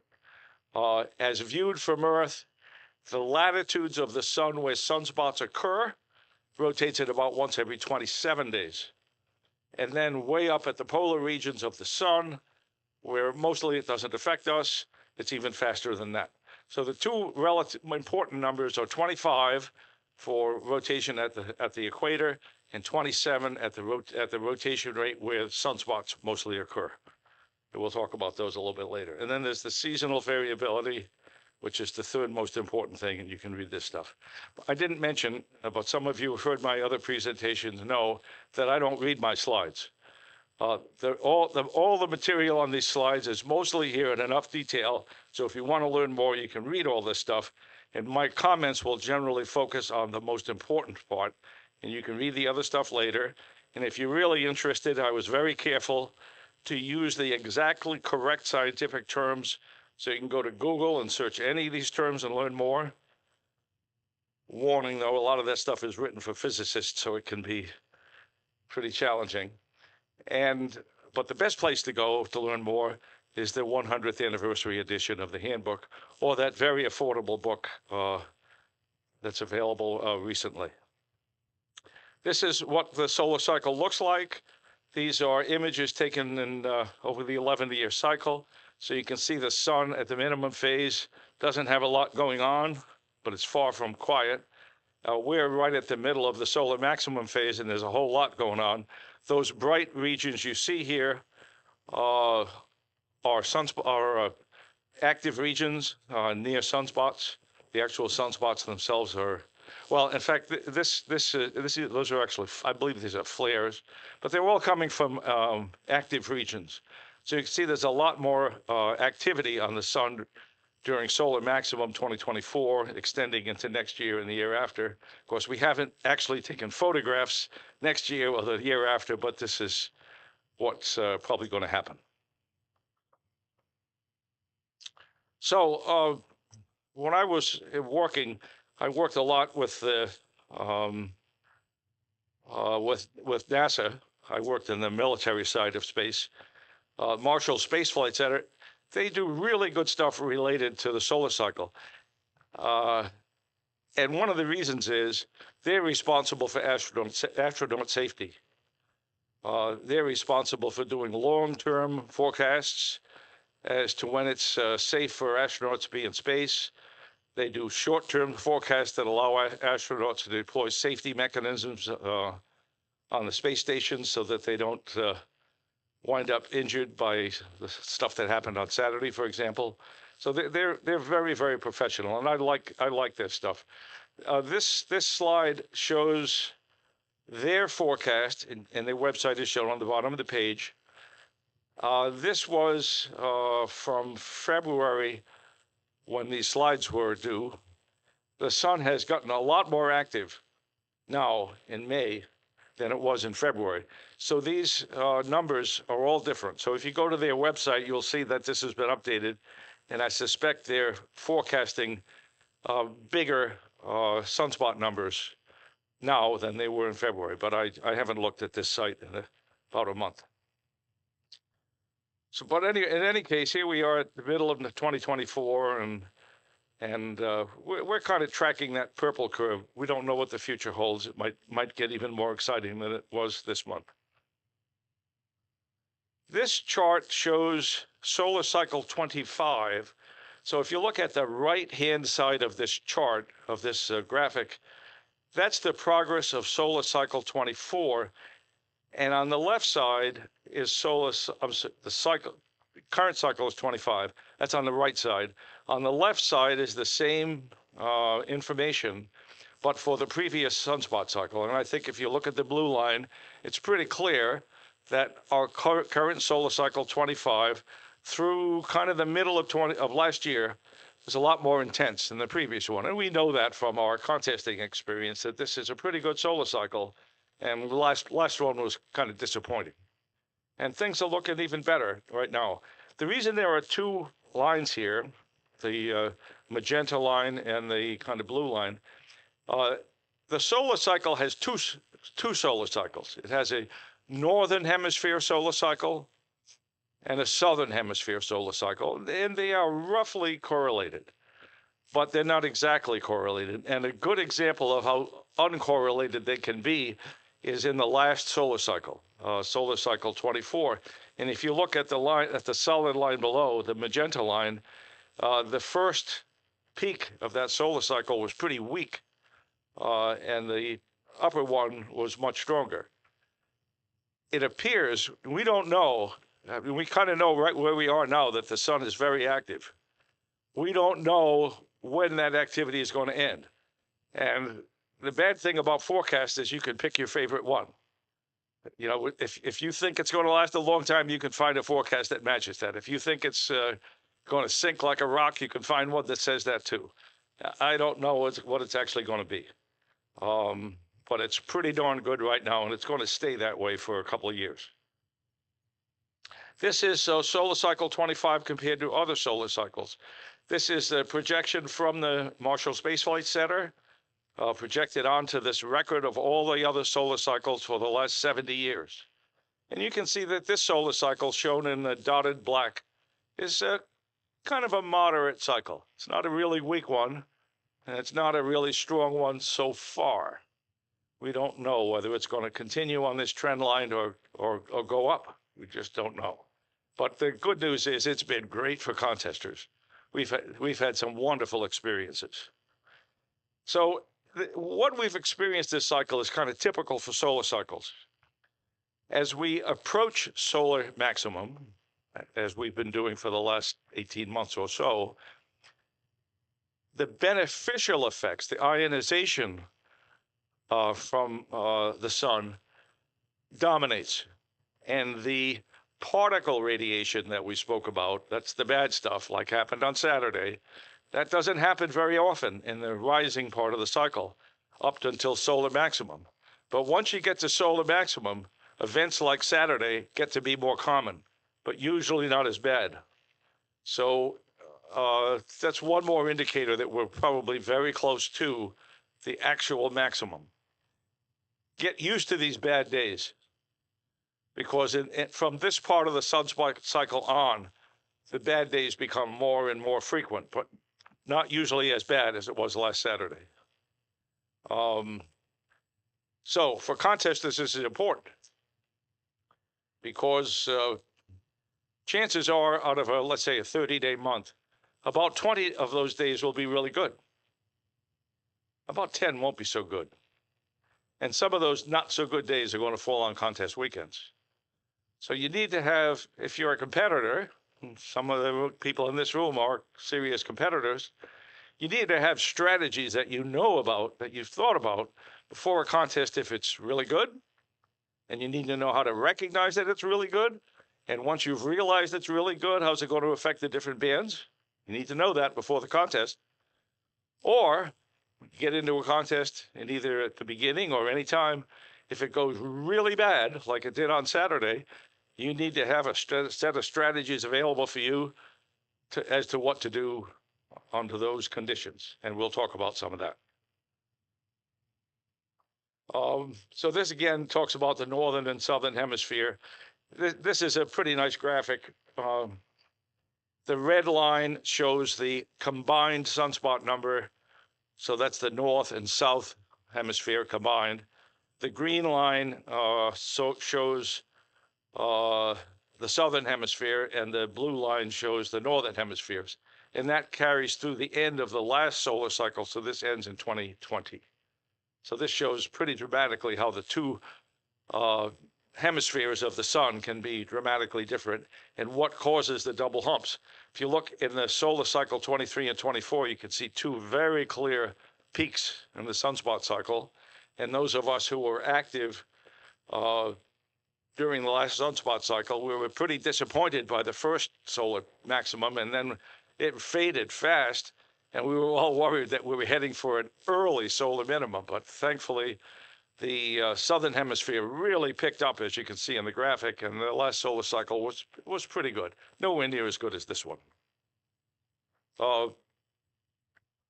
So this is again from the Marshall Space Flight Center.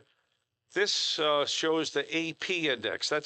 That's an index of disturbance, disturbed magnetic field.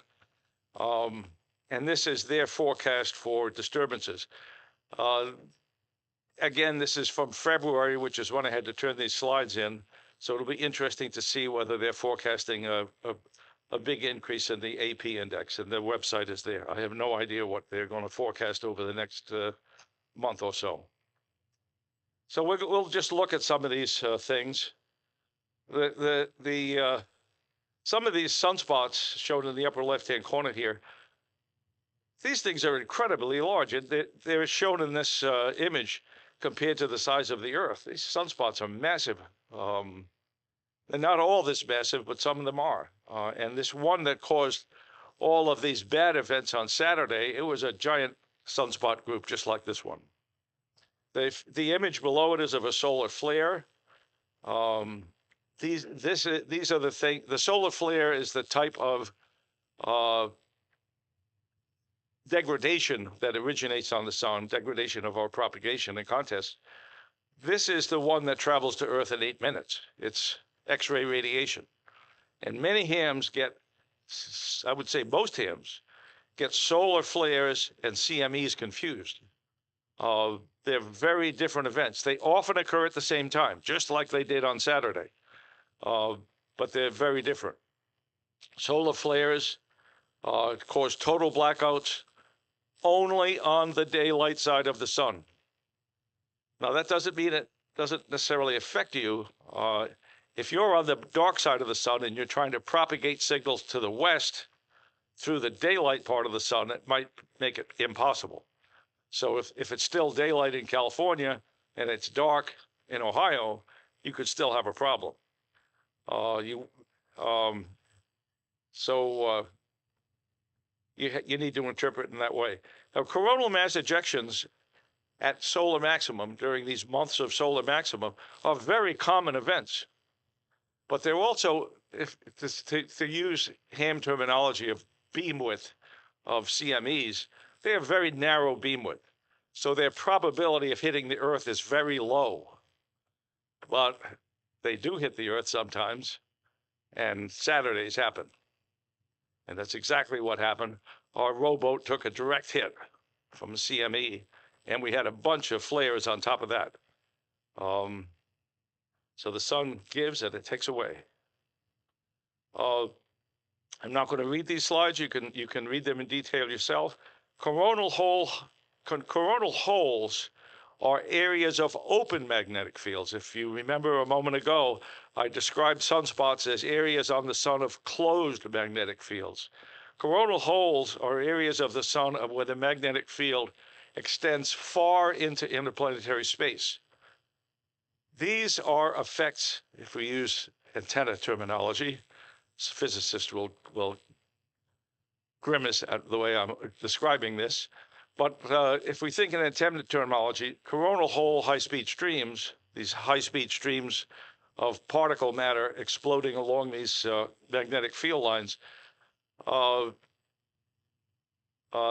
those streams travel at, they take about 3 days to get to the Earth. They're very common. And the worst they do is cause weak geomagnetic storms. And there's enough ionizing activity from the sun, from sunspots, that it mostly washes out the effect of minor geomagnetic storms. If you're familiar with the K index, that's the K index of 5. So at this part of the solar cycle, the good things, sunspots, tend to wash out the bad things, coronal hole high-speed streams. And this is an image on the left side of a very large coronal hole, thousands and thousands of times bigger than the size of the Earth, tens of thousands of times bigger. It is a truly massive event. But these cause some pretty nasty problems at solar minimum. But at solar maximum, coronal hole high-speed streams are just a little bit annoying. They're not disastrous like Saturday. Again, I won't read the slide. All geomagnetic storms are caused by the orientation of the interplanetary magnetic field. What did he say? The sun has a much more powerful magnetic field than the Earth. The Earth has a very powerful magnetic field, the sun even more so. We're 93 million miles from the sun. So, and some of the magnetic field of the sun is carried by the particles in coronal hole high-speed streams. So let's go back to when we were in elementary school. You probably remember back then when we talked about magnetism, maybe we played with horseshoe magnets. And if you remember with horseshoe magnets, if you laid them on the table with their poles oriented identically, they pushed each other apart, gently, but they pushed each other apart. And no matter how hard you pushed, you probably couldn't push them so they touched, and as soon as you let go, they pulled apart. That's good. So half the time, the interplanetary magnetic field is oriented that way with respect to the Earth. And all the bad stuff we talked about gets pushed away by the Earth's very powerful magnetic field, and all is good.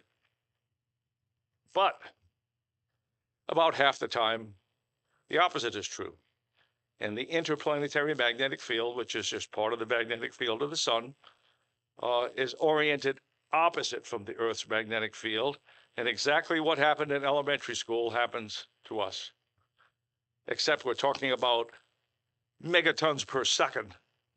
So the scale is just unimaginably bigger, and the effects are unimaginably bad, like Saturday. So that's what happened.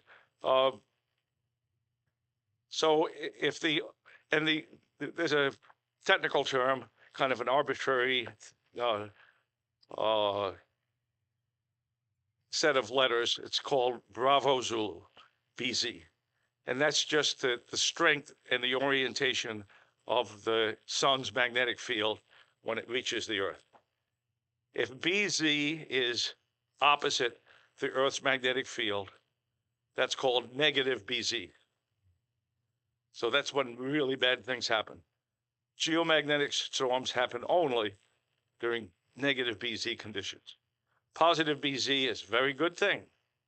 That means the Earth's magnetic field pushes all this stuff aside. But the negative BZ was about as bad as it gets on Saturday, and that's why things were as bad as they were. And this graphic also shows sunspots with the closed magnetic field lines and coronal holes by high-speed streams that extend far into outer space with the open magnetic field lines. These active regions on the sun are caused by this twisting motion. Our star is gas, it's not solid. As I mentioned before, it rotates at different rates. And as a result of the equator rotating once every 25 days, where the sunspots are about every 27 days, and the polar region is about 35 days, all these magnetic fields in the sun get twisted. They get twisted very tight. And eventually, just like if you did that with a rubber band, it breaks, it snaps. And that's when all this nasty stuff was when Saturdays occur. And this just illustrates what I've been talking about, the 27-day rotation, the 25 rotation period at low latitudes. And the high latitude stuff doesn't affect the Earth, so we don't worry about it. This is an image. You can see that little video on the left showing a solar flare. And notice that escapes into outer space. On the right is a photograph of what's called a prominence. So this is an explosion from space, but it wasn't fast enough to escape the gravity of the sun.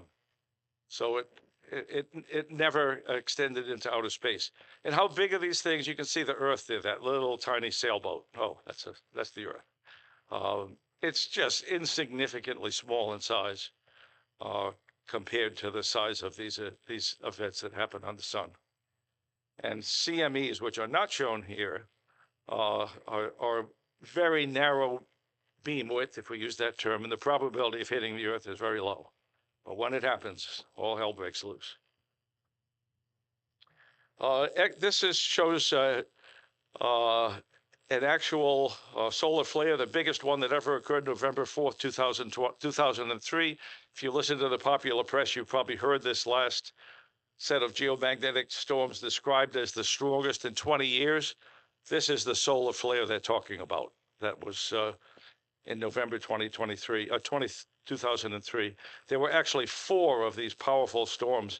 And you can see on this scale, the red arrows point to those 4 very intense X-class solar flares that occurred between November 2nd and November 4th of 2003. That was really bad. This affected power systems in Canada in a very big way. What's especially bad about that is that power transformers used on these massive power grids are custom manufactured. You just can't call up an electrical power grid supplier and say, I need a new transformer to replace the one that blew up in the geomagnetic storm. They have to design and build you a brand new one. So it's a serious problem. So the power operators have to take serious preparatory steps to try to shut down various systems to avoid having to shut the whole thing down for 6 months while the new transformer gets built. So I've already talked about X-ray radiation. I'm not going to get into the details here. It's something you can read on your own. The important thing to remember out of this is that radio blackouts are caused by electromagnetic radiation. They affect only propagation covering sunlit parts of the Earth, either where you are or generally to your west. And they last anywhere from minutes to an hour.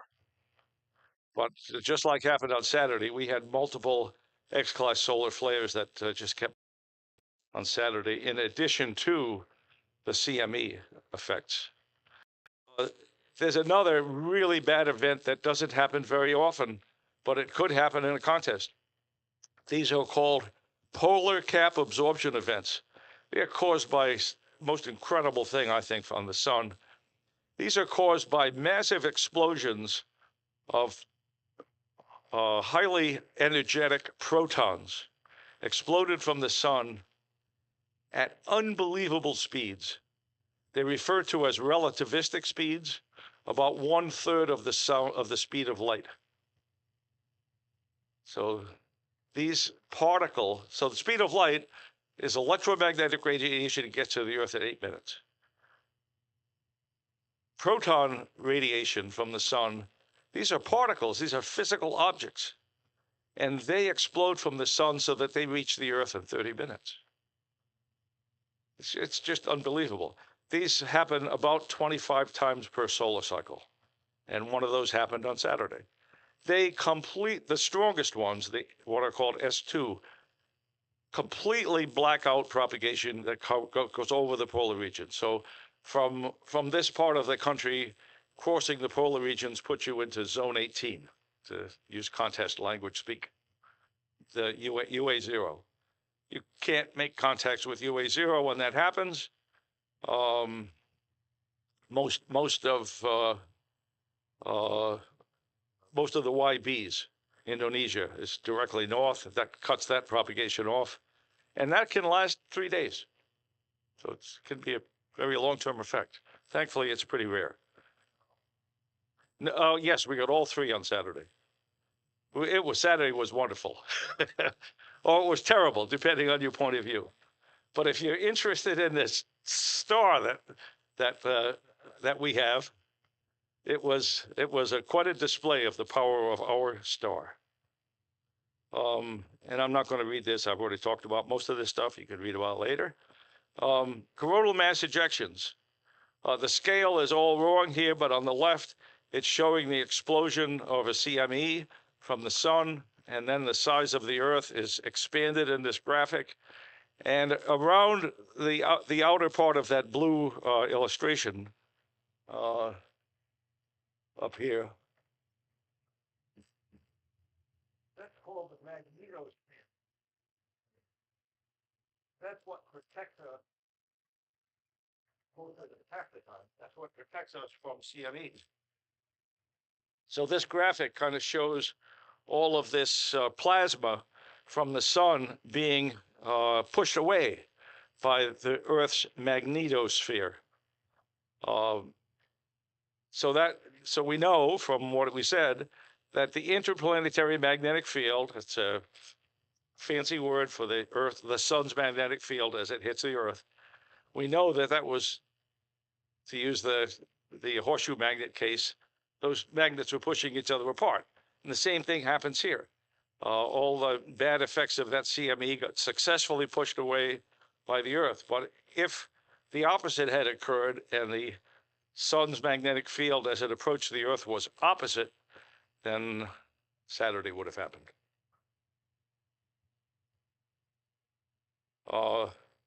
So anyway, that's the story there. I only have a few more minutes left.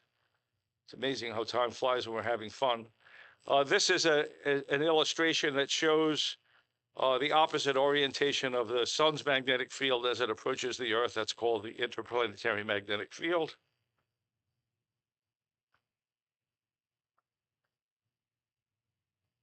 So a lot of this you'll have to read on your own. We'll keep going until Tim makes me stop, which will be happening at any time. The most important things to remember is during the periods of very good very good effects from the sun, the benefits of sunspots, the 10-meter band greatly benefits from that. Even the 6-meter band greatly benefits from that.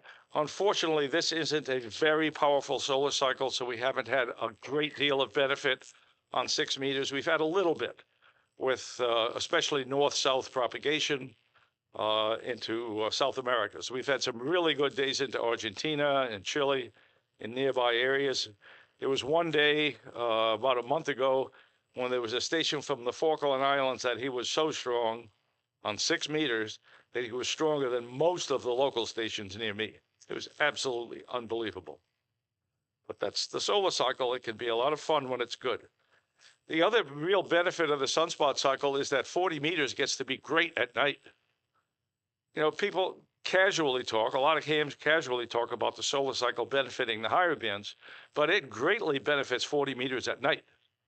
And a lot of hams think that's a low band and it's not improved by the sunspot cycle. Well, that's fundamentally wrong. So 10 and 15 meters are kind of our money bands in the daytime during the winter at this part of the solar cycle. 20 meters can be fantastic at night, but not always. We had a great DX contest in February this year, ARRL DX, but you can never assume as a contester that the second day is going to be as good as the first day. You have to have the mindset that the next day could be worse. It often is. The first night of the ARRL DX contest, 20 meters stayed open to Europe all night. And anybody that didn't focus on 20 meters for much of that night really missed out the second night because it was dead. So you can't assume the second day is going to be better. You have to have the same mindset, especially with 10 meters. Well, you have to really capitalize on it the first day because it could very well be worse. It might be better, but it could be a lot worse on Sunday. And I'm just going to skip through these. It's kind of the same stuff. You can read this easily. So 40 meters was really great in this last contest, and 80 was surprisingly good. We had a strategy that we based on propagation forecast, one that I did. And we decided to focus on the higher bands at the beginning of the contest. Thankfully, my team has some contesters that are very experienced. And they said, Frank, 80 meters is really good. Maybe we ought to revisit our strategy. And we did, and boy, 80 was fantastic. And just like the mindset you have to have, you always have to assume the second day is not going to be as good as the first. And 80 was sort of blah second night, but the first night was unbelievable. Who would have thought that would have happened at solar maximum? And 160, well, 160 will be 160. It had some moments that brought a smile to us. You know, you have to work those multipliers, so that was okay. But boy, you've got to be on your toes to catch the good times. So this is the last part of the presentation. How many of you subscribe to the daily DX and see my daily propagation forecasts? 1, 2, 3, 4, 5. So all of you knew, and I'm going to skip a couple slides. All of you knew what these are the exact words that were in my propagation forecast on Thursday.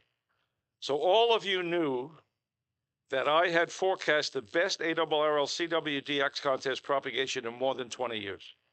And I use this careful word likely. Some people complain that I use likely too much. I've done forecasts of all kinds for a lot of time, and I know that likely is a safe word because I can be embarrassingly wrong. But I was unbelievably right this time. So people that subscribed to the Daily DX saw this propagation forecast, knew what to expect that weekend. They knew to be on 20 meters all night the first night. And this is what I wrote. I got lucky. Forecast was deadly accurate.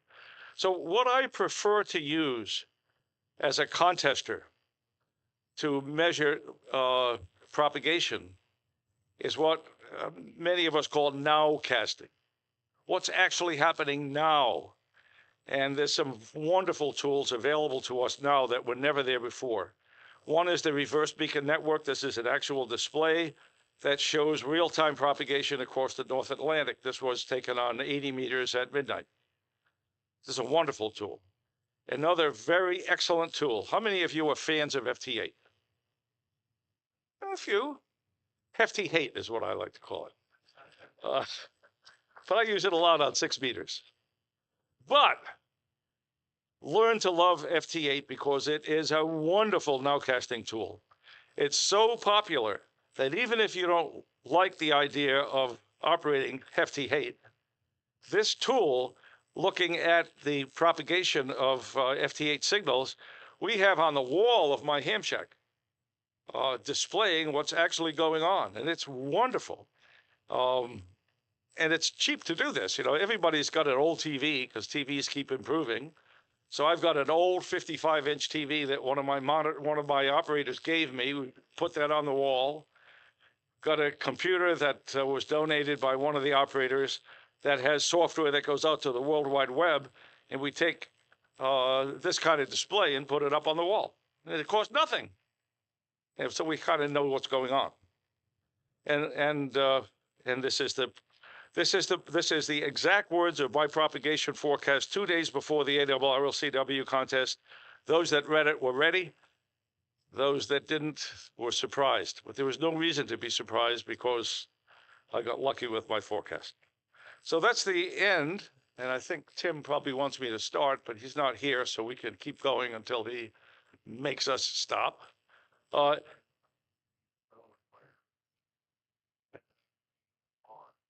well, no. Remember, solar flares only take 8 minutes. It's electromagnetic radiation travels at the speed of sun, but CMEs are often associated with solar flares.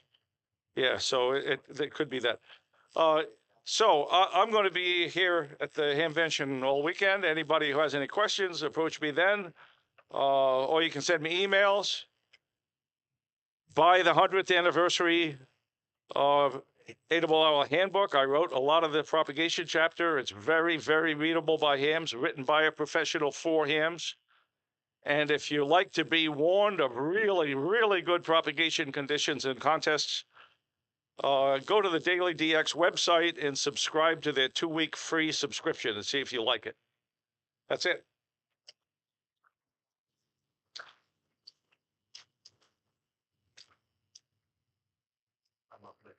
Okay.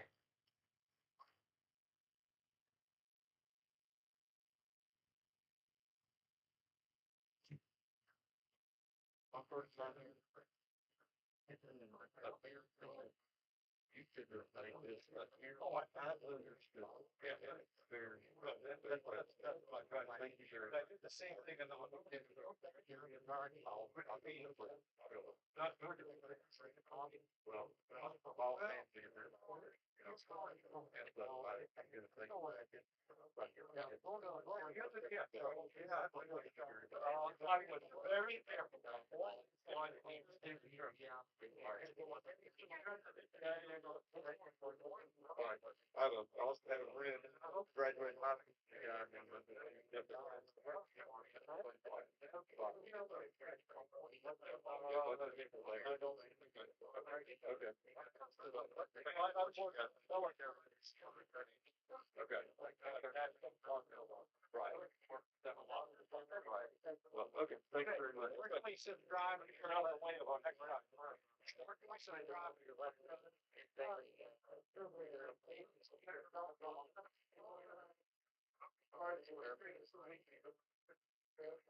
Okay, let's go ahead and get started in the next session.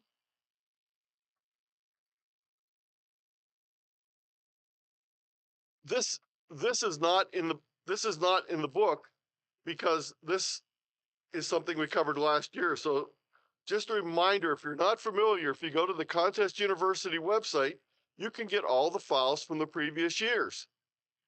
So just go to Contest University, go to Files, and you can get all the slideshows from the previous years. So last year, I presented on, yes, is this your mouse? You want it? No, no. I presented on QRP and low power contesting. This year, I presented on the myths of contesting. So that's in the book. So just, I'm going to go through the slideshow pretty quickly. I'm not going to stop everything because this is a Q&A section. But I don't have the slideshow in a slideshow format, so we'll go through the PDF. You can also get the slideshow here. This is the most up-to-date version of it. All my slideshows always are constantly being updated.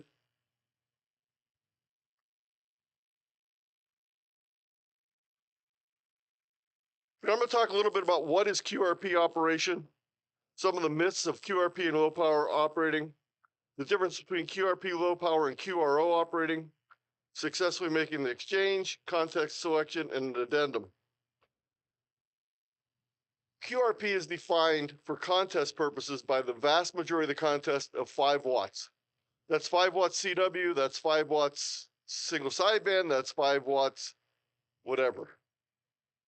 There are a few contests that use 10 watts for single sideband, but they're the minority. So if you just stick to 5 watts, you don't have to worry about it. The term for even lower power operating is milliwatting, and that's 1 watt or less of power. Low power is typically defined as 100 watts of output power, and high power is anywhere from 100 watts and up. They double switched a couple years ago from low power being 150 watts to 100 watts. The decision of QRP or low power is usually what's being made at this level. Usually a QRP operator is not thinking about operating a kilowatt, and a kilowatt operator is not thinking about operating low power. So why might you switch from 100 watts low power to a QRP 5 watt signal? Anyone have any ideas why you might be doing that other than being really crazy? The category has less competitors in it. You'll save on electricity, less RF exposure, etc. No, what the real reason is for the challenge. People usually take up QRP operating for the challenge. It's very easy to get a 100-watt radio and a 100-watt station on the air. And a lot of people decide, well, I've already done that. I want to try something more challenging. Why QRP? It's similar to why would you fly fish? There's much more efficient ways to catch fish. Life's too short for QRPs, which you'll hear from many people. And even the fly fish people say, do not consider fly fishing. Try other methods of fishing. So some of the myths are you must use a QRP radio. You must use CW only. You can't win contests. You can't use beams or good antennas. You cannot work DX. And you must use QRP all the time. The first myth about the QRP radio, most radios allow you to adjust the power output down to 5 watts, some even lower. If the radio does not do that, some radios will simply respond by feeding -9 volts into the ALC circuit with a potentiometer so you can adjust it and you can get your ALC to turn the radio down. The ICOM 735 was very popular. The people built little boxes with a 9-volt battery and a potentiometer so they could crank it down in power. Next myth is you must use CW. Well, CW is going to be more effective. But FT8 and FT4 will even be more effective than CW. Single sideband is a little more trouble, but it's not impossible. If you're interested in CW and you don't operate CW, there's two great places you can get information on that. CW Ops Academy and the Long Island CW group are the two groups I'd really suggest. You can't win contests? Well, here's my trophy from the 2014 single sideband #1 in the US. And since I did this slideshow presentation, I received the trophy for the 2022 CQ Worldwide single sideband QRP category. So you can make contacts with QRP and even phone, and you could even win contests. Now, if you were at my other presentation, you found out that it took me 41 entries between the CQ Worldwide phone and CW before I got first place in the world. I got first place in the US a couple of times, but it took a lot longer. It wasn't because last year 2022 was my best year. It was actually not one of my top 5 years. It was just the people that beat me every year didn't happen to be in the category that year. One of the things that most experienced operators know, but a lot of new operators don't know, is when you're operating different power levels, you're competing against a whole different group of people. So you're playing on a semi-level field. Most contests have separate categories for QRP. Some contests may have 2 QRP categories. In AWL, there's a QRP and then a QRP Unlimited, which means you can use spotting and other things like that. You can't use beams? Well, yes, you can. There's nothing that says because you're running low power, you can't run good antennas. Unless the winds decide to blow your tower down like mine did last August. You should always append QRP to your call sign. Please don't do this. It doesn't help. It makes stations not want to work you because they think, well, that guy's QRP, I'm never going to be able to make this contact. And what's one of the #1 rules of contesting? You want to keep everything fast. What happens when you add 4 more characters to your call sign? Some of us have really strived to get that 1x2 call sign, and then do you want to tack a slash and a QRP to the end of it? Not only are we tacking 4 more characters on there, they're long characters. So don't do it. Now, if someone says, well, the QRP station calling, can you please respond? I'm going to respond whether I sign QRP or not if I'm operating QRP. So on occasion, I have done it, but for the most part, I suggest not doing it. You'll actually get some people that will be very upset if you do it, and they will do everything they can to make sure that you don't have a good time. You cannot work DX. I'm at 328 on the DXCC list. All 5 watts or less. So you can work DX. Matter of fact, I got into contesting, not for the contesting purpose, but for the DXing purpose. The problem is after a few years, after my total got up over 150, I stopped working UDX during a contest. So I decided I better think about the contesting aspect a little bit more and leave the DX for other times. These are results from last year, from over a year and a half now. But I had 110,000. I'm up to about 100 and I think 17,000 Qs under 5 watts.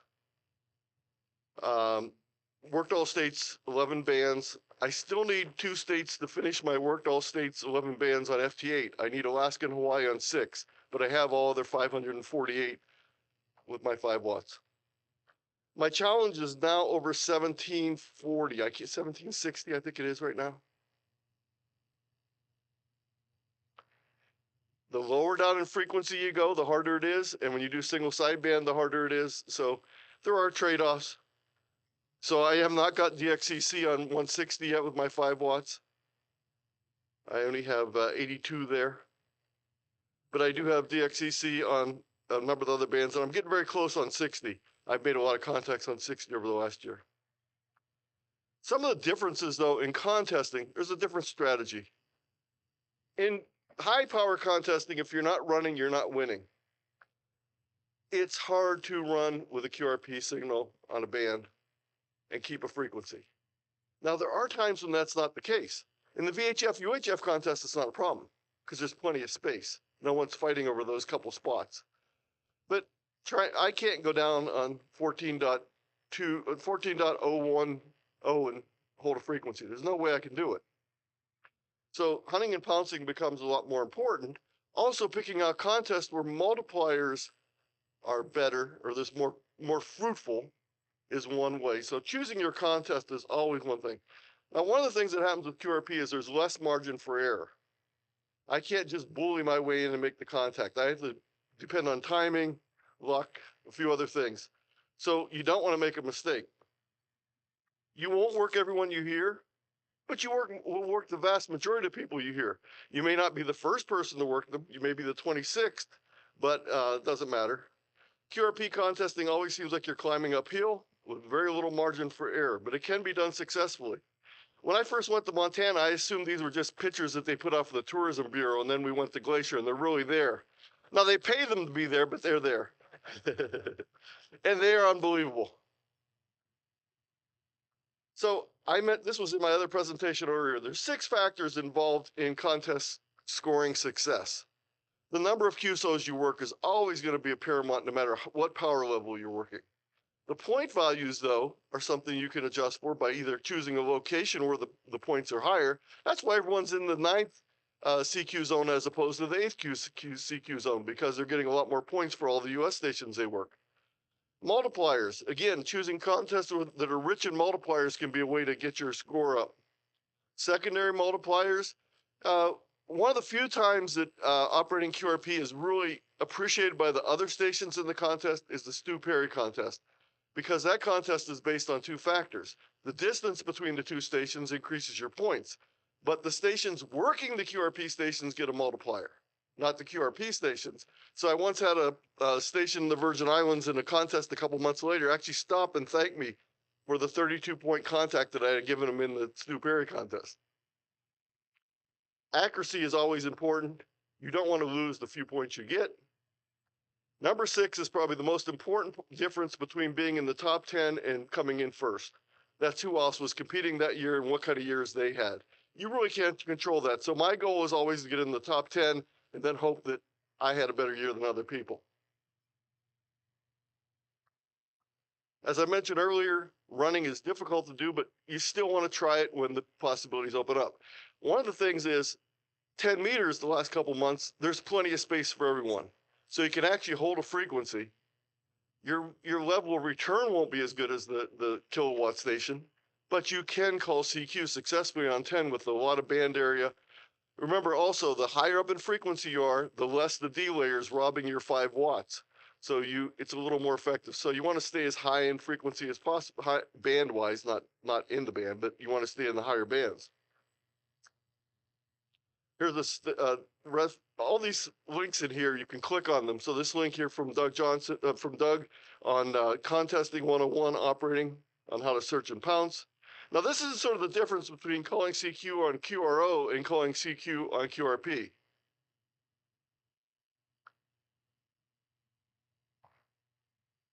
So one of the myths is that QRPing is running is impossible. It's difficult, but if you're a rare multiplier, if you have a killer antenna, if you're a great operator, if you pick the right time with the right space, or second day of the contest, especially those ones that dry up. So a great time to be QRP is in the ARRL sweepstakes on the second day. Just skip the first day. Then you don't have all those dupes.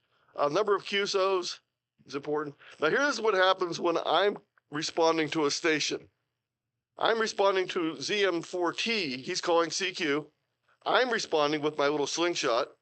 S57AL is firing with his gun there, and then we got K3LR with his Multiop gun there. So this is what I have to get past before I can get the ZMT4. So guess who's going to get the contact first? I don't care as long as I get it. I'm probably going to be 3rd, 4th, 5th, or 6th, but I'm not going to beat these. You have to realize that. So if you still want to maximize the number of Qs with QRP, you need to use some special strategies. Be sure you're there as soon as the band opens. Changing bands and band strategy is extremely important when you're searching and pouncing, and even more so when you're operating low power. During those bad sunspot years, always check 10 in the afternoon. Keep checking 10 in the afternoon. I can't operate SRO2. I'm not coordinated enough to do it. But what I can have a second receiver tuned on 10 meters so that I can hear when the band opens up. It doesn't require a whole lot of effort on my part. I just see, I all of a sudden hear this radio squawking next to me. I know it's time to go over and try out 10 because there's a lot of fresh multipliers there and I have a good chance of getting them. It may only last 15 minutes. There are ways you can increase things, but that's my little easy trick for SR02. Point values are important. Multipliers are important.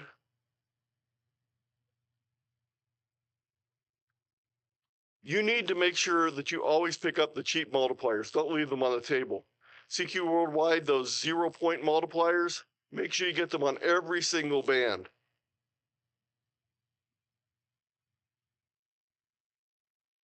I always, especially when I was starting out, I always had a checklist of what I expected to work in Europe. The way I use that checklist is I had 3 categories. I'm definitely going to work someone in Germany. I'm probably going to work someone in Estonia. The chances of me working someone in Monaco are extremely slim. So I know I'm not going to get them on the first call. So who am I going to spend more time on? When I hear the Monaco station, I'm going to spend more time trying to work them. Am I going to sit there and try and work the first DL I hear? No, because I can always go get another DL later on in the contest. So really allocating how long I'm going to spend trying to get that contact becomes important with QRP, something that you don't even think of when you're operating QRO. How do you find multipliers? Well, if you're working assisted, of course, that's one clue. But even if you're working unassisted, make sure you have some sort of band map so you can know what you saw earlier and you can go back to it. In the olden days, it was yellow legal pad, and I would write down by frequency what the call sign was and what time it was if I didn't work them. That way I could go back, especially on 2-day contests. Quite often the same stations are in the same position on the band on the second day, and there's not as much demand for them. So keeping track of that band map, whether it's on paper, whether it's N1MM, even in an unassisted contest is very important. I know people that turn the band map off during an unassisted contest saying, I'm not getting any spots coming in. Well, you're putting your own spots there with the stations you hear and you don't work immediately. So if you can't work them immediately, make a note, come back later. Don't get caught in the multiplier trap though.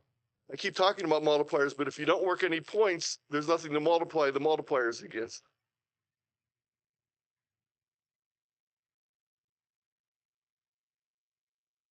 Oh, and also, there's no reason to spend what happened there? There's no reason to spend a lot of time trying to work the multiplier that you've already gotten. So yeah, I'd like to work 12 ZLs in the contest, but I really only need one for the multi, and it's a lot harder to work a ZL than it is to work a bunch of other stations. So I refer to it as harvesting queues. The harvesting queues are the easy to get stations that I've already got as multipliers. I don't waste time on trying to get the hard multipliers again because it isn't a multiplier again. So know which stations you can harvest queues on. Those are your best ones to get your number up. So here's an example. There's easy picking fruit in Europe during the contest. There's hard to pick fruit elsewhere. So that's where you want to get your numbers, get your multipliers from other sources. So what I do is I always analyze my log, and this is the difference in stations that I work in different locations. Let me scroll that down a little bit more. There's the first 20 stations. Notice it's different on different modes. There's certain modes that certain countries seem to operate in more for contests. So I know, for example, that any station that's in the top of this list, I have an easy chance of getting them if I'm working that mode that weekend. As it goes down the list further and further, I know it's going to require more work. So if I hear one, I want to work it now.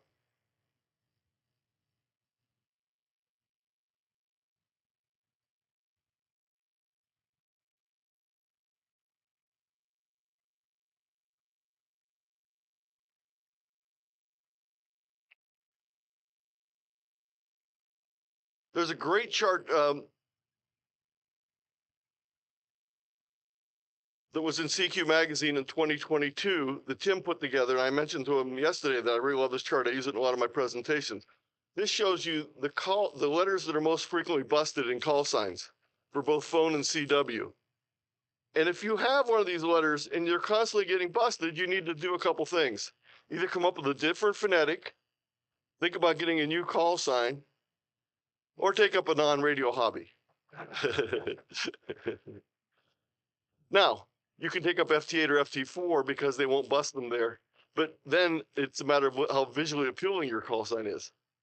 So then you have to worry about the vanity of what your call sign is. So that link is in the presentation. Let me go back here, back to the slideshow. So I actually have a presentation called Choosing Your Ideal Call Sign if you're thinking about changing and getting a vanity call sign. I also have some phonetics to definitely avoid. But what I do suggest is that you have an alternative good phonetic. The problem is a lot of times people will go, they'll hear me and they'll go, well, that zero station come back again. So I know what they've done. They busted my Zulu for a zero. So if I keep repeating Zulu, what are they going to keep saying to me? Zero. So I need another Z. So I also use Zanzibar is my alternative phonetic when they have problems with that. You can choose whatever you want it to be, but have an alternative phonetic for each of the letters, because once someone gets stuck, especially on phone, you're not going to convince them by repeating the same thing over and over again.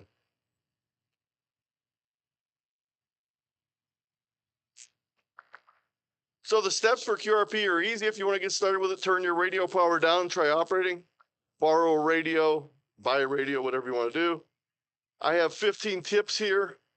This is my first check. This is the gateway drug that got me into QRP. No one told me as a novice I wasn't supposed to start with a 5-watt input, aka 2-watt output radio.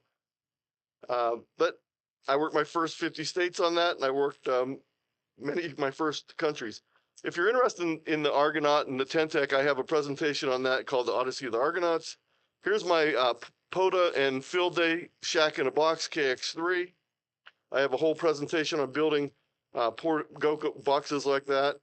This is my main radio on my station. It's a 10-watt K3S. I have a whole bunch of information here on radios I'm not going to go through right now. And I have some tips for QRP success. You're going to need to read these on your own because I want to leave some time for questions. Sometimes it's not the radio, it's your technique. So I have a whole presentation on technique called How to Make That QSO Get in the Rhythm, Know the Rhyme, and Dance the Dance. This is one of the things for new operators. Make sure you're using the accepted order of the exchange. If you give the exchange in the wrong order, it throws people off and they ask for repeats all the time. So make sure you're giving the exchange in the order that everyone is expecting. And I'm going to buzz through the rest of these because I want to spend some time on questions and answers. You can, here's the link. After this, I have a whole addendum on QRP operating and on QRP clubs, on resources, radios, etc. And I just want to mention why I'm here. I'm working on Present All States. So if your club would like a presentation, I'd be happy to do one for you via Zoom. And I'm also working on Present DXCC, but I'm only at 4 on that category right now. So I definitely need some more things. So what I'll do now is go ahead and take questions. And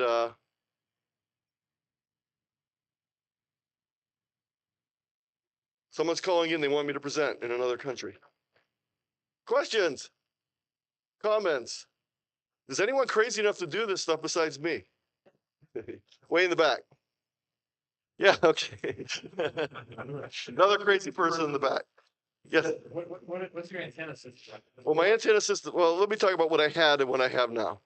I had a nice 50-foot tower crank up with a Sumner XP 508 on it. So that was 20 through 6 with multiple elements, and it also had a rotatable 30-meter and 40-meter element, which did nothing really. But that was, and then I had a sloper coming off that tower for 160, and I had a sloper coming off that tower for 80 meters. That was my station. Last year in August, we had a 1 minute wind gust that came through and grabbed my tower and yanked it over by the base. The tower falling at the base is not common. Basically ripped it, and the only reason why it didn't go flying down the street was that steel cable to the hazer unit on top. But so now I have a DX Engineering 43-foot vertical. So I told Tim I'm doing a mandatory test of the vertical that I had. So I've been using that on all bands. And one of my main activities every year is the DX Marathon. So I'm at 160 countries so far with 5 watts in the vertical this year. Last year I had, 200 and some countries, so we'll see what happens. But So I'd love to have my tower back up. The problem is before I was the person to put the tower up before all the neighbors moved in. Now the neighbors are there and they're saying things like, "You're not going to put that back up, are you?" And how often does this happen? And the fact that it took out the neighbor's fence when it came down didn't excite them either, but didn't get their house. So I don't know what they're complaining about, but I also had 2 trees hit the front of my house and damage my house, but that was minor. I didn't care about that. Yes. I don't know. Over 90.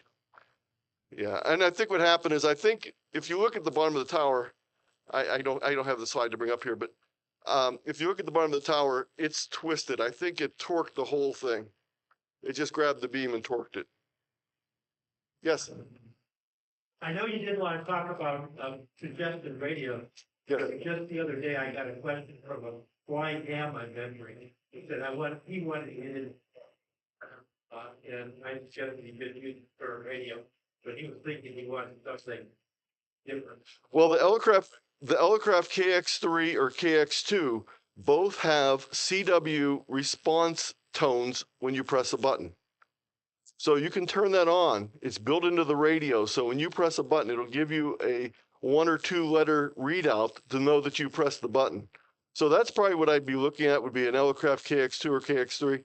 By the way, I do have a whole slideshow on buying radios and a whole set of spreadsheets comparing different characteristics on my website. It's khzt.com, and when you go there, you grab the mouse again. When you go there, just go to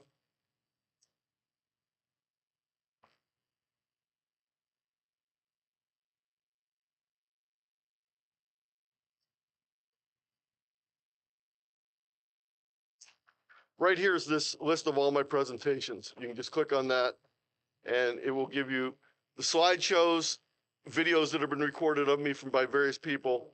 It'll take a few seconds to load because it's huge. But yeah, there's a whole thing there on buying radio equipment.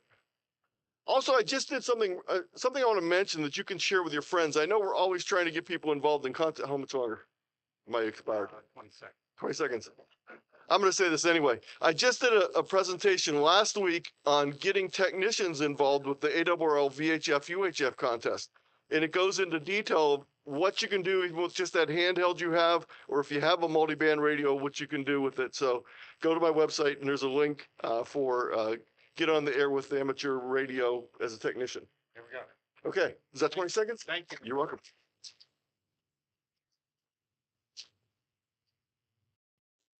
Stay in here if you learn about SO2R and station design, or maybe improve your station.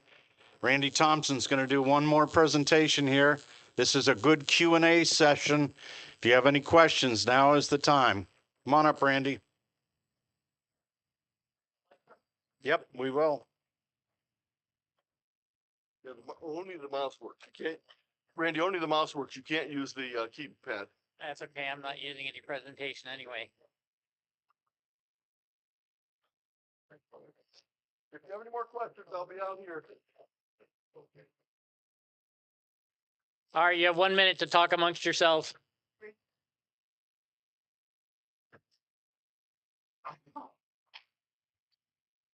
God, it's just cold in this room. I don't want to put my sweatshirt on when I was upstairs. It's cold enough for you.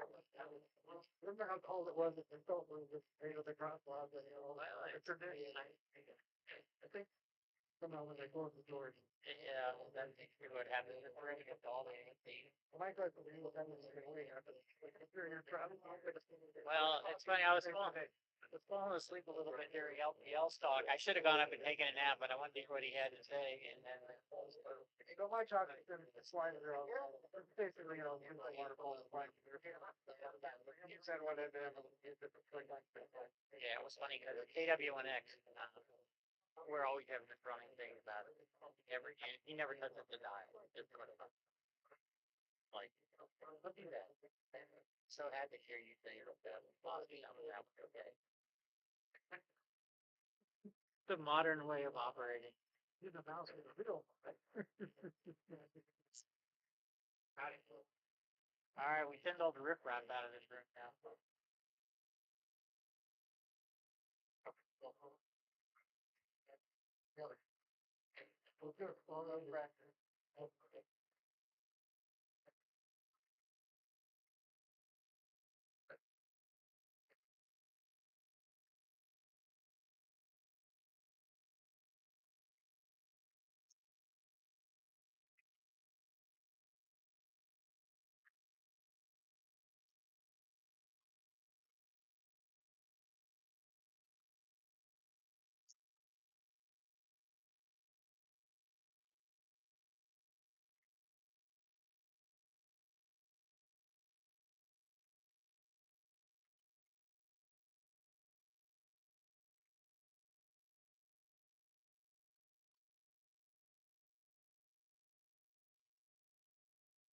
All right, we'll go ahead and get started, I guess. Good afternoon. Thank you all for attending. I'm Randy Thompson, K5ZD. I wasn't really sure what this session was other than just Q&A, so I didn't bring anything prepared. Y'all's show. Y'all have to ask questions and we can talk about whatever that you want. I think the agenda says something like SO2R and station design, which so does anybody have anything they want to start with? Any burning questions? Bob. But at mine, because of passive intermod in the neighborhood, when I turn certain directions, I start wiping out my other bands. And so I assume it's some kind of passive intermod device, but I have no idea how to de-up it. Have you ever had to do any of that kind of thing or experienced anything like that? All right, so the challenge here is, of course, we're being broadcast, so I have to repeat all the questions, so keep them short. My buffer is only going to be so big. So Bob N6TV asked that when he turns the antennas in different directions, he has different intermod between the stations. And the question was kind of how would you diagnose or debug that? And I have to confess, it's a problem that I think I've seen occasionally in my station, but it's never been debilitating, so I've never had to spend much time working on it. Invariably, these kind of things are a bad connection somewhere.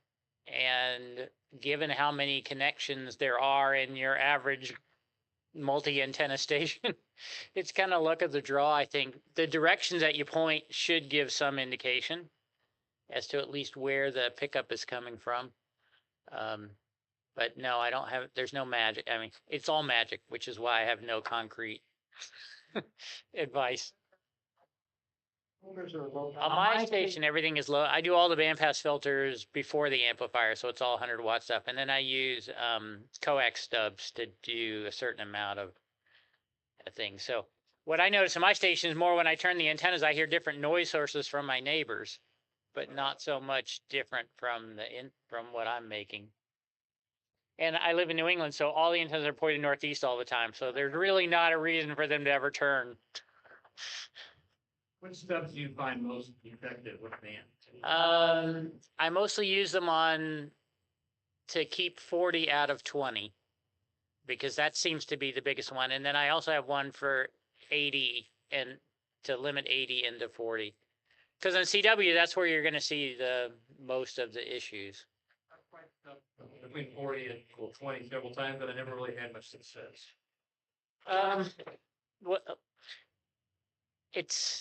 I just stuck them in a place where I happen to have a convenient place to put a T connector, which in my case was right off the back of the coax switch. But it can make a difference as to where they are in the line. So it's worth experimenting a little bit and just try to move them around some. But you should. I think sometimes the question is how you're trying to evaluate them. They are not going to eliminate. So the question here is about stubs and what bands to use them on. They're not going to eliminate the harmonics or the interference. The whole goal is to knock it down enough so it's not as wide. So yes, with 40 into 20, I still end up with about a 5 to 8 kc space that is pretty much unusable. But that's way better than, being 20 kcs or something like that. So, but they're hard to evaluate because you can't just look at the S meter because you're pegged out anyway. You just kind of have to look at the width of things maybe on the band scope or something and see if you're making it better. Yes, thank you. What's your thought on the RG 400? Does it really work? like that, that double wall on it. So the question about RG400, yeah, I don't have any, I'm not using any of it. So I don't really have any basis of comparison to say it's better or not. Not my area of expertise. It's more expensive, so by definition, it's not in my station. Or so it's more flexible and I use the RD400. I didn't see a lot of difference except I was using RD213 everywhere, which is bigger and fatter and theoretically could pick up more common mode current data. Yeah. Did you, what kind of design? I made, in case I bought the pre-made GX engineering jumpers that were professionally designed. Okay. Well, yeah. This morning, I heard in a discussion in another forum that some people recommend regular solder connectors as opposed to the credit card.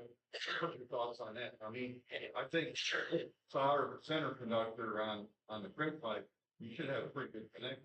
Yeah, so the question here is soldering versus crimp connectors. I think this is a religious question. So in my station, everything is soldered. I never got comfortable with the crimp thing, but enough people that I know and trust a lot use them all the time. So, and claim that they're as reliable or more. I have had connector failures. Not usually due to soldering, it's usually something else, but, so I think it's a 50-50 deal. It's a question of which thing you're most comfortable with. The crimped ones are easier if you have to make a bunch of them.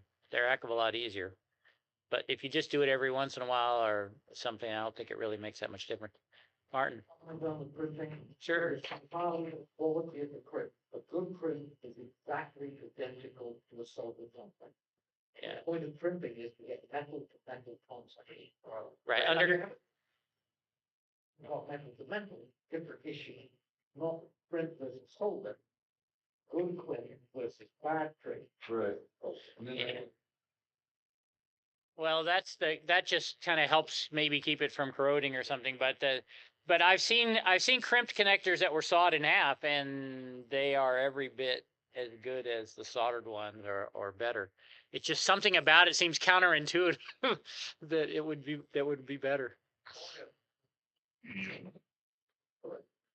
Well, print indoors is good, but outdoors, even with the best weather sealing, it's probably going to be there's going to be some moisture in there. Yeah. Relax. If you drive it a little more, you can go crimp. I got news for you. We crimp connectors in nuclear plants, okay, that are supposedly LOCA qualified, so I don't agree with that. That's why I said this is a religious discussion, because in the end, you believe whatever you believe, and I don't know that. I think it's an age thing. If your experience is more than 25 years, you think soldering is the only way, and if you're more recent, then you're like, oh, of course you would crimp it. Why? Yeah, back. Well, on starting our whole event comments and stuff, what do you think? You're talking about updating the logs afterwards and stuff. What do you think about the ethics of making notes during the contest about, oh, that was a problem, I'll fix that, but from data I got during the contest, but I think redo the log after the contest to fix the problem. So the question was in the ethics discussion this morning, I talked about, when the contest is over, send your log in and don't use external sources to correct the log afterwards. And the question here is, well, what if you made notes during the contest? And I think it's generally agreed that that's perfectly fine. You should be able to fix those for exactly the reasons you said. You did it during the contest using information that you got over the air. There's lots of reasons somebody might want to do notes instead of fixing stuff. They're in a hurry, they're running guys, it's, they just don't want to take the time or worry about editing stuff during the contest. So that's generally agreed as being okay. But even there, it probably should be things that you can just race through the log and do within a few minutes. It shouldn't be, go look up on QRZ what this guy's call really was, that kind of thing. What I run into some is, what else you talked about with helping people who have no idea what who they're talking to and what a contest is. And they'll give me, and I'll get them to give me the exchange, but we encode the exchange, and sometimes figuring out what the code for what they didn't have any idea what that is a problem. Yeah, okay, so a good example here is I've got to put something in the log that the computer can understand, but the person couldn't tell me what it, like what the abbreviation for their county was is probably a great example. So it's like, well, write down the county name and then go look it up later. That's fine. I mean, you still got it over the air, so it's okay. Yeah, serial numbers are, well, yeah, pretty much. You know, if you turn to, what's funny is you look in the logs and there'll be some people where I look in the reverse log and they gave everybody number 1. Yeah. Which is fine. I don't really care. I'll take any number. But there are some people who kind of solve this whole serial number problem, but like, I'll just give everybody the same number. Okay, that's fine. As long as you write down what they did, you'll be good. Somebody else have? Mark. For SO2R, I've been doing in-band SO2R, like the SQ 160, but I'm using other people's engineering to do it. Do you have any experience with how to protect your radios and get decent isolation in in-band SO2R? So the question here was about doing SO2R, but doing it on the same band, not on a different band, and how to protect the radios. I've done this a little bit at my own station, but I've done it just through antenna separation. Like, I have a tri-bander pointed south, and then I have another antenna pointed northeast, and they're far enough apart that I've gotten away with it. Probably more lucky than good. And there's multis that do this all the time. So in the end, those would be the guys to talk to about how they do it. But I say most of the time they do it through antenna separation because on the same band, you can't really use filters or stubs or anything. You just have to try to keep things far apart. Bob. So 2B SIQ, calling CQ at 2 different frequencies. I got two-part question. One is that even legal to do on one band? Calling CQ at 2 frequencies, so all the rules prohibit that. If you've got 2 bands, what happens when you get like a huge pileup on one band and hardly any calls on the other band? You try to keep the simultaneous CQs going, or do you sort of give up on one for a while and try to work down the pile? Yeah, so 2 questions. So the first one is, can you do 2B SIQ on one band? Well, by definition, 2B SIQ is always transmitting. So while you're listening on one band, you're transmitting on the other, and then it flips over. So I can't imagine how you could do it on one band, and certainly not without. Yeah. I don't think the rules actually prohibit that, as long as you don't transmit more than one signal at a time. But there may be some contests that have different. Yeah, there was a rule added to ARL contest because there was a multi-op that was doing CQs on 2 different parts of 10 meters at the same time. So again, every contest is going to be slightly different. What was the second part of your question? You're doing 2 bands. Oh yeah, what happens? So the question was, what happens if you're calling CQ on 2 bands, the 2B SIQ, and all the answers are on one band and not on the other? Yeah. This is what's amazing to me when I listen to the guys in the Caribbean like N6MJ and KL9A that are doing this. They can deal with these snarling, nasty, massive pileups, and you can't tell. And they would go, well, it's no different whether I have people calling me or not. I'm still doing the same routine. I'm still CQing on the other band when I'm working somebody on this one. It just happens to be a little lopsided. Yeah, what usually happens to me is I get the snarling pileup on one band and not so much on the other, and I abandon the second one to go work on one because I just don't have the I don't have the mental use or acuity to be able to handle it anymore. But yeah, I don't think it's really an issue. Yes. So the most common technique for SO2R is CQ all the time on a radio and listen and pick the QSOs on the other one. But think about low power and QRP stations. They may find very difficult time to locate the 3 frequency and be stable on that one. What's your thought about having SO2R just by and having a lot of spots assisted? Just picking QSOs to the left and right, left and right. Yeah, so in my SO2R presentation earlier, I talked about this. So the question was, In low power QRP, you don't often have the luxury of having one good solid run frequency where you can be CQing all the time and then tuning around on the other. It actually is even more valuable to be SO2R in this scenario when you're doing SMP on 2 bands, because you end up with a lot of waiting time. You end up finding a guy and you call him, he doesn't come back to you. Now you're stuck. You got waiting time while he goes through a cycle. You need to be able to go over to the other QSO and find somebody. And so you're always have at least 2 pileups or 2 people that you're trying to work with the hope that you'll get one of them and then you can move ahead. So it's just as valuable or to do it, even if you're not CQing. And I do that a lot, even high power. Sometimes you just get to a place where like there's nothing going. I can waste RF calling CQ, or I can tune around, and I'll just tune around in 2 bands. And especially you get some of these pileups where it looks like it's going to take a while to unwind. You call and then you go do something else and you come back. So that's perfectly fine. Yes, way in the back. Have they sequenced the DNA of the guy's brain? You know, it's funny how these things work. So the question was kind of a funny one. Have they sequenced the DNA of these guys who are doing 2B SIQ?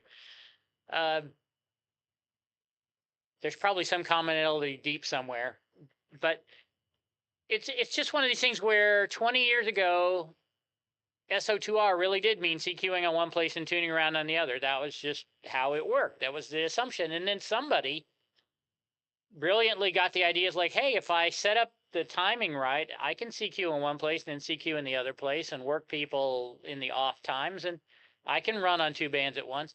And it's one of those things, all innovations are this way. It's so incredibly obvious in retrospect. You're like, how the heck did we not all think of this 30 years ago when we started this, or 40 years ago?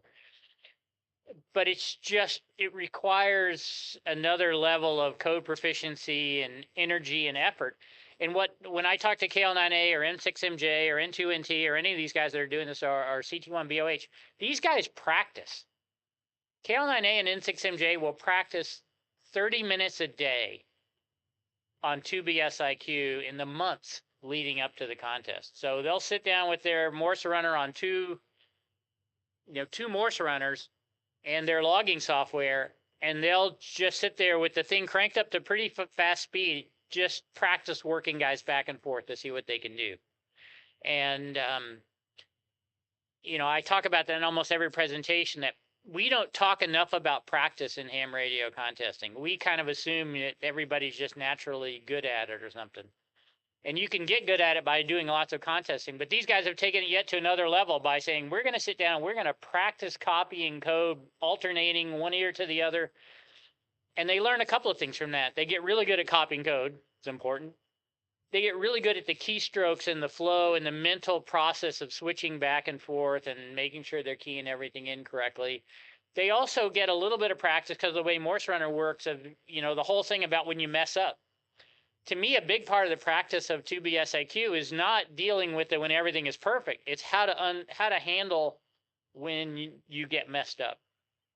What am I going to do to get the computer to stop the automation, or what am I going to do to get a fill without letting things go, getting completely bollocksed up? So it's practice. It's that simple. They practice a lot to be good at it. And I've never been willing to do that, which is part of the reason I haven't been able to master it. Yes. I'm trying to work up to SO2R on phone.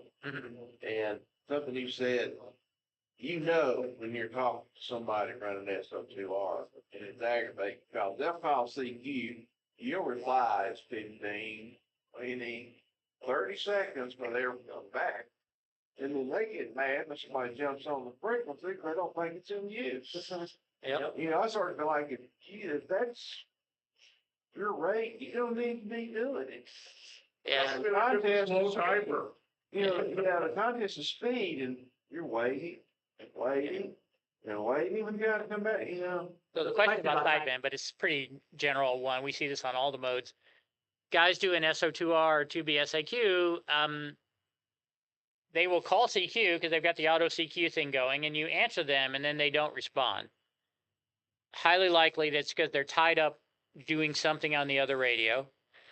And if that's really all it is, they should come back pretty quickly. They may ask you to repeat your call because they just missed it because they were trying to finish copying something or whatever. That's not so bad.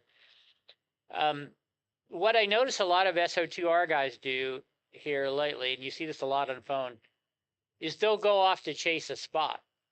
And they lose track of how long they've been gone. As far as I'm concerned, you're right. 30 seconds or more, that's that's infinity for frequency control. And so I've landed on some frequencies and I start calling CQ and the guy will come back. And you see it's the multi-ops too, because they've gone away and it took them a while to get through the pile. And they come back and like, oh, we've been here for hours. They, well, you weren't here for the last two guys I worked. So, and it really ends up being a deal with how much you're willing to fight it out with them. Sometimes some guys will just admit, I'll say, look, you were gone, you left to go work somebody else. I'm sorry, I'm here now. And then they'll leave. Some guys will put up a little bit of a fight, but when you see that, it is an opportunity. You have to look at it that way. It's like, wow, this frequency is pretty quiet and there's nobody talking here. I'm going to call CQ. And it's on the other guy to convince me that, and sometimes, so in fairness, sometimes the frequency sounds really clear because I'm trying to hear some weak guy who insists on sending his call 4 times. So, but at the same, if you call CQ, then I'm going to either go back to the guy I was trying to work and ask him to repeat, in which case you should recognize, okay, there's something going on here. Or I'm going to tell you, hey, I'm trying to copy this weak guy. But most of the time what you get is nothing, in which case ownership, there's 9/10 of the law or whatever the saying is. Happen because you're running SO2R, aren't you? Everyone will know. Yeah, so that's why in my talk I said you from the outside, somebody listening should not be able to tell that you're doing SO2R because you're smooth enough and quick enough and on the ball so that it never really sounds like you abandon. It's the spot chasing that gets guys in trouble because you go chase some spot and you know how it is. It's a pile up and it takes a while and then you maybe. So anytime I'm off chasing something, I have a little clock in the back of my head going, you got to get back, you got to get back. You cannot leave this. So I'll often leave the audio on for both radios. So if I hear somebody show up on the other one, I'm ready to play defense again. But that's what it is. Yes, over here in the aisle. Recommendations for portable ops, so the POTA site. Recommendations for in what regard? I have before, but I was thinking maybe do a digital on one and sideband on another. Oh, you can use the 2 radios? So the question here is for a portable operation or like POTA or something like that. If you wanted to use 2 radios, how could you maximize that? The easiest thing actually is to do 2 digital, 2 FT 8 or 2 FT4 operations because the timing is all handled for you. They're exactly 15-second cycles, and so you transmit on one, and you transmit on the other. Computer's doing all the copying, and that's the easiest way. So if my goal was I want to work as many people as I can on a couple of bands, that might be one way to go. If you start trying to mix FT8 with sideband, now you get stuck. You've got one mode that has no time limit and one that has a very strict timing. So it's very hard not to transmit in 2 places. But we're not in a contest, right? We're in POTA operation. So in that regard, set up the FT8 thing to be work a guide and then go do whatever you want on the other radio or something like that. So this is where in POTA, the goal is let's work as many people as we can in the time we have available in the park. And there are no real rules about transmitting more than one signal at a time. It's contests that interjected this I won't call it arbitrary, but this definite rule about we don't want single ops transmitting more than one signal at a time. And it's partly just to try to make these guys have to not just be in this mode where they're just managing 2 radios and they can transmit and do whatever they want anytime. It's like, okay, you're gonna be single op. You're limited to 1 signal at a time. You had a question? Yeah, so what's your approach to tailoring messages with respect to, I don't know, make it shorter, like, you're late in sweepstakes and you got a long, inviting CQ message and so on, but then maybe you're doing fast search and pounce, you don't want to lose your frequency on the other radio. Are we talking about phone or CW? Okay, so the question is about FTs. Yeah, so the question was about what's the thinking or the strategy on long or short messages, for CQs.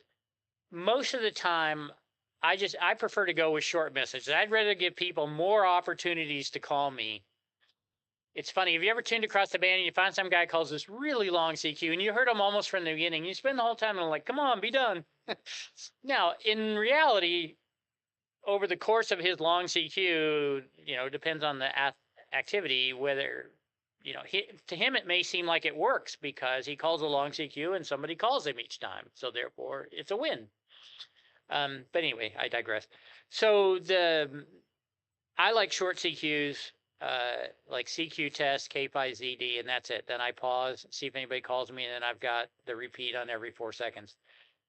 That said, there are times where it does make sense to call longer CQs because you are getting later in the contest. You're getting into people who maybe don't copy as well or don't. There aren't as many people, and you need to kind of make your presence a little more visible. In which case, I'll always have a second CQ button for both CW and phone that's a longer message. Maybe CQ test, K5ZD, K5ZD test, or something like that. Or on phone, just 2 CQ contests in my call instead of 1. But go ahead and pre-program that in advance. There's no reason to be messing around with it as you go. Just have a long one and a short one. And I make the short one be my F1 and the long one's like F9 or something where it's kind of, okay, time for a long one. Push the F9 button. All right, does that answer the question? Follow on from that question. Would you estimate that in your short CQ, your duty zone calling and listening is about the same? Probably. But I mean, I don't know. CQ test K5ZD at 32. By the way, I'm not a person who sends very fast. I really like 34 words a minute, 32 or 34 words a minute. I would rather send slower and have people copy everything the first time than these guys who send 38 words a minute all the time, and then you wonder what the heck. You wonder what people are copying for them, and they see a lot more nils. So anyway, but yes, at 32 or 34 words a minute, CQ test K5ZD ends up about the same as my 4-second delay. So it's kind of this regular pattern. But I'm not sure that really matters. It just happens to be the. We'll try and does have a longer duty cycle for letting and listening. Is that increasing? Transmitting is always better. Remember what I said this afternoon. You want to always be CQing, which is really saying always be announcing your presence so that people can hear you and find you and call you, which usually implies a little bit more higher transmit duty cycle. But you need to be able to listen so you can go do some other stuff. So you kind of find some balance that seems to work. Too long and then people steal your frequency. Too short. And then if you make it too short, then a guy starts to call you just as your CQ thing starts up again. And then you hit the stop and then you miss the guy's call and then you ask him to repeat it. And it's like, what was the point of being faster? But yes, over here. CQ test. What's the purpose of the word test? Just to let people know that you are looking for people in the contest. Whereas if I just called CQ in my call, you wouldn't really know, am I looking for a rag chew or whatever. And different contests will have different things. Like QSO parties will often say CQ7QP or NEQP or something like that. But the big contests, the big world ones like Worldwide, WPX, ARL, any of the big national contests, test just seems to be the universal word to let people know that they're going to get a signal report in some kind of exchange when they call in. That's about it. Yes. On the 3830s website, when you report the score, you have a choice to select between SO2R and 2B effective. Right. But sometimes I find myself, especially in short sessions like a CWT, that I combine those techniques. So I have 2 keyboards. I start 2B CQ, and 10 minutes later, I go classic. What are your thoughts about combining those things, and how should you report that to 3830? Okay, so the question is, in the 3830 score reporting, there's the checkbox for 2 BSIQ and 1 for SO2R. Which one, or what's the right way to do it?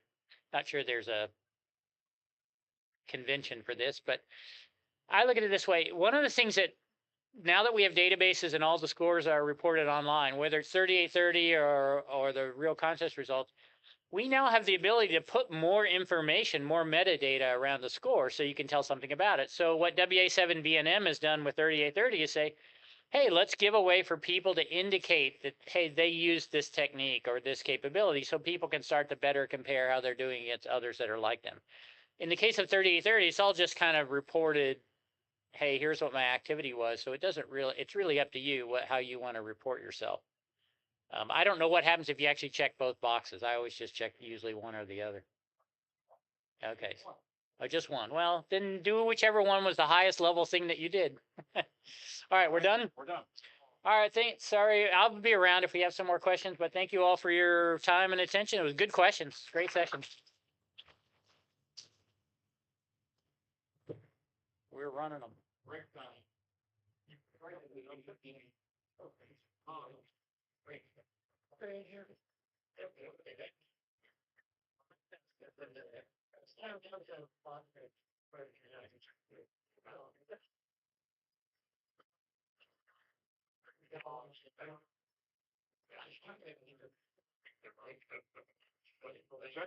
back here. Yeah, you even have to camouflage.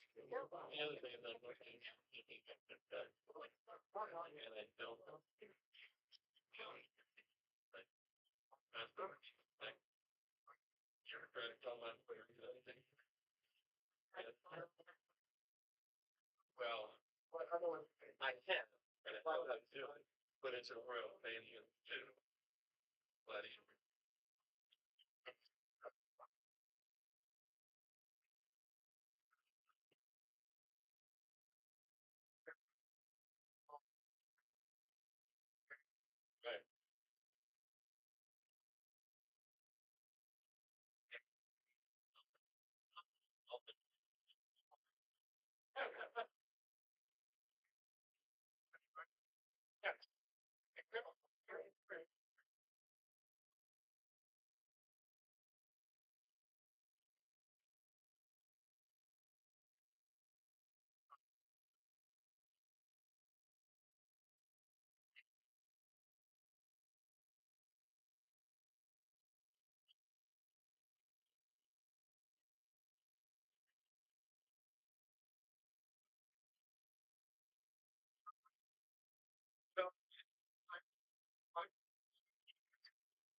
Yep. And the, your dongle down there, and, I don't know where the one dongle, I'm just gonna use the up down keys, but I'm not sure where the clicker is for just.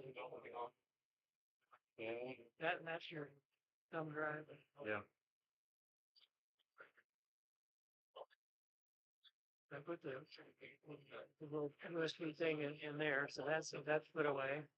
And there's that one, I don't know which clicker goes with that. I don't think I used the little one. There were two big ones, I thought. But I'm not planning to use the clicker. So you don't want to use the clicker? No, I'm just gonna use the up down one. Okay. But we're, I think, I don't know where the other clicker is. okay. All right, we can leave this all just as it is. Yep. Good, thanks, Rob.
You know,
break them down.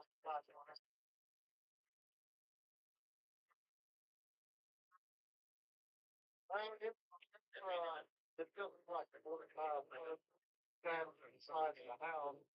So it's a hundred feet and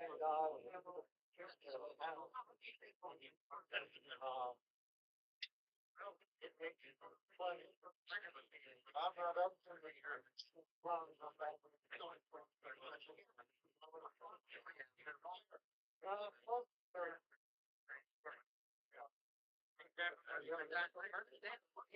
Yeah,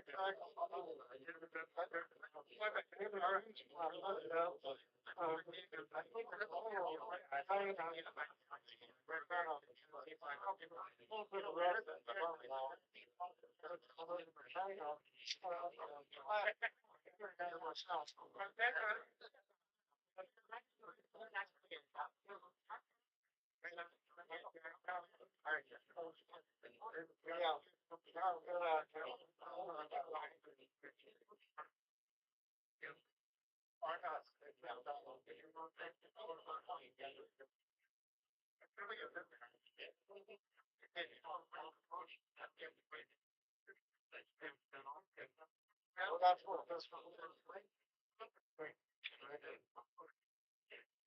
Yeah, 2 minutes. Thank you, Tom. He's saying his power needs to be replaced. Wow, 50 years. I know a guy.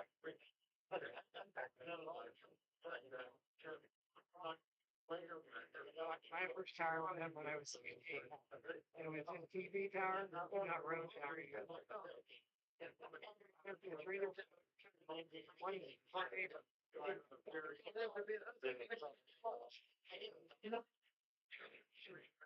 Yeah, I'm gonna hold it. Okay. All right. Leave it down. No, I can hold it too. We should make it easy.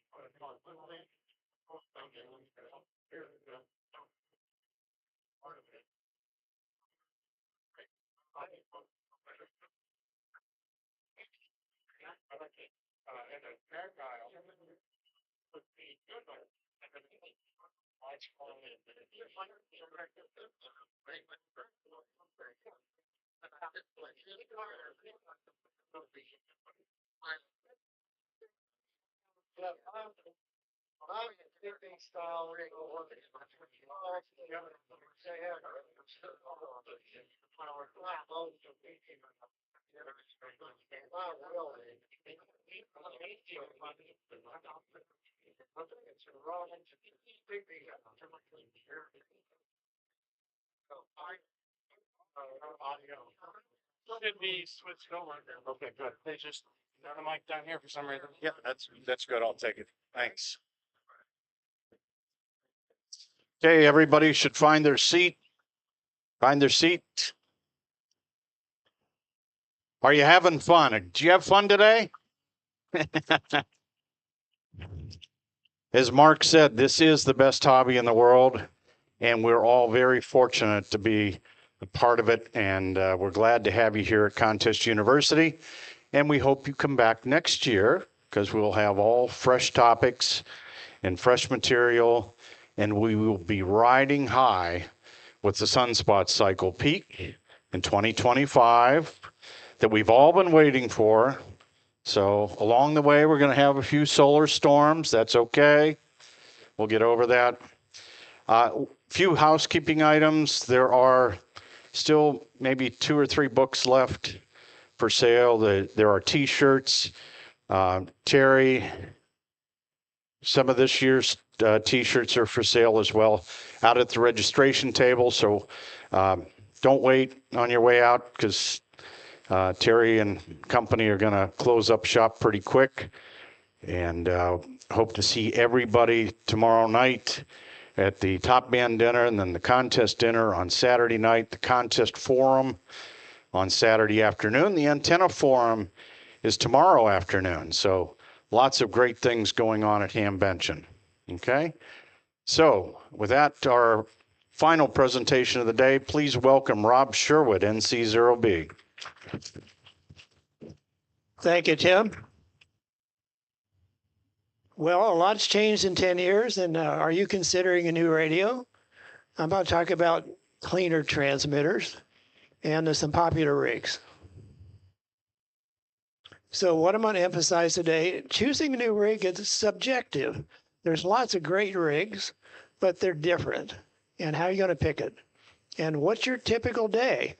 I would say if you mainly do sideband rag chewing, an FT8, you probably don't need a $4,000 rig. Not that that's bad, but you probably don't have to. And you, if anything, the best thing to do is improve your antenna if you can. Now, maybe you've got an HOA, or the family says, I don't want that antenna to be visible. So that's kind of a problem. Now, if I can find the down button here. So how do we interfere? Let's be sure I didn't go by 2 here. Okay, so in the last 10 years, receivers have made amazing strides, and even in 20 years, but the interfaces are different. So I would say if you're looking at a new rig, it would be really good to get in front of one at a store, at a friend, at someone in your club, because how an interface of a radio works with you and not me can be really different. But computer operator or not, software runs everything today. I would say everything's a software-defined radio in the broad strokes. So how do we interface with it? Is it a standalone? You plug it in and it works, or do we have to connect to the computer? Large LCD screen or a small one built in, like the 7300. Does it have knobs and buttons, or is it mostly touchscreen or a mouse? So, and then how complex and intuitive are the menus? And this is very different. And then a band scope, we had a lot of discussion of that. TV Bob talked about waterfalls and all that. I tell you, I can't imagine running a rig today without a waterfall and the band scope. So how old is your current rig? If it's 10 years old, it's going to be a new experience. So here's the types of radios we have today. Superhet, hybrid superhet, direct sampling, and a new term coined by Dr. Ulrich Roda, IF direct sampling. Now, I don't know if that'll catch on, but I like it, and I'll explain why. So really, a hybrid, that would be like the TS890S, and 3 of the 4 current Yaesus are IF direct sampling, meaning the ADC chip is not at the antenna, it's after the first mixer. Now, only Kenwood doesn't currently offer a direct sampling of the major 6 brands. So does the architecture matter? Well, mostly not, but a superhet's going to have a first IF and a roofing filter. Maybe it's at 5 megahertz, maybe it's clear up at 70 megahertz. The hybrid superhet, all it did was add a direct sampling scope. The radio itself is just a straight superhet that, of course, works. If it's IF direct sampling, it also has a roofing filter and an ADC chip, but the ADC chip, the analog to digital converter chip, is at the IF, not at the antenna. So a pure direct sampling radio does not have a roofing filter at all by definition. Now, if you have a ham that's a few blocks away or maybe even a mile away and he's 60/9, that's a case where a roofing filter is handy. So let's look at examples of the architecture. So as I say, a superhet, we've been around the block with that for decades. A TS590SG, standard superhet, or the ICOM 7100. And I think right now, even though the term hybrid superhet was applied to other things, at the moment I think really only the TS890S is a hybrid superhet with the direct sampling only at the scope. But the IF direct sampling, to use Ulrich's term, that would apply to the 3 of the 4 current Yaesu radios, the FTDX101D, the MP, and the new little FTDX10. Well, direct sampling, we've got several, I think about 7. Of course, the K4D or the K4, a 7610 or a 7300, for instance, all the Flex 6000, and then the new FT710 from Yaesu. So we have a lot of direct sampling, and they, of course, work quite well. So in either case, with direct sampling, we have an ADC chip in the receive path, but it may be at either the antenna in effect or at the IF. And only IF direct sampling has a roofing filter, which may be important to you in a really difficult environment. Or in my case, it doesn't matter at all. I'm out in the middle of Colorado. So what really limits reception? The receivers are so amazing.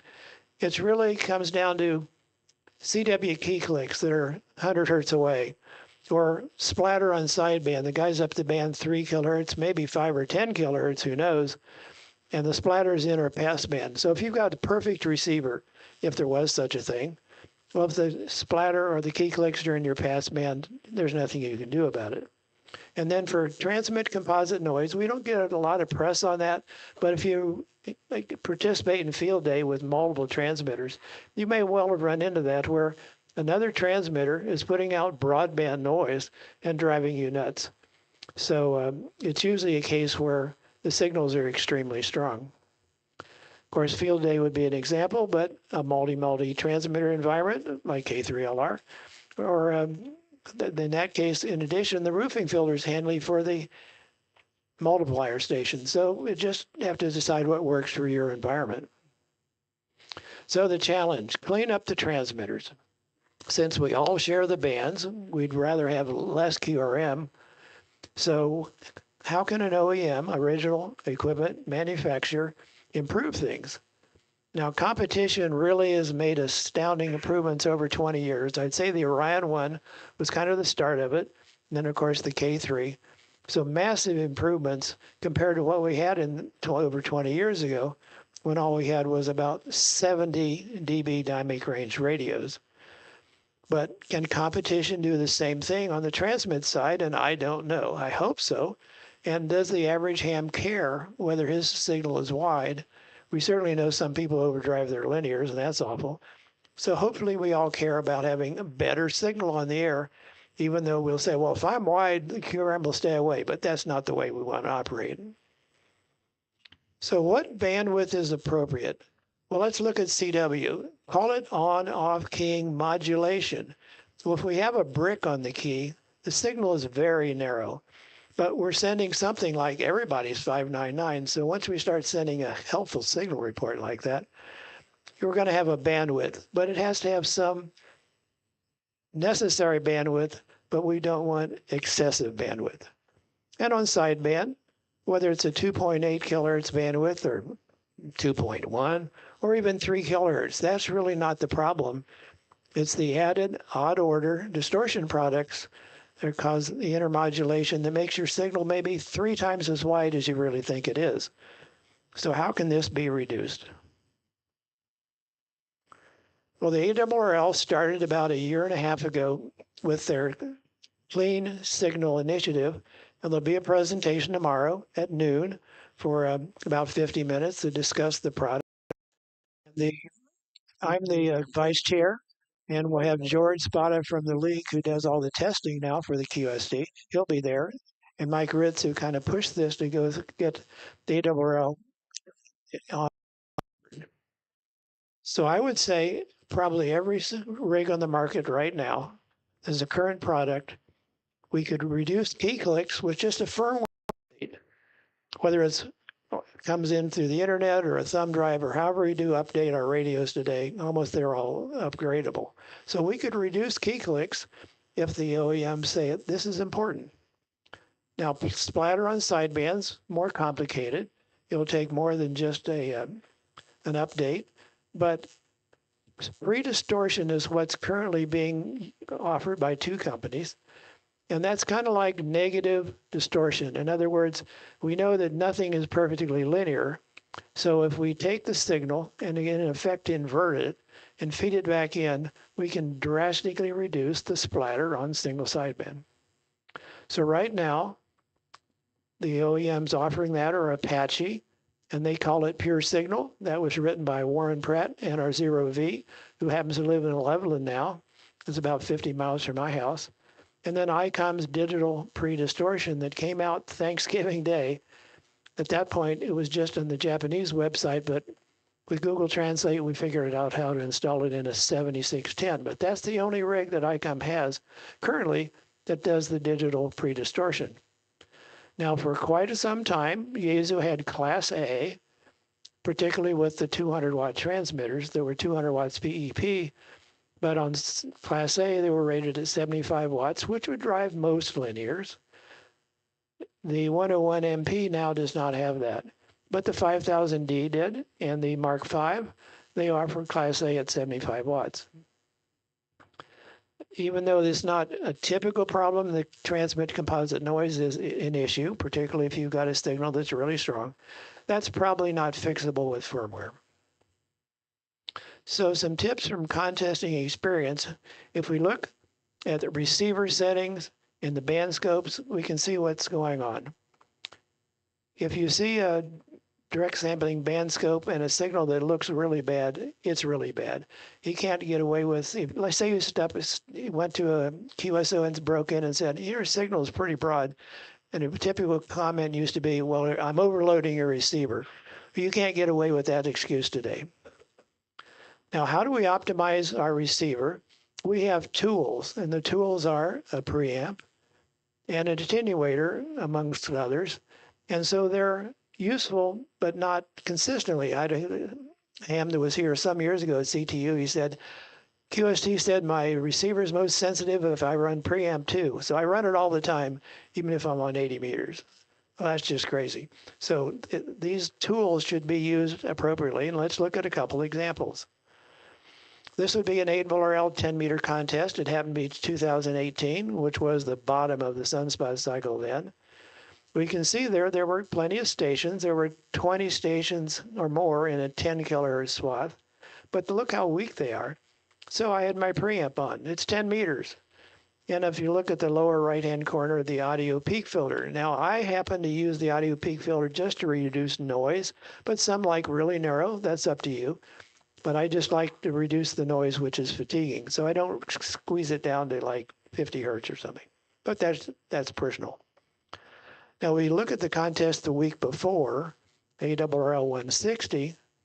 Well, do I have a preamp on? Of course not. Over on the left, a 12 dB attenuator. Now, why do I do that? For two reasons.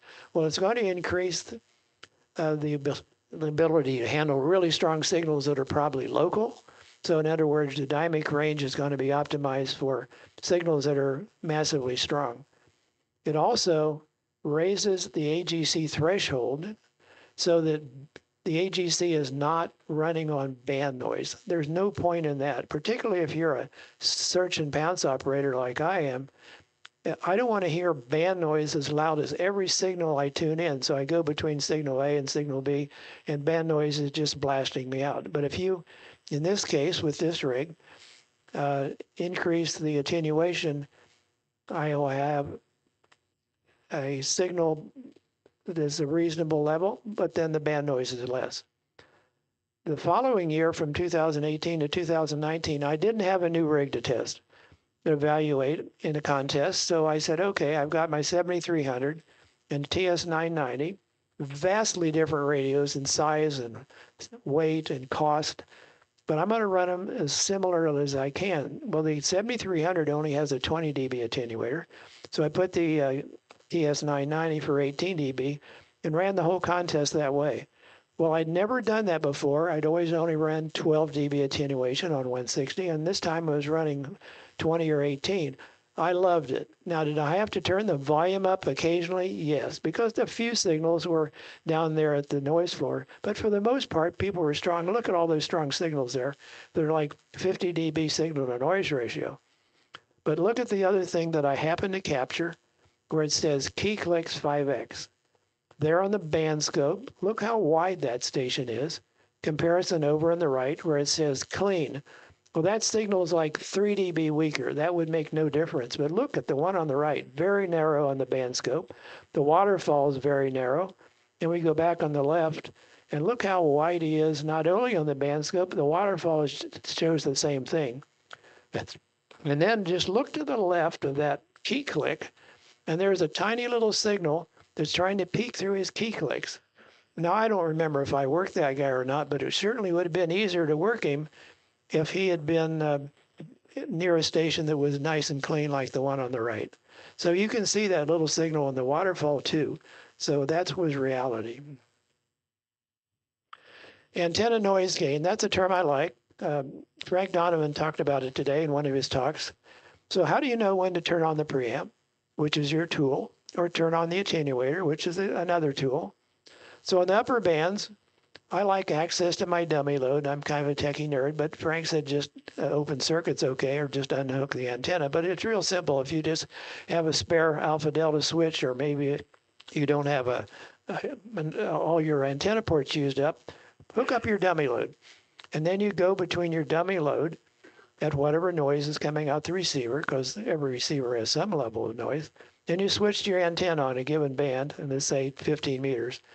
The band noise should go up significantly. As Frank said, 6 dB minimum, maybe 10.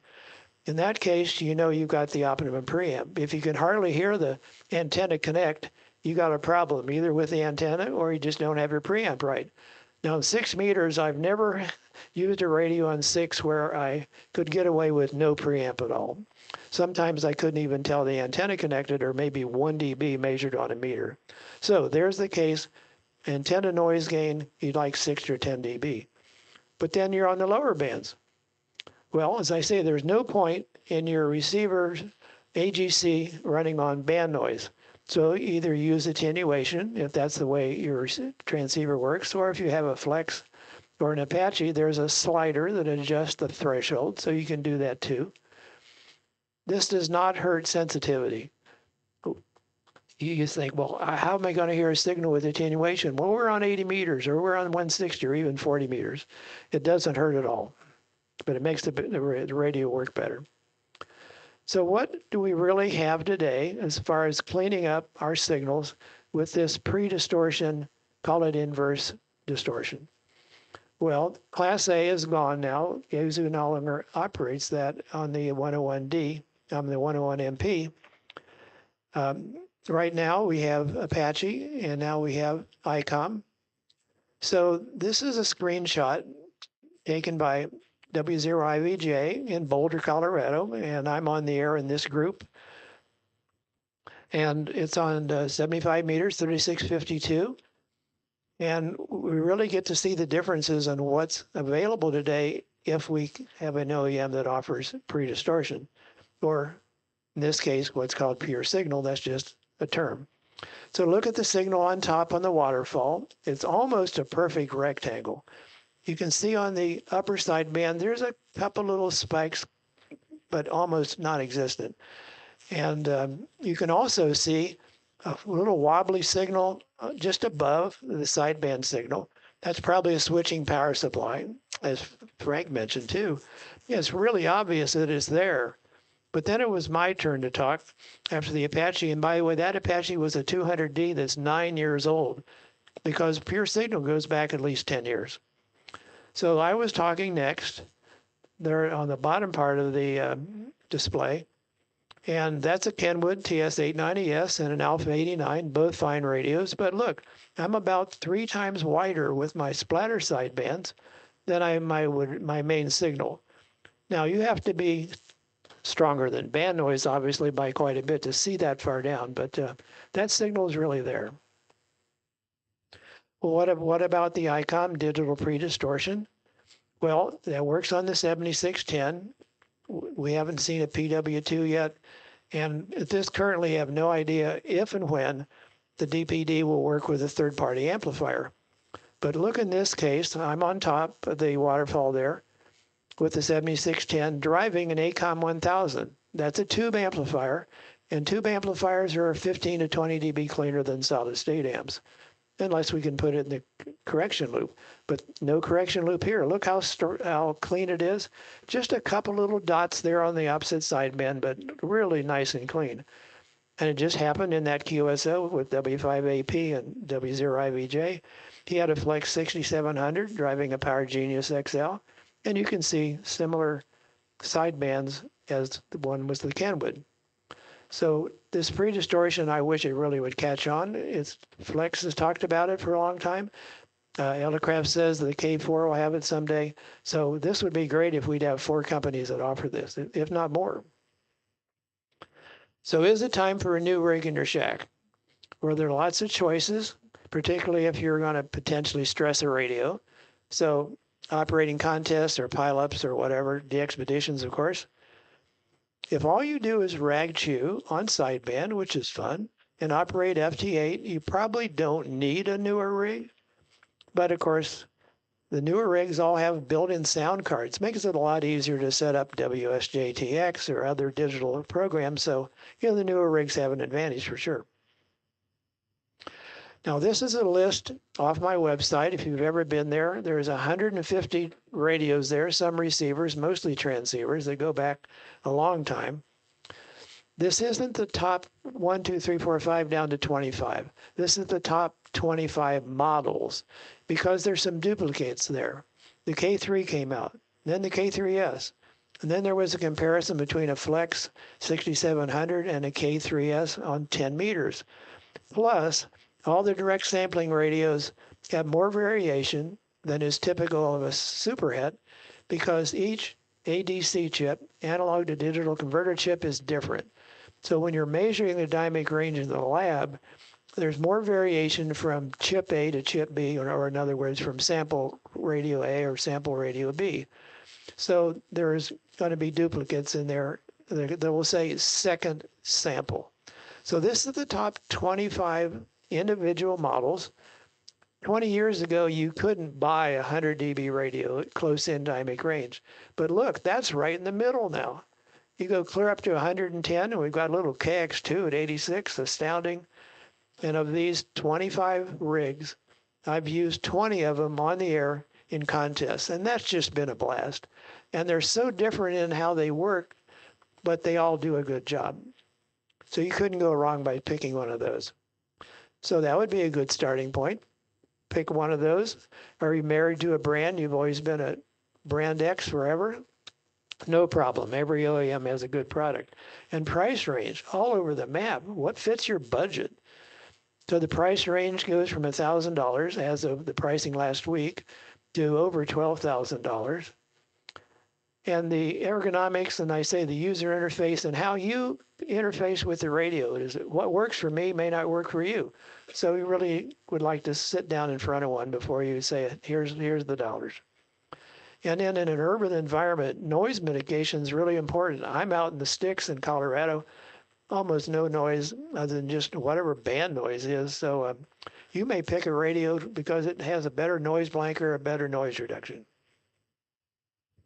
Now here's something you probably aren't aware of, and this is dealing with the difference in design of the 7 direct sampling transceivers that are on this list.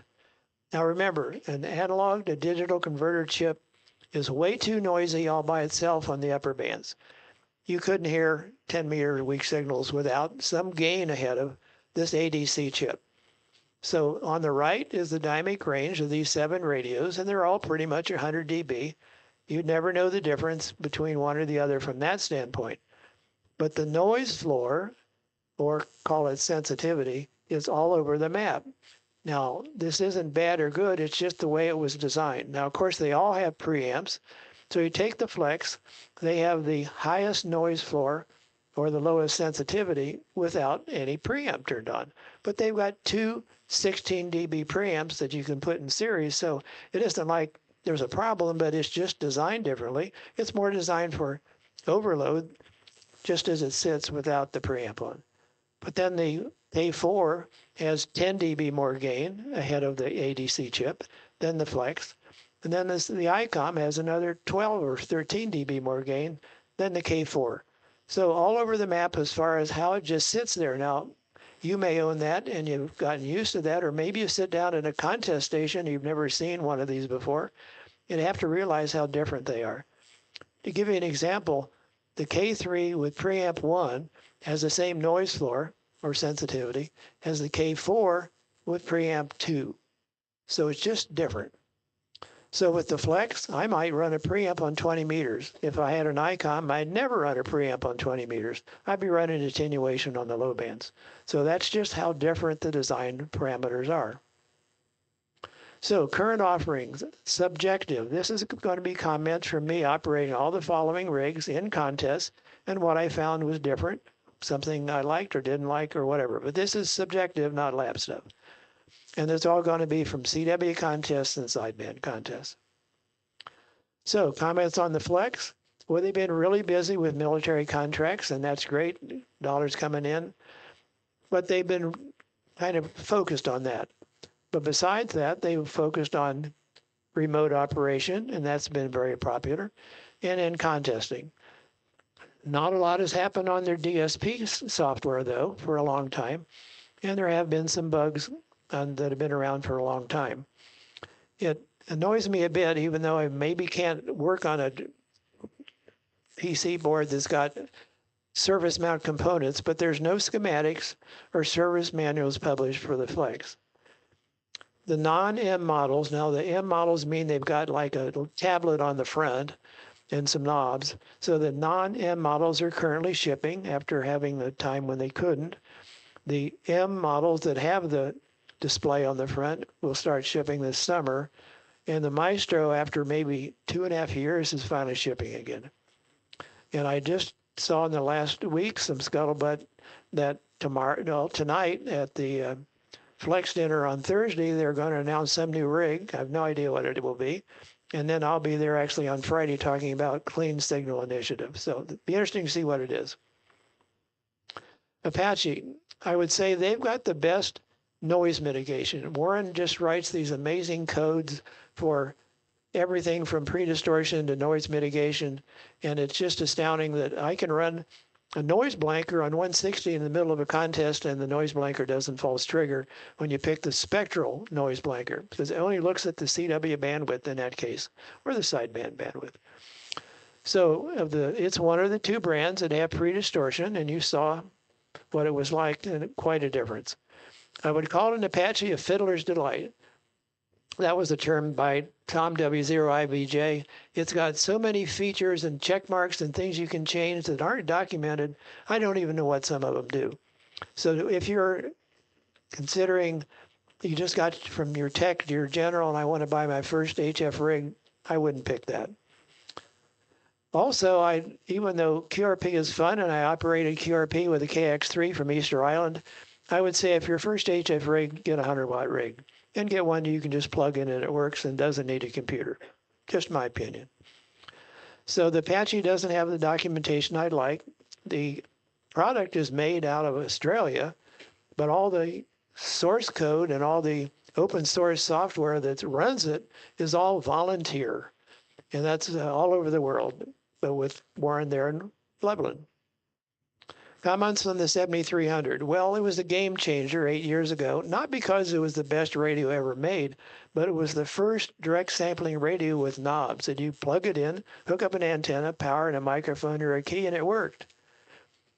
Ray Novak said that they've sold over 100,000 of them worldwide. It's astounding. Good dynamic range. It operates pretty much like a 7610 from a bass standpoint. I happen to like the ergonomics and the scope, but we have a common user interface across the 7300, the 7610. The 9700 is their VHF, UHF rig, and the 705, I'll talk about that in detail, an amazing little rig. One thing that I do like the way it works, if you're using the scrolling feature, let's say you saw that 10 kilohertz swath on 10 meters and on 160, I'll work all the stations in that 10 kilohertz, and then I tune to 10.1 kilohertz, and I get a whole new swath. And I work all of those, and so I just go hopping along at whatever bandwidth span I picked, and I get a whole new one as soon as I tune up or tune down. All four of them work the same way. The firmware is very stable. There haven't been too many updates, except Thanksgiving for the 7610, there was the pre-distortion. Now, the 7300 does not have an audio peak filter. If you're a really CW contester or DXer, you may miss that. Comments on the new FT710. This is Yaesu's first direct sampling transceiver, similar to the 7300, but the lab numbers are better. Well, you'd hope so. It's come out 7 years later. Pricing, $1,100 with the external speaker, $1,000 without. With the external speaker, which I like panning it clear to that external speaker only. When I mix them together, which you can do, it sounds funny, but that's just a personal opinion. And the FTDX10 is $1,200. The fourth quarter of 2022, all I did was operate the 710 and the 10. I tore down 2 of my operating positions. I have 3, and just used those for 3 months. CQ Worldwide, AWRL 160, and AWRL 10. That's really the way to get to evaluate a radio. Use it for months. So on the FTDX10, excellent lab numbers. The ergonomics are different from the 710. It's IF direct sampling, so it's a direct sampling, but the ADC chips at the IF. So it has a roofing filter, or you can add one that doesn't come with it automatically. Both the 710 and the 10 have an audio peak filter, so that's an advantage. And I operated it in AWRL 160, AWRL 10 meters. And the last contest of 2022 was the Stu Perry top band. And I just operated the 10 because I found I could adjust the CW bandwidth more easily with the knobs than with the menu. So how do they compare? You sit down in front of both of them. In my case, they were about 10 feet apart. It's almost like they were designed by 2 different companies The knobs are in different positions. The 10 has some the concentric knobs that I like but the volume control is just to the left of the tuning knob, and if I'm right-handed, I can bump it. Got used to it, but the 710 came out, they moved the volume control from the left, the VFO, to the right. And there's some buttons on top of the front edge of the rig, so on the 710, so it wasn't as crowded. Neither band scope resets the way I'd like, but of course you can work around that. If you're running, you don't care. TS590, it's still around. 590S came out 10 years ago. It's an excellent radio. I believe one of the presentation today on remote talked about using that. It doesn't have a band scope, but you can add that with a dongle or a P3, and those are showing up on the used market for maybe like $500. The 590S goes back clear back to 2010, and a reasonable used radio. If your budget isn't in the $1,000 range, maybe you can buy one for half of that. Very easy to use interface, and I operated the S and later the SG on 160 meter CW contests several years ago, along with the 10 Tech Eagle, which kind of hard to buy today. Will Kenwood bring out a new rig this year? I don't know. As they, the 590S has been out, SG's been out for 10 years. I really like the Waterfall in the TS890S. It works differently than the Icon, for instance, but it's just very well done. The TS2000 got discontinued. That was a DC light radio, HF, including clear up to 70 centimeters or with a module 23 centimeters, but that's gone.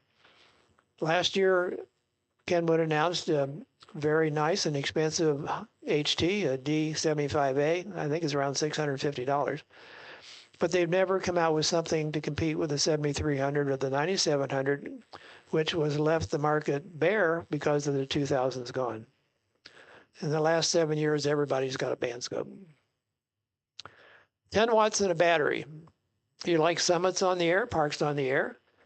You like working outside, picnic table or wherever? Consider the 705. 160 meters through 70 centimeters. Sideband, CW, FM, digital FT8 with a laptop, and it's only $1,350. And they have a real nice companion tuner. You push a button, it'll tune a 23-foot wire from 40 meters to 6 meters. You probably want one ground wire on the counterpoise. On New Year's Day, 2023, I worked a station doing parks on the air up in the mountains on sideband on 2 meters. He was S9, sound like he was right in the room. It was just fantastic. Here's what it looks like. It's only 2.4 pounds. Now, some of my soda guys say that's too heavy. Seems like you got to take coax and an antenna and some water, maybe some lunch. But anyway, it's 2.4 pounds, which is a lot less than the 7300, which is almost 10. So comments on the 705. It works at HF just about like the 7300. It has a lot of VHF features I didn't use in UHF. D-Star, I don't ever do that. Excellent ergonomics, works like all the rest of the ICOMs. So if you can run a 7300, you can run a 705. The display does recenter the way I like for contesting S&P. And I used it in the ARRL 160 and 10-meter contest in 2020. I didn't run it QRP, but I certainly wanted to see how the receiver worked, and it was just great. I was running an amp. The K4. Much of the firmware for the K3 was ported over to the K4. Many improvements in the firmware in the last 2.5 years, but it's still under development. Right now, there's a beta version out that will have maybe 2 or 3 or who knows how many beta versions before it goes production. Just at Visalia, they announced and demonstrated remote capabilities of a K4 talking to a K4. Now, of course, that's an expensive solution. It's almost $6,500 with the tuner. The things that are still in development, the HD model, which would be a super het module, and some roofing filters. Haven't seen that yet. Pre-distortion, I doubt they've written anything, but that's a guess. And the transverters. I hear the transverters may come out this fall. No schematics or service manual, just like with the Flex, and I kind of like looking at that. Comments between the 7610 and the 7300 because I get emails and phone calls all the time about that. Should I upgrade? Well, this depends. I mean, money's no object, why not? But the 7610 has no noisy relays, unlike the 7300. The 7610 has an audio peak filter. And of course, it's got 2 receivers. There have been 4D expeditions in the last, I'd say, 2 months that I've used the 7610 split with separate displays and everything because everything was up 1 on CW. So that's very handy. It's got a lot more buttons and knobs and a larger LCD screen. It's got 2 transmit ports. It's got an RX port, and I actually put a beverage up this past summer and enjoyed using that when I worked that station in Liberia. It has a port for an external monitor that I've never used, but some people like great big monitors and go for it. Why not? The fan's quieter. Now, like a lot of the rigs now have an extra knob you can have for the sub receiver. They're about $300, but they're all about the same price, and I bought mine used for about $200, but I like the extra knob for the sub receiver. Really helpful. So in Thanksgiving, when 1.40 firmware update came out, suddenly I had a clean signal, and I was really happy about that. But if you only work sideband and FT8, kind of hard to justify from a performance standpoint to jump up to the 7610. Important things to consider. Don't buy a radio with one number, like the Sherwood number. That's sorted by close-in dynamic range, and that's really significant in a CW pileup, but it was more significant when radios were 70 dB radios, and then along came one that was 80 or 90. But there's all sorts of other data on my website, sensitivity, noise floor, RMDR in effect. So you want to look at the big picture. And maybe noise blanking and noise reduction is what you really need. Flex has very good remote operation. And the Apache, of course, has got the pure signal and the noise reduction.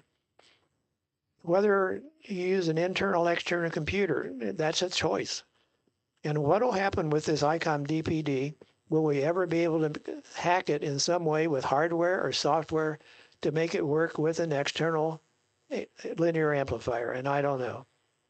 But if, in my case, once the exciter got cleaned up, in other words, the rig got cleaned up and I used a tube linear amplifier, I'm super happy. Very clean signal. So ergonomics are important. And if you're kind of fighting with the radio, that's frustrating. Did the speech processor do a good job? Well, when the K4 shipped, it didn't work. The equalization didn't work, but that's way past us. So you have to say, where is a radio point in time? Do you like it standalone, or do you like it hooked up to a computer? Personally, I just use a computer for logging, but that's just me. Is the firmware updated, or even if it's updatable, if there's no updates, that's not good. What about warranty service? I know that, unfortunately, Kenwood had a very good facility in Virginia, and that got shut down. And everyone had to send their Kenwoods to California, but they were terrible. So eventually they got dumped, and they have a very good facility now in New York.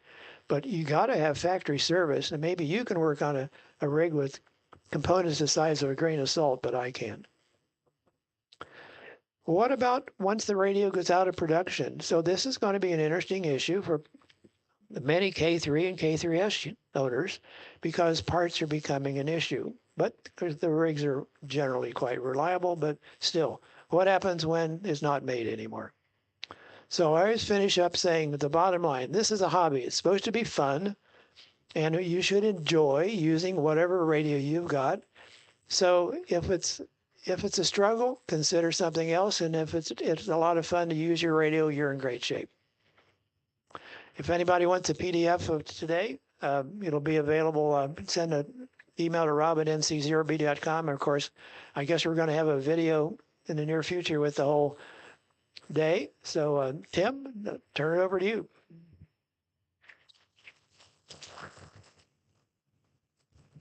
Thank you, Rob.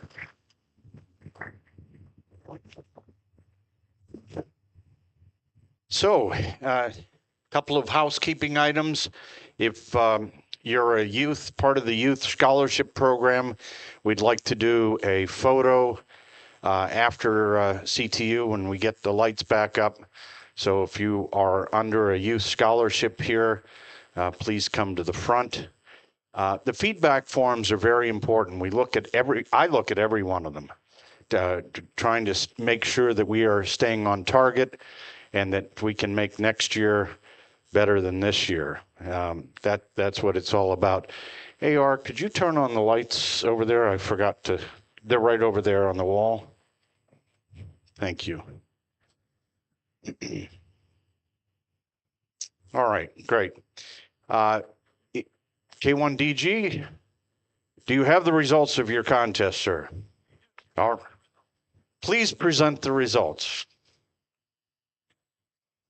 And you want to stay tuned. We're going to have some fun here. Thank you, Tim. Well, we did invoke our artificial intelligence and natural stupidity both in parallel to process these logs. You all got some really grotesque handwriting, I got to say. And is it WI9C, Dave from Illinois? He submitted a blank log, said he took a lightning hit, so he couldn't participate. K1GU, I mean, there are the soapbox comments. They're as interesting as the logs. K1GU, who actually made 7 QSOs, said, I don't do phone. So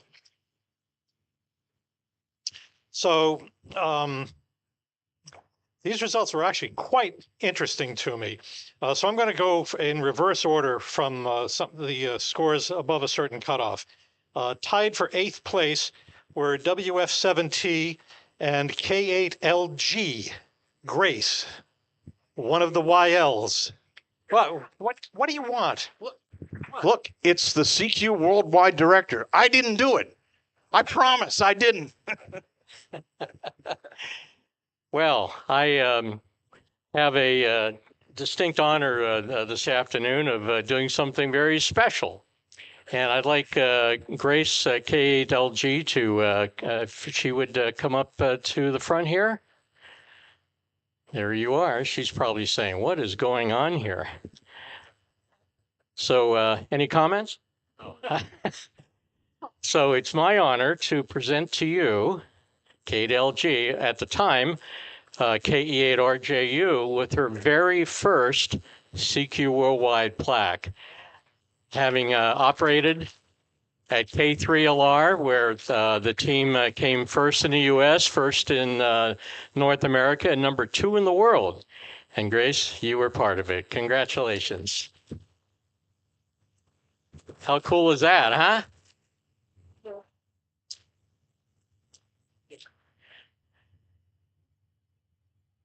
All right, first of many more to come. All right, that's it for me. Back to normal program. He's a hard act to follow. I don't have any plaques to give out, but that's all right. I do have something good. All right, so that was 8th place. In 7th place, it was a tie with N5DD and KE8TYU, Elise, who's the young sister, I think, right?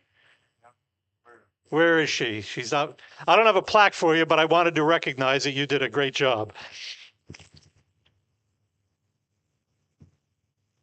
So in the top 8 positions so far, we have 2 YYLs, young ladies.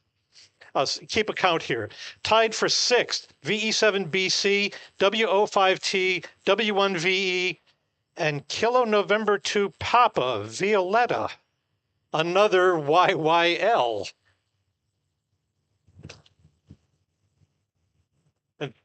It's not the Rolling Stone, but she's on the cover of Amateur Radio Contesting for Beginners right there. Okay, in 5th place was K4JC. In 4th place, KI2D. Tied for 3rd, N3QE and KE8LQR, Katie, another one of that YYL mafia. What is going on here? We tried to detect and see if there was any cheating, if they were, colluding on contacts here, but we didn't find any evidence of it. So out of the top 8 numerical scores, 4 of them were from that YL contingent who is here. So I don't know. We'll have to see if that happens next year, like the VE3's winning all the door prizes at the contest dinner. So, number 2 was N9NB, who's always first or second in this thing. And number 1, the winner of this great plaque. No, wait a minute. I don't have a plaque. I have a gift certificate from DX Engineering. So you can't hang it on your wall. Well, you could hang it on your wall, but much better if you spend it. Is W5BK. Come on up and get your prize.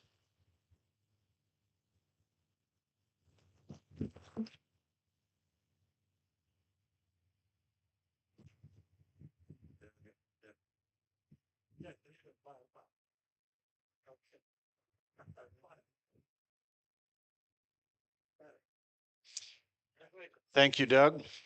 Another successful contest. There are the presentations, of course, are in the book, but there also will be up on the website, contestuniversity.com, so that you can download. There'll be PDFs that you can download and share at your clubs, give presentations. The idea with Contest University is to share this information. So I want to make sure that you do that. And then if you need to contact us, you can do that on the Contest University website as well. So I hope you all had fun and hope to see you back here next year in 2025. Let's do it again. Until then, 73.